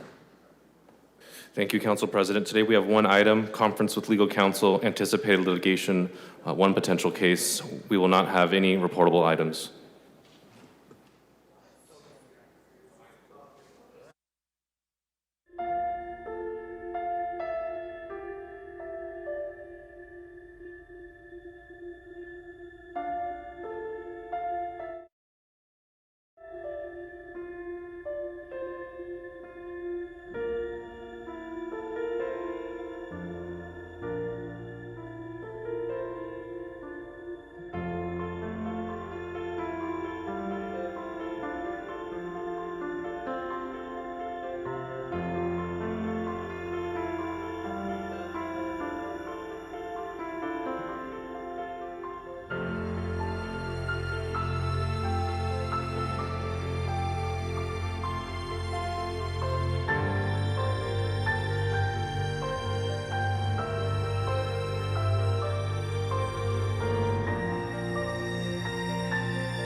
All right, CMAC is running. We have Cliff online. Council member, please proceed. Thank you, Council President. If the council recalls, last few months, we've had some very public conversations and private conversations about the conditions of our radio infrastructure for public safety, our whole apparatus. It requires significant upgrades. So since we're proposing to spend $1.5 million on these radios, my question was, is this $1.5 million going to go towards that permanent radio infrastructure fix, or is this simply just buying individual radios to deal with the current demand? Cliff, I'll go ahead and take this, and you can step in if I need you. This is to replace radios that for either new personnel coming on board, new hires, or replacement of old radios that are past their useful life. So this is not about new infrastructure for the radio system. We are working on that. We have some short-term fixes that we are working on as far as the coverage of the radios, and that involves the Crown Castle facility, which will be online by when? I can't read your sign language, sorry. Brian Horn, CIO, City of Fresno, of course. Crown Castle was supposed to be online in the next month. There has been a hiccup, so we're trying to figure out if we could still have them done by the end of the year. So there's been a hiccup with PG&E, and you should know about it. If not, you will shortly. Okay, so I'm guessing it's the If you electrical need infrastructure. help with PG&E, I'm probably the person to talk to versus the mayor. I'll take it. Because I'm not trying to take them over. Okay, so We'll I'll get contact updated on that, council, and engage you. So the Crown Castle Tower will help a lot with the coverage situation, and then we are working on a number of other long-term fixes for the system, but this is just replacement of the radios. Understood. My second question is, I'm not a techie, so forgive my ignorance. Do these radios that we're spending $1.5 million, will they work when the permanent radio infrastructure system is in place, or are we going to have to then upgrade them because they no longer work with the new system? Brian, can you answer that question? It's going to depend upon exactly what we do with the new system. I'm sorry to tell you that, because these are UHF and VHF. If we continue to do UHF and VHF, then yes, they will continue to work. If we do the 700 megahertz, then we'll probably have to replace some of them, but they could.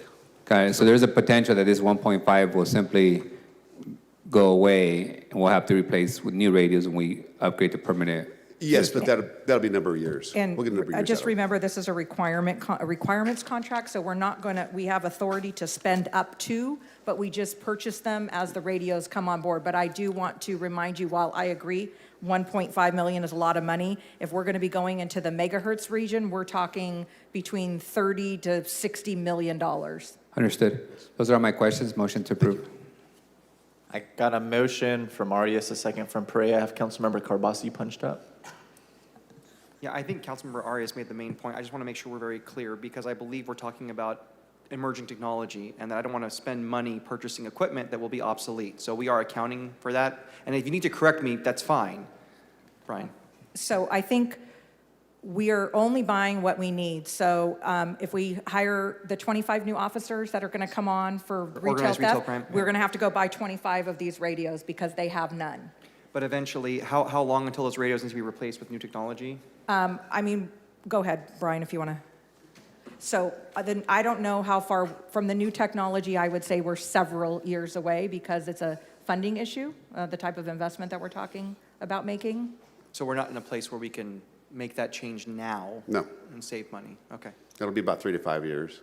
Okay, But thank in you. the meantime, we'll keep everything going that we have now and improve on some of the signal strength we have as well. Got it. Thank you. Motion and second on the table. Any opposition?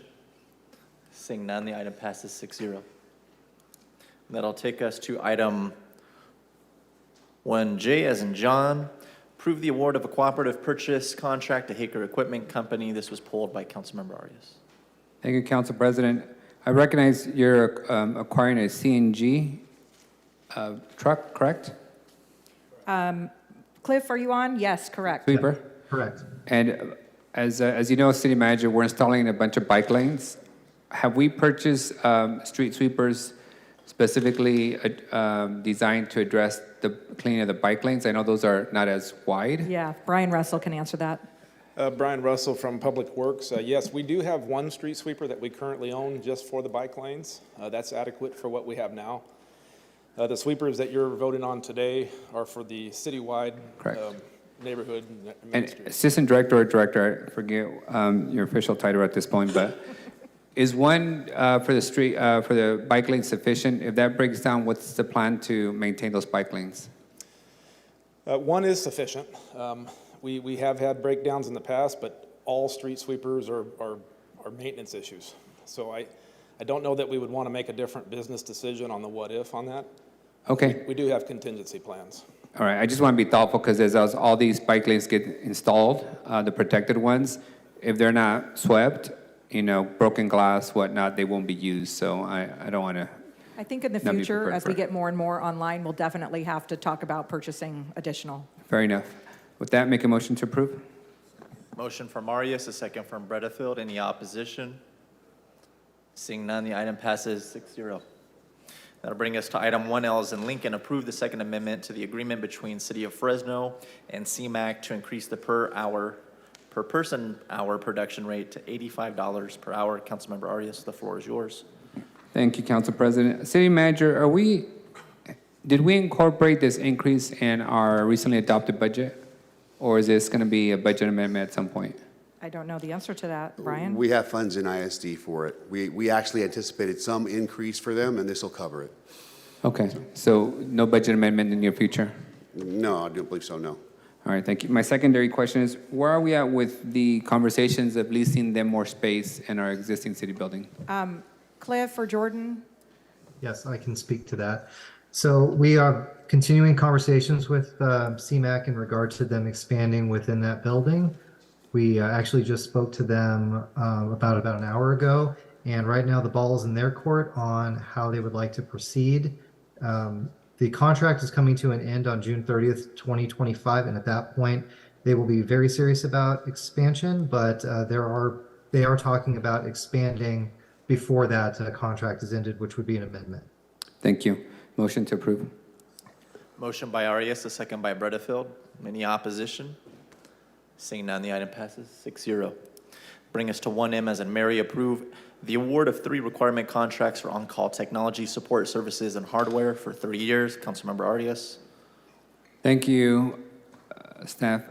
I pulled this item to really understand what services are you obtaining from them on the on-call technology? Is this customer service that everybody calls into? What exactly are they providing?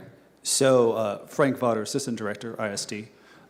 In the council report, we detail a bunch of services, and there's M and N are very similar, right? I can go through those with you in detail if you'd like. Just give me a general high description. level, it's services that we use a fair bit of, and we sometimes have to go out to bid, or we have to get those services as or support for those services to backfill our current staff in terms of their capabilities. They don't have the capabilities, we don't have the volume of staff that we need.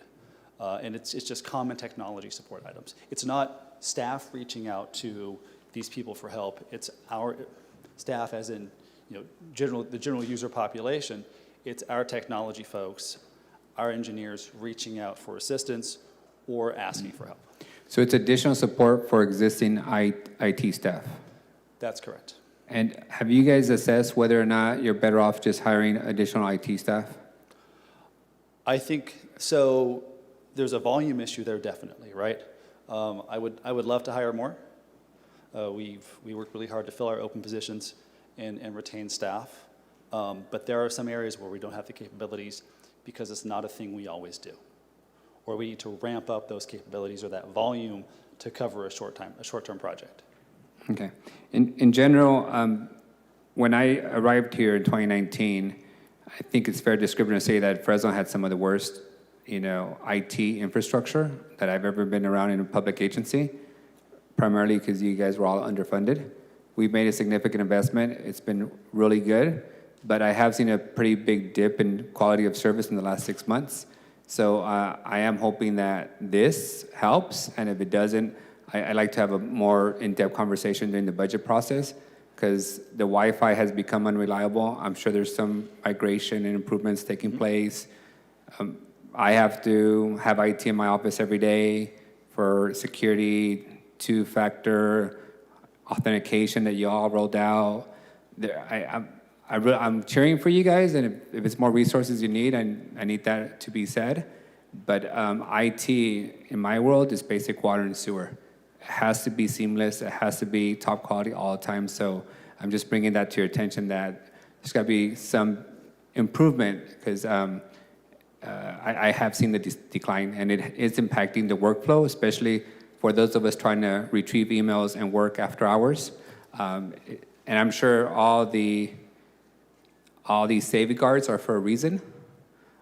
The upgrades are for a reason, but we still got to find a way to make it user-friendly. But with that, I'll make a motion to approve. Thank you for your ongoing support, and I'm happy to meet with you about your concerns. Yeah. Motion by Arias, second by Perea. Any opposition? Seeing none, the item passes 6-0. Take us to 1-0 as an ocean resolution authorizing submission of application to CPUC for federal funding account last mile broadband deployment. Councilmember Arias. Thank you. Staff, I think we've had discussions about this a few months ago. It's been down at the staff level for a few months now. It was hard to see the actual map that was included in the backup material. Can somebody enlighten me with what areas are being proposed in this grant application for last mile connectivity? Yes, Paul Zoe, project. Closer to the liaison. microphone, Paul, please. Yes. All right, Paul Zoe, project liaison program administrator of the Information Service Department. We identify a number of unserved areas within the CUPC's mapping. We provided a mapping to your council chiefs. We apologize for not able to give that clarity. Again, we had to get the data from the CUPC. And it's throughout the 7 council districts, identifying the high-density unserved areas. So if you want specific locations, they are mostly of mobile home parks, because those are the areas that are unserved. For example, in your district, Councilmember Arias, it's at the Marks and Valentine area, the mobile home park there. Okay, so in essence, if we were to receive the $11 million, what would be the actual work that the city staff would conduct with those resources? So we would go out and select a partner, put out an RFP, select a partner. They will build the last mile, connecting the resident to the fiber. For the city staff, we will administer the grant, reporting back to the CUPC of its progress. So are we simply just responsible for laying the fiber down? We're not responsible for actual connectivity occurring? Correct. It is our partner to be selected to actually get the fiber into the mobile home. When do you anticipate, if all this works out as planned, that connectivity portion would actually take place? It has to be within 18 months per the CUPC guideline. 18 months from us receiving the grant? Correct. We expect a much more time frame. We're submitting about 14 months to deliver that. And so Are these sites that you selected final? they are as close to final as possible, because we have to put in a number of items. We had to conduct a 5-year pro forma revenue income. The CUPC requires it, and so it's near completion. We ask you to approve it. And by approving this today, are we approving these locations as final, or can there be adjustments made? We could certainly, at a later point, request the CUPC identifying a greater need, especially when the CUPC published the map that we provided to your chief of staff just last Friday. And so they are getting better, and so we could take advantage of that as they provide more clarity. It would be much more helpful to spend the money where it's needed, and we could request that. And is a deadline for this week to submit it? Tomorrow. Tomorrow? All right, just so you know, I have one of the most districts that are not connected to broadband, and this map essentially locks us into one parcel in the whole district of 85,000 people, which is a mobile home park. I don't think that's the best location to pick. We just built a college campus in West Fresno. That whole area doesn't have connectivity. That would have been a bigger preference for me, or even one around elementary schools in the neighborhoods that don't have connectivity. So I would like us to revisit adjustments, at least in my area, on what could be done. But I recognize you guys have a deadline of tomorrow. Staff, Paul, do we have control over, or does the PUC dictate? The PUC dictates where the unserved are. Okay. Number one. Number two, there's errors in that mapping. Specifically, you mentioned the new campus. For example, they identified the legacy commons operated by Fresno Housing Authority as unserved. We actually verify a number of locations. Correct. That is served by Comcast. Yeah. And so we vetted. And that's my point, staff, is that the source data is inaccurate. So you guys identified locations based on CPUC having source data that isn't up to date, to be fair. We actually took their data and go to AT&T or Comcast's website to verify that whether we could subscribe or not. But Paul, what if there's something missing from their data, like the West Fresno campus? So I'm just, for instance, it was bare dirt before, so maybe the PUC obviously wouldn't have that.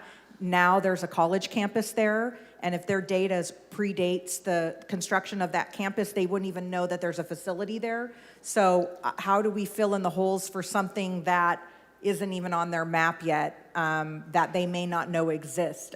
Can we maybe get, for instance, I think the West Fresno campus is a good idea, and get that and go ask the PUC, is this on your list of underserved, and can we add it? So specifically at campus, we work with State Center Community College District Office. They are getting fiber through our partner to that location. All of their campus is through our partner CVIN, and they utilize some of our assets. And Paul, you're right. The campuses by law have fiber. Yeah. Each school site has fiber. It's a neighborhood around it that lacks fiber. That's the conversation I want to have, is the whole idea behind putting a college campus or any school site in an inner city neighborhood is that, one, you pull infrastructure there, but two, you leverage that infrastructure to expand it in the residential neighborhood that hasn't had it for decades. So what I would simply ask is, can you provide me all the locations in my district that the CPUC indicated lack connectivity, and then allow us to see in the next evolution to see what adjustments we can make for it. Because as much as I'm supportive of doing a mobile home park, you're looking at about 30 or 40 elderly folks that may be served or may not want the high-speed fiber going into their stuff. Because the challenge of the mobile home parks, as you know, is they don't own the land. So the landlord and the property owner still has to agree to pull the fiber, and that's really the structural hiccup to them receiving connectivity. So that's my request. If you can just give me the full list of the stuff in my district, and with that, I'll make a motion to approve. We will do that. Thank you. Got a motion from Arias, second from Carbasi. Councilmember Carbasi, you're punched up. Yeah, I just want to thank staff. I did question the map, and you were able to provide the information rather quickly and set up a future meeting. This is a pretty big deal for my district because the very southeastern portion of my district is highlighted, as well as Herndon Town, which is and everything actually west of the railroad tracks above Herndon, west of the BNSF railroad tracks. So that's a very big deal, and I think those folks, access to internet is almost essential these days, and to be able to have broadband service out there could make a huge difference in their lives. So very excited about how this is implemented. Thank you. Thank you. Motion and a second. Any opposition? Seeing none, the item passes 6-0. Thank you, Paul. Next up is 1S as in Sam, actions pertaining to homeless street outreach, assessment, and mobile shower operations agreement provided under the Homeless Housing Assistance and Prevention Program. Councilmember Butterfield, you pulled this item. The floor is yours. Yes, thank you. Just a quick question. On the grace bound with the mobile shower trailers, I know with the first agreement with Pavarello, you are working to get people into programming and treatment off the streets. Are they doing the same thing with the grace bound where they're trying to get them off the streets as opposed to just providing them a shower? Yeah, good afternoon, Councilmember Phil Sky, Assistant Director of Planning and Development. The answer is yes. And so Gracebound is a member of the Fresno Madera Continuum of Care, as is the City of Fresno and Pavarello House and others. And part of our collective commitment is to participate in what's called the Coordinated Entry System, which is to say that part of the services that are provided, whether it be by Pavarello House, us, Gracebound, or any other member of the Continuum of Care, is that we are always entering people into our homeless management information system so that when Gracebound is providing those showers or those restroom services, they're providing them immediate needs. They're also entering them into HMIS, ensuring linkages to all of the available services that they would potentially qualify for, including shelter. Okay, motion to approve. Thank you, Phil. Thank you. Got a motion from Bredefeld, a second from Arias. Any opposition? Seeing none, the item passes 6-0. Thank you, Phil. Next up, we have 1T as in Tom, actions pertaining to the infill infrastructure grant, catalytic qualifying infill area program. This is pulled by Councilmember Arias.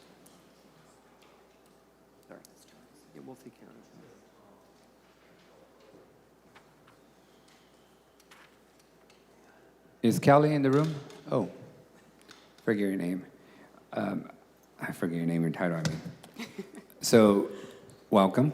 As you know, we've gotten a lot of questions, and people have opined all the way from Sacramento that don't live in Fresno about how we should spend downtown Fresno money. So I wanted to give you an opportunity to simply clarify for the general public what this money is specifically dedicated for and how we plan to proceed with this specific grant. Got it. Thank you. Kelly Furtado, Chief of Staff with Mayor's Office. We were very excited to learn that we were one of the very few to be awarded, conditionally awarded this funding, this $43.7 million, and it is going to be specifically for capital infrastructure improvements, water, sewer, some street, sidewalk, curb types things, and some structural parking. So the funding is explicitly limited to capital infrastructure improvements that will be implemented by 3 of our city departments, Public Utilities, Public Works, and Capital Projects. What's the geographic boundary that's outlined in the grant that was awarded? It is it's primarily Chinatown and the Fulton district, the corridor. I can tell you exactly, it is bound by Van Ness, Ventura, East Street, down by Chinatown, over to Tuolumne. And my last question, what's our deadline to start performing on this award? To start performing? Correct. So when we have to have the award accepted and negotiate the agreement with the state, and then from that point, and I believe they have a 90-day window from their conditional award in August to when they have committed to turning that agreement around. It's very high priority for the state, and so the capital infrastructure improvement, I want to say it's like a 2-year deadline to have the work underway. All right, thank you. With that, I'll make a motion to approve. And thank you again for writing the grant and all your work. Motion by Arias, second by Perea. Any opposition? Seeing none, the item passes 6-0. Thank you, Kelly. Next up is 1X as an X-ray, actions pertaining to the FY24 PAR. This was pulled by myself. Said Assistant City Manager answering questions today. Hi, TJ. How you doing? Good. My questions are specifically tailored around the Public Works PARs. Can you explain to me how many positions are you proposing that we add to the Public Works team? 3 concrete finishers. And can you explain to me what a concrete finisher is again? Yes, the concrete finishers are the assigned crew that complete they have the specialized skill to finish the concrete pour jobs. So there's maintenance. When you say finished? Scott can probably You mean like explain that, literally Scott. finish or? Scott, help her out, Like come on. actually detail out the concrete Okay. lines. Well, first they put the forms up, Yes. then they get some water. They're pretty much seeing it from beginning to end. Right, there are crews, concrete crews, and then the finishers are the most experienced, the expertise level of that group. Okay. Scott can fill in the Thank you. details there. I think our assistant city manager is doing great in describing that. So yes, the concrete finisher, so that's a different classification than the other members of the crew. We have maintenance and construction workers alongside the concrete finisher, so that's the person with the skill to do the final finish work on that. They really take the lead role in addressing grade issues, cross slopes, making sure that it meets all the standards. So with concrete program, you have a breakout crew, you have the senior heavy equipment operator, backhoe, doing breakout demolition. We get everything formed up, as no doubt you've seen out in the field, the forms in place, and then the concrete finisher with the crew, and they're ready there on the pour day. What is the cost of this position, per position? We have that information in the report. TJ, do you have that handy? I did want to note that it would be funded out of existing appropriations. So this council, you'll note it's not an AAR amendment to increase appropriations. Just creating the actual positions. Creating the actual positions, correct. So, and for 3, that's $299,741 salary. Just divided by 3? Salary and fringe, correct. So just about under. 100,000, give or Yes. take. Okay. These concrete crews, how many folks constitute a crew for this concrete work? All right, I'm going to ask our Assistant Director, Brian Russell, to talk about a little more detail of it. Appreciate it, thank you. With each of the I know I'm crew. getting technical, but I Very appreciate good. it. Brian Russell from Public Works. So there's really 3 portions to a concrete crew. This is the actual crew that lays the concrete and finishes it. The concrete finisher's the tradesperson on the crew, so they're the ones that are overseeing the actual finishing work. That person is a 3-person crew and pretty much led by a concrete finisher, if that answers your question. So these 3 individuals would be enough to constitute a crew? Yes. Okay, and a crew is able to oversee Actually, a strike project? that. I misspoke there. What we're really addressing here is that we, through course of life, over the course of the year, we end up having people out of work off of work for any given purpose, sick leave, vacation, whatever types of things that come up in life. Last year, we missed 127 days with people that were, with concrete finishers that were off work for one purpose or another, and we had nobody to backfill their positions. We utilize all individuals we have qualified to act in that capacity, and we've exhausted that.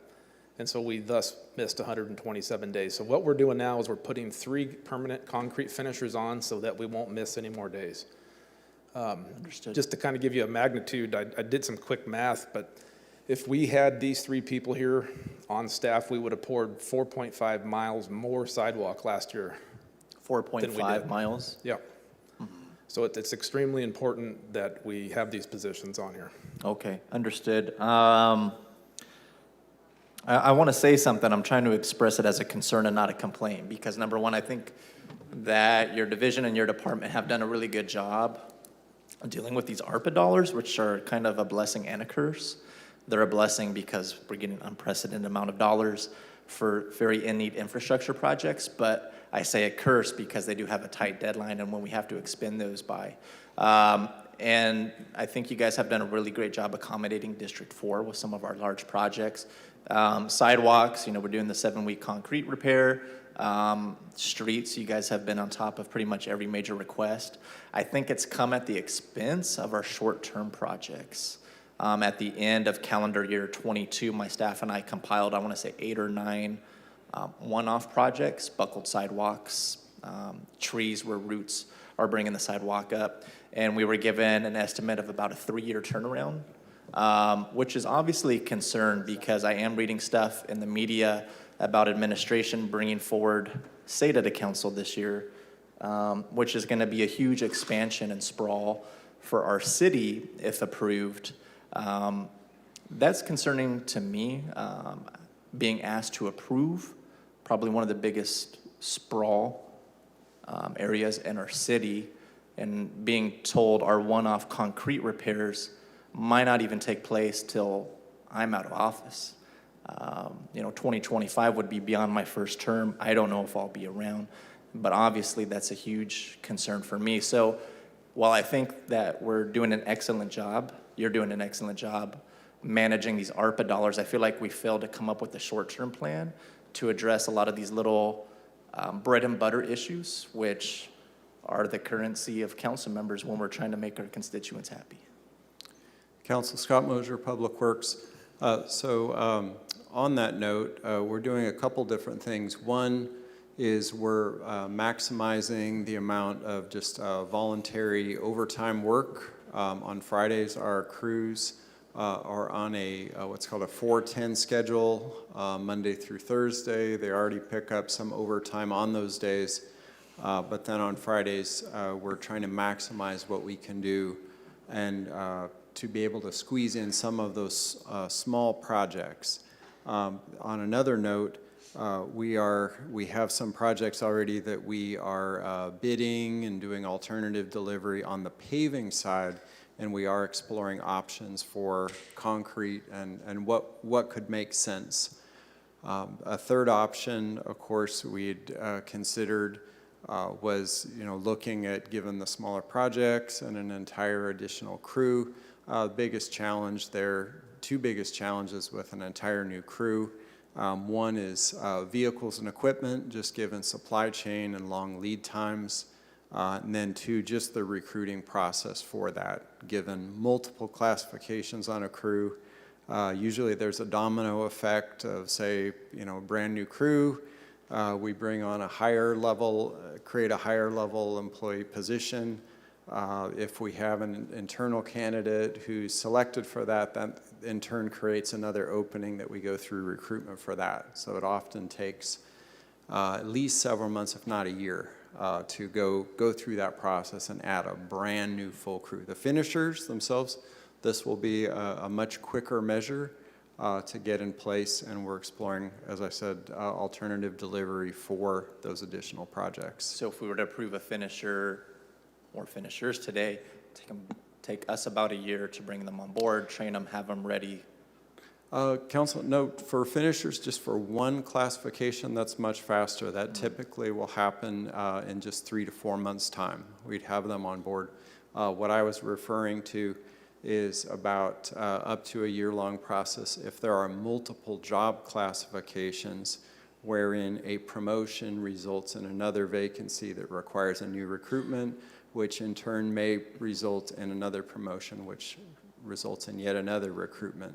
There's a lot of movement happening right now just within the division and even other departments and divisions of the city, which just create those additional steps. And they're all civil service, they're all per the municipal code. There's not the private sector type option to just go out and say, we're filling these 5 different areas all the same time, and we get to decide and pick and choose. You go in this spot, you go in that spot. So for 80-year-old Mrs. Jenkins, who's got a buckled sidewalk, what kind of crew would it take to flatten out a sidewalk for a one-off?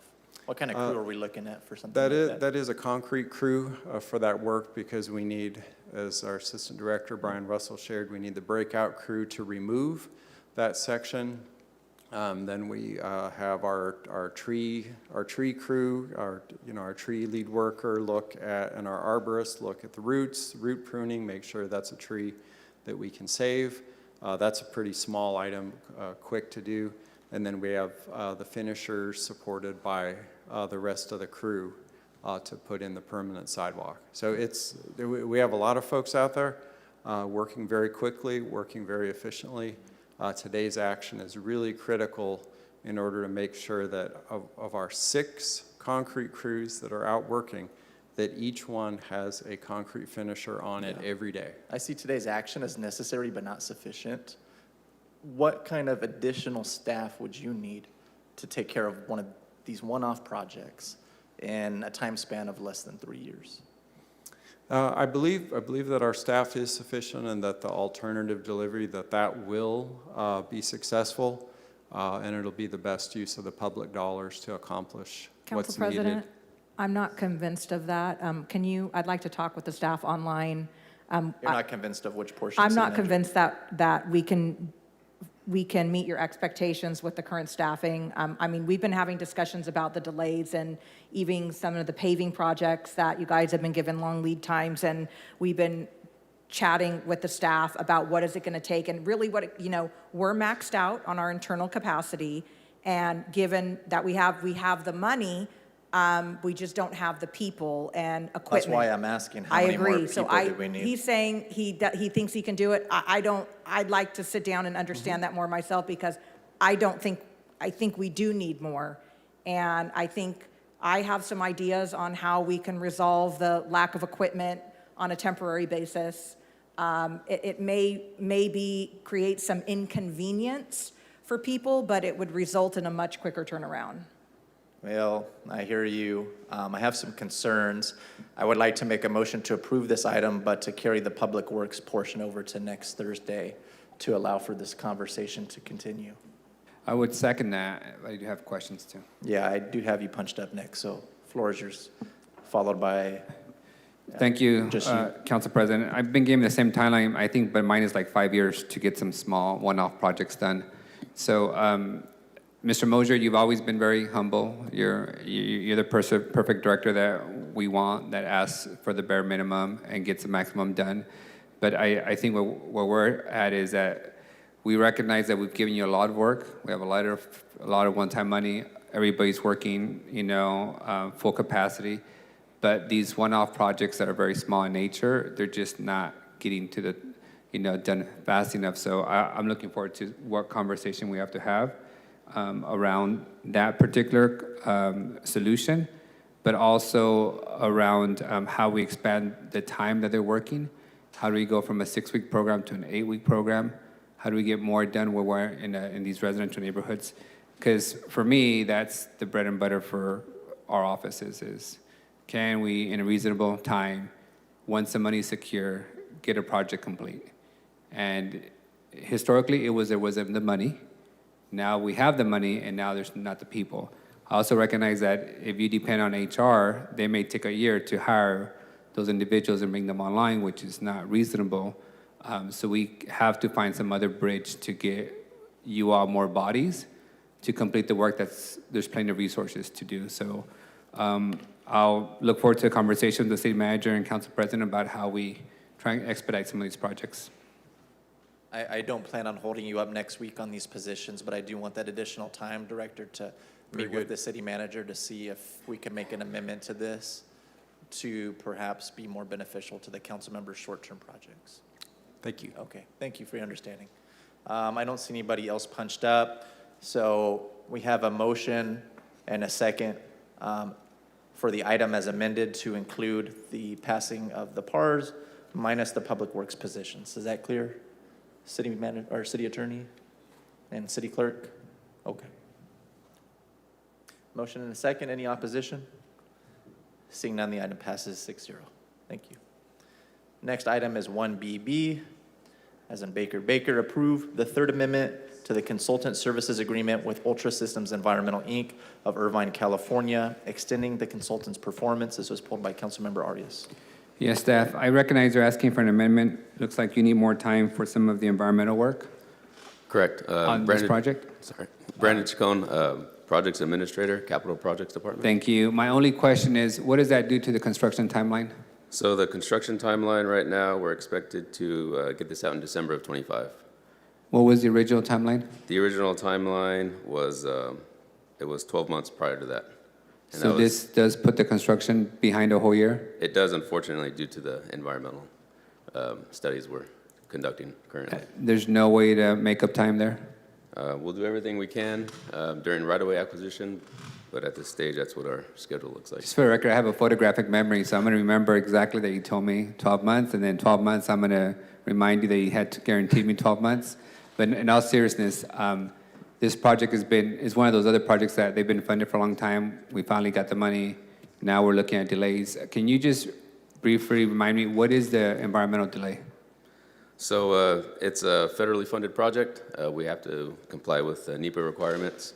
Upon the initial studies required by Caltrans, they came back and said we need to do additional studies due to the project's histories that were scheduled for acquisitions. So that's where the stage we're at now, and Caltrans is currently reviewing those studies.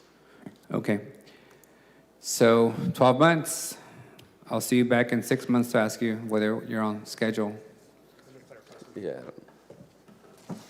Director. Good afternoon, Council. Randall Morrison, Director of Capital Projects. Just want to clarify, the 12-month extension, the accurate provided by staff is correct, but that 12-month extension is to give us enough time to work with Caltrans through that approval process. So it's not entirely related to delaying the project by 12 months. It's just this gives us ample time to complete all the studies, get Caltrans approval as we work through that process. But it's not exactly one for one. And when do you anticipate completion of the project again? December. No, of 2026? May? Through of December? So construction is anticipated between May of 2026 and December of 2026. That's a long time. What's the federal funding source again? STBG, yeah. Federal STBG. Okay, there's no deadline with that funding? There is a funding deadline of 5 years once the funds are obligated, and we're working within those programming deadlines. And so once we get through this environmental clearance, and then we can start a right-of-way acquisition phase. So then we have a time period after those funds are authorized, we get through right-of-way, and then construction funding is authorized. So we work with Caltrans through each one of those phases of the project. Okay, thank you. Motion to approve. Motion by Arias, second by Perea. Any opposition? Seeing none, the item passes 6-0. Thank you, Director. What do we have next? Item 1EE, as in Edward. Edward approved the First Amendment to the Consultant Service Agreement. Ross Drulis, Kusenberry Architecture, Inc. of Sonoma. This is pulled by Councilmember Bredefeld. Councilmember? Yes, quick question for folks. So the original contract, if I'm reading the staff report right, was 1.8 million? Yes, that's correct. Okay. Mike Mooneyham, Capital Projects Department. Okay, sorry. And so they then, through their architectural work, discovered that there wasn't enough funds to move forward with Central Avenue. Is that correct? Well, is this on the Regional Training Center? Yeah, no, it wasn't that. It was when the initial drawings came back and the initial estimates came back, the estimated cost to build out the project was $125 million. We have $25 million. So as we looked at what the options were to stay within budget, because it was going to be located out near the PD Regional Training Center, water and sewer and those types of costs had to be added in, which were substantial. So when we looked at like what we would actually be able to construct on the site, it was hardly anything. And so we then began discussions with State Center Community College District because they are building a police and fire training center, and started having conversations about doing a joint project with them. And because there was some duplication, and they had space available on their site, and it would be more cost efficient and effective to go into the project jointly and do some sharing of classroom space, maybe some sharing of the fire tower. And so we unfortunately had to abandon the site out at the out in the near the regional PD site because we just couldn't afford to build there. Yeah, so the question, all of that I understand. The question for me was, they spent, the architectural company, and my question is really about them, they spent $1 million to understand that this was not the way to go, and then they are getting an amendment where we're now going another $2 million for architectural services? Is that correct? So what I'll tell you is they were, and Ted, you can correct me if I misstate anything, or you can correct me if I misstate anything. What we asked them to do was to design a regional, and I wasn't here, but we asked them to design a fire regional training center with a fire tower, classroom space, a search and rescue pool with various amenities. They did that. But when they did what we asked them to do, but then when the cost came back, it was very expensive. Does anybody want to correct what I just said? If I misstated Yeah. anything? Yeah, Nathan Sanchez, Project Administrator, Capital Projects Department. The initial agreement was for them to master plan and develop a programming to go within the master plan of that site. So that's what the majority of the work was initially, to master plan the site over at near the PD Training Center. And so they identified all the buildings and infrastructure that we want to include in the grand master plan of the site. And then we were in the process of developing a phase one constructability to fit our budget, what we had allocated for the first phase. And that's where we kind of shifted gears and we relocated to a different site because a lot of the initial funding was going to be for infrastructure opposed to actual assets on the or buildings being built and assets on the site. Okay. So I guess the thing I'm wondering, it took their work, which cost ultimately, I guess, about $1 million before we were able to see that we had to go in a different direction. Is that accurate? I think that is accurate, and I think that the hope from the fire department was that they would be able to find additional resources to follow through on that master plan. When this administration came in, and I don't know, several months in, sat down and got briefed on this, we basically said that that was not an option. So we said, okay, well, we need to scale the master plan. What can we afford to build for $25 million? And what we could afford to build, like an asset on the ground, because we had to put all the infrastructure in to get to that asset, there was hardly any money left. So we would have spent a bunch of money underground to get to a site to have like 2 little buildings. And that did not seem, it really wouldn't have accomplished the goal of having a regional fire training center. So, But yes. now we're spending another $2 million with them to come up with other architectural plans to do what we need. Is that correct?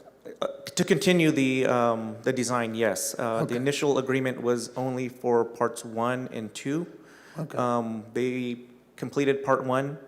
We were about to start part 2, and that's when we had a shift in the site. Okay. So you're not concerned at all about that it took $1 million to figure this out and then go in a different direction? And I'm not saying there is anything to be concerned about. I'm asking the question about the architectural company. Yeah, because it is more than just developing the master plan, site plan out there. They did some programming to identify what buildings we want to put in, what buildings we have a need for. Chief Simonius can chip in here, but I believe a lot of it was just figuring out what serves our needs here for the city of Fresno in our fire department here, opposed to just doing cookie cutter ones, trying to grab it from a different a city and trying to make it fit what we have here. So I know there was a talk about building like a canal type Senior feature. manager, you're okay with? I mean, I'm okay. I wish it was I think a little bit of a, painful cost to come to hey, we have to switch gears. Okay. But I just think, as much as we would have loved to build this amazing facility out there, it just was not in the cards at the price tag. We just had to cut bait and move on. Yeah, and not all of it, that preliminary work is going to be lost. We get to keep a lot of the programming, so we identified what assets we want on the new new site, and we're able to kind of shift those over and just redo the actual site plan. Thank you. Motion to approve. Motion by Councilmember Bertefield. Did I hear a second? From Perea. Any opposition? Seeing none, the item passes 5-0. Thank you, Nathan. All right, next item is 1FF, as in Frank.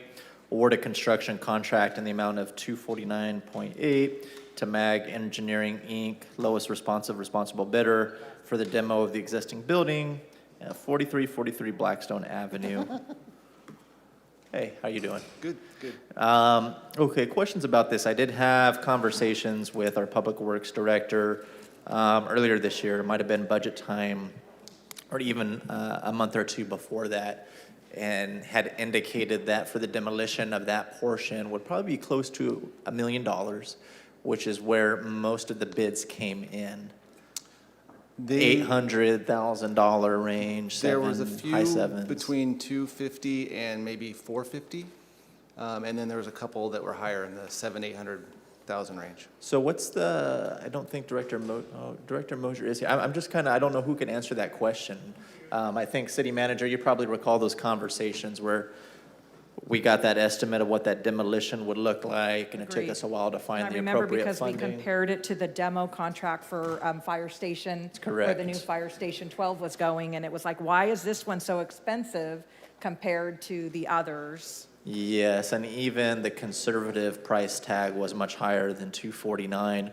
So, I mean, I'm a little concerned here that approving this, we're gonna see a lot of change orders or something's not right here. Can get some explanation why the discrepancy? Council Scott Mosier, Public Works, I'd be glad just to offer history.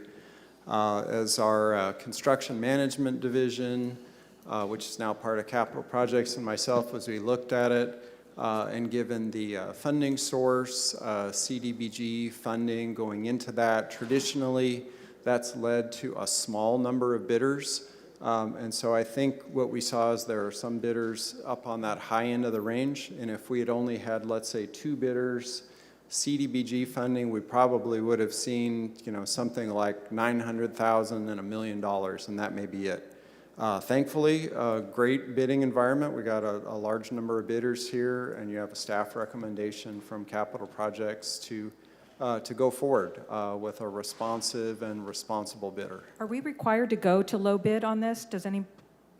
Yes. So under our purchasing, we're required to select the lowest responsible bidder? Required to select it, are we required to vote for that in that organization? That's a very good question that I City would defer attorney. to the attorney's office.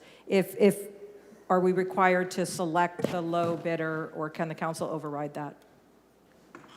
I'm going to ask Brandon Collette to come up to answer that question.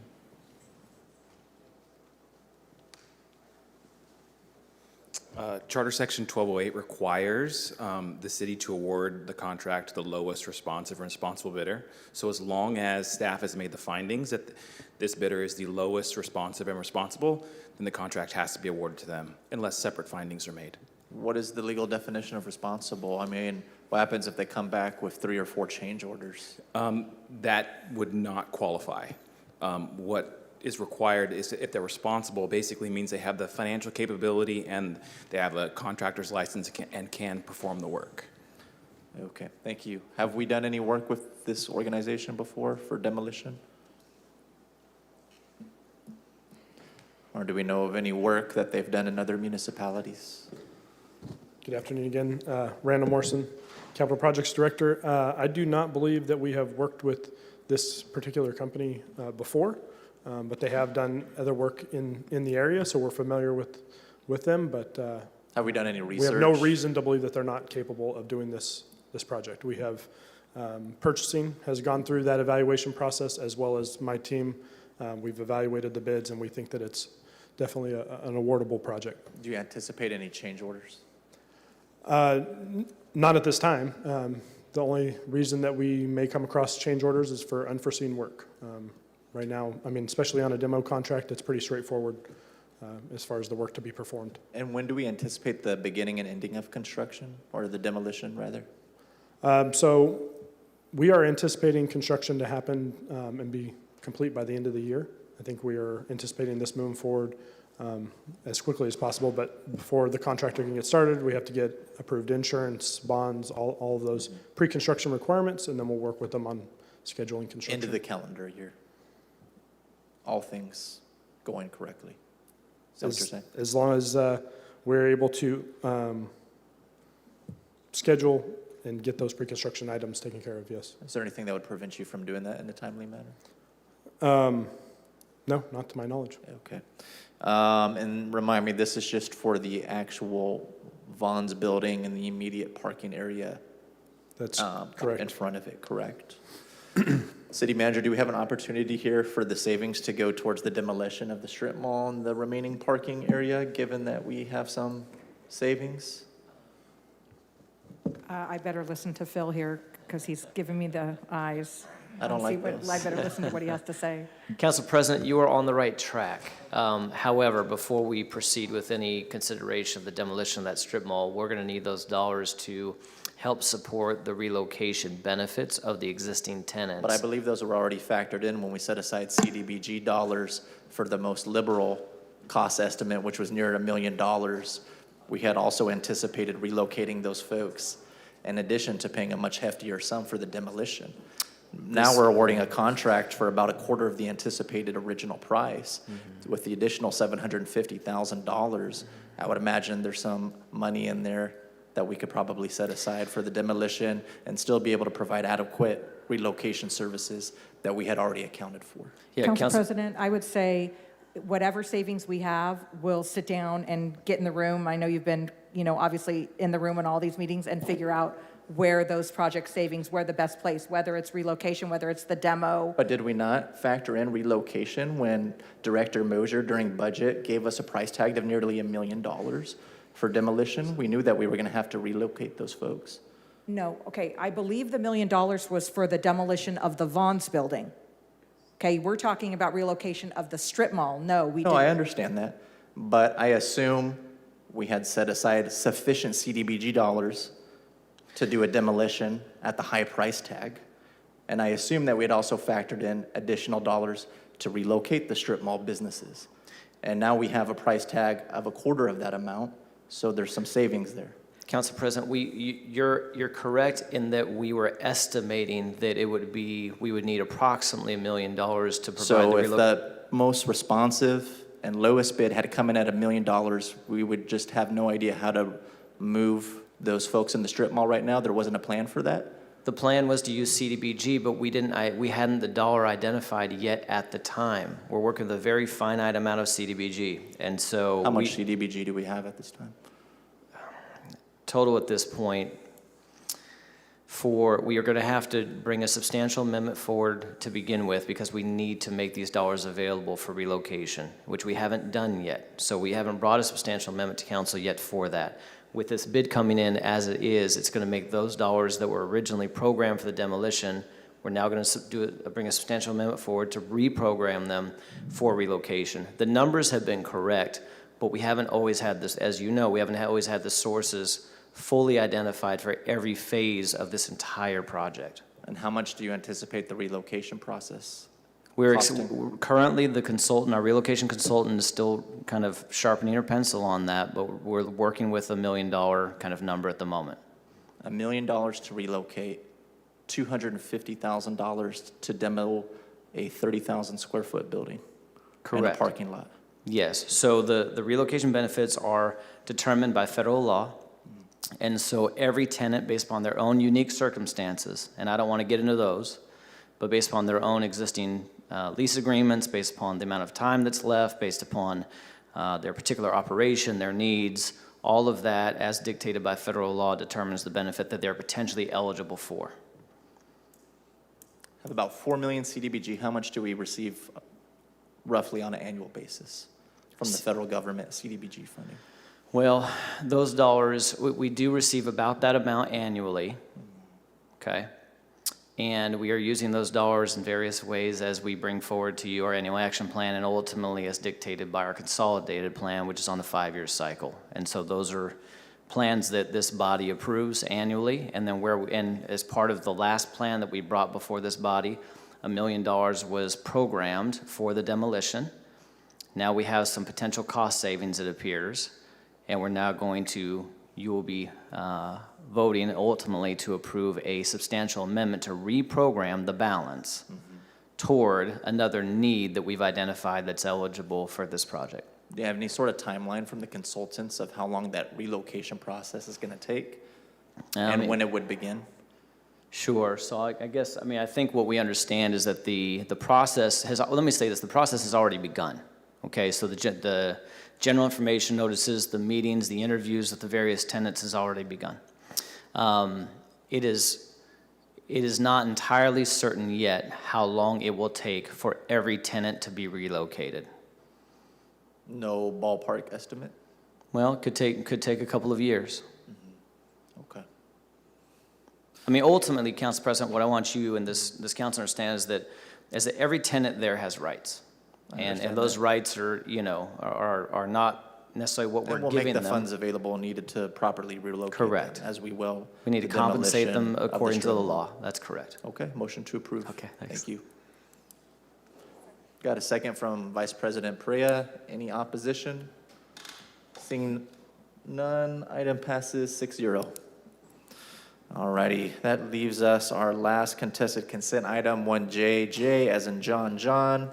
Bill for introduction, adding section 9-110 to chapter 9 of FMC, adding the infectious disease lab accountability and transparency ordinance. Councilmember Bredefield, the floor is yours. Thank you. I just wanted to thank a number of people for moving this along. My colleagues, Councilmember Arias and Nelson Esparza, for working on this, and I'd like to thank the Quest people that we met with, I believe their legal team, as well as other administrators who really helped refine this, make it better, and make it more effective. We certainly wanted to make sure we got this right rather than quick, and this ordinance will certainly help prevent the kind of lab that ultimately was operating in Tulare, then Fresno, and ended up in Reedley. Certainly will help the city of Fresno make sure they don't operate again a lab like that in Fresno. And the issues that Quest raised were very valid, and we've made the adjustments in the ordinance, and I think it's effective, and it will do what it is intended to do. So I wanted to thank my colleagues in Quest, and I think this is going to address what we needed to address with that kind of illegal lab that operated throughout the Central Valley. So with that, I'd like to make a motion to approve. Motion by Councilmember Bredefield, a second by Councilmember Arias. Any opposition? Seeing none, item passes 6-0. That'll conclude today's agenda. We will see everybody back here 9 a.m. on October 5th. Thank you.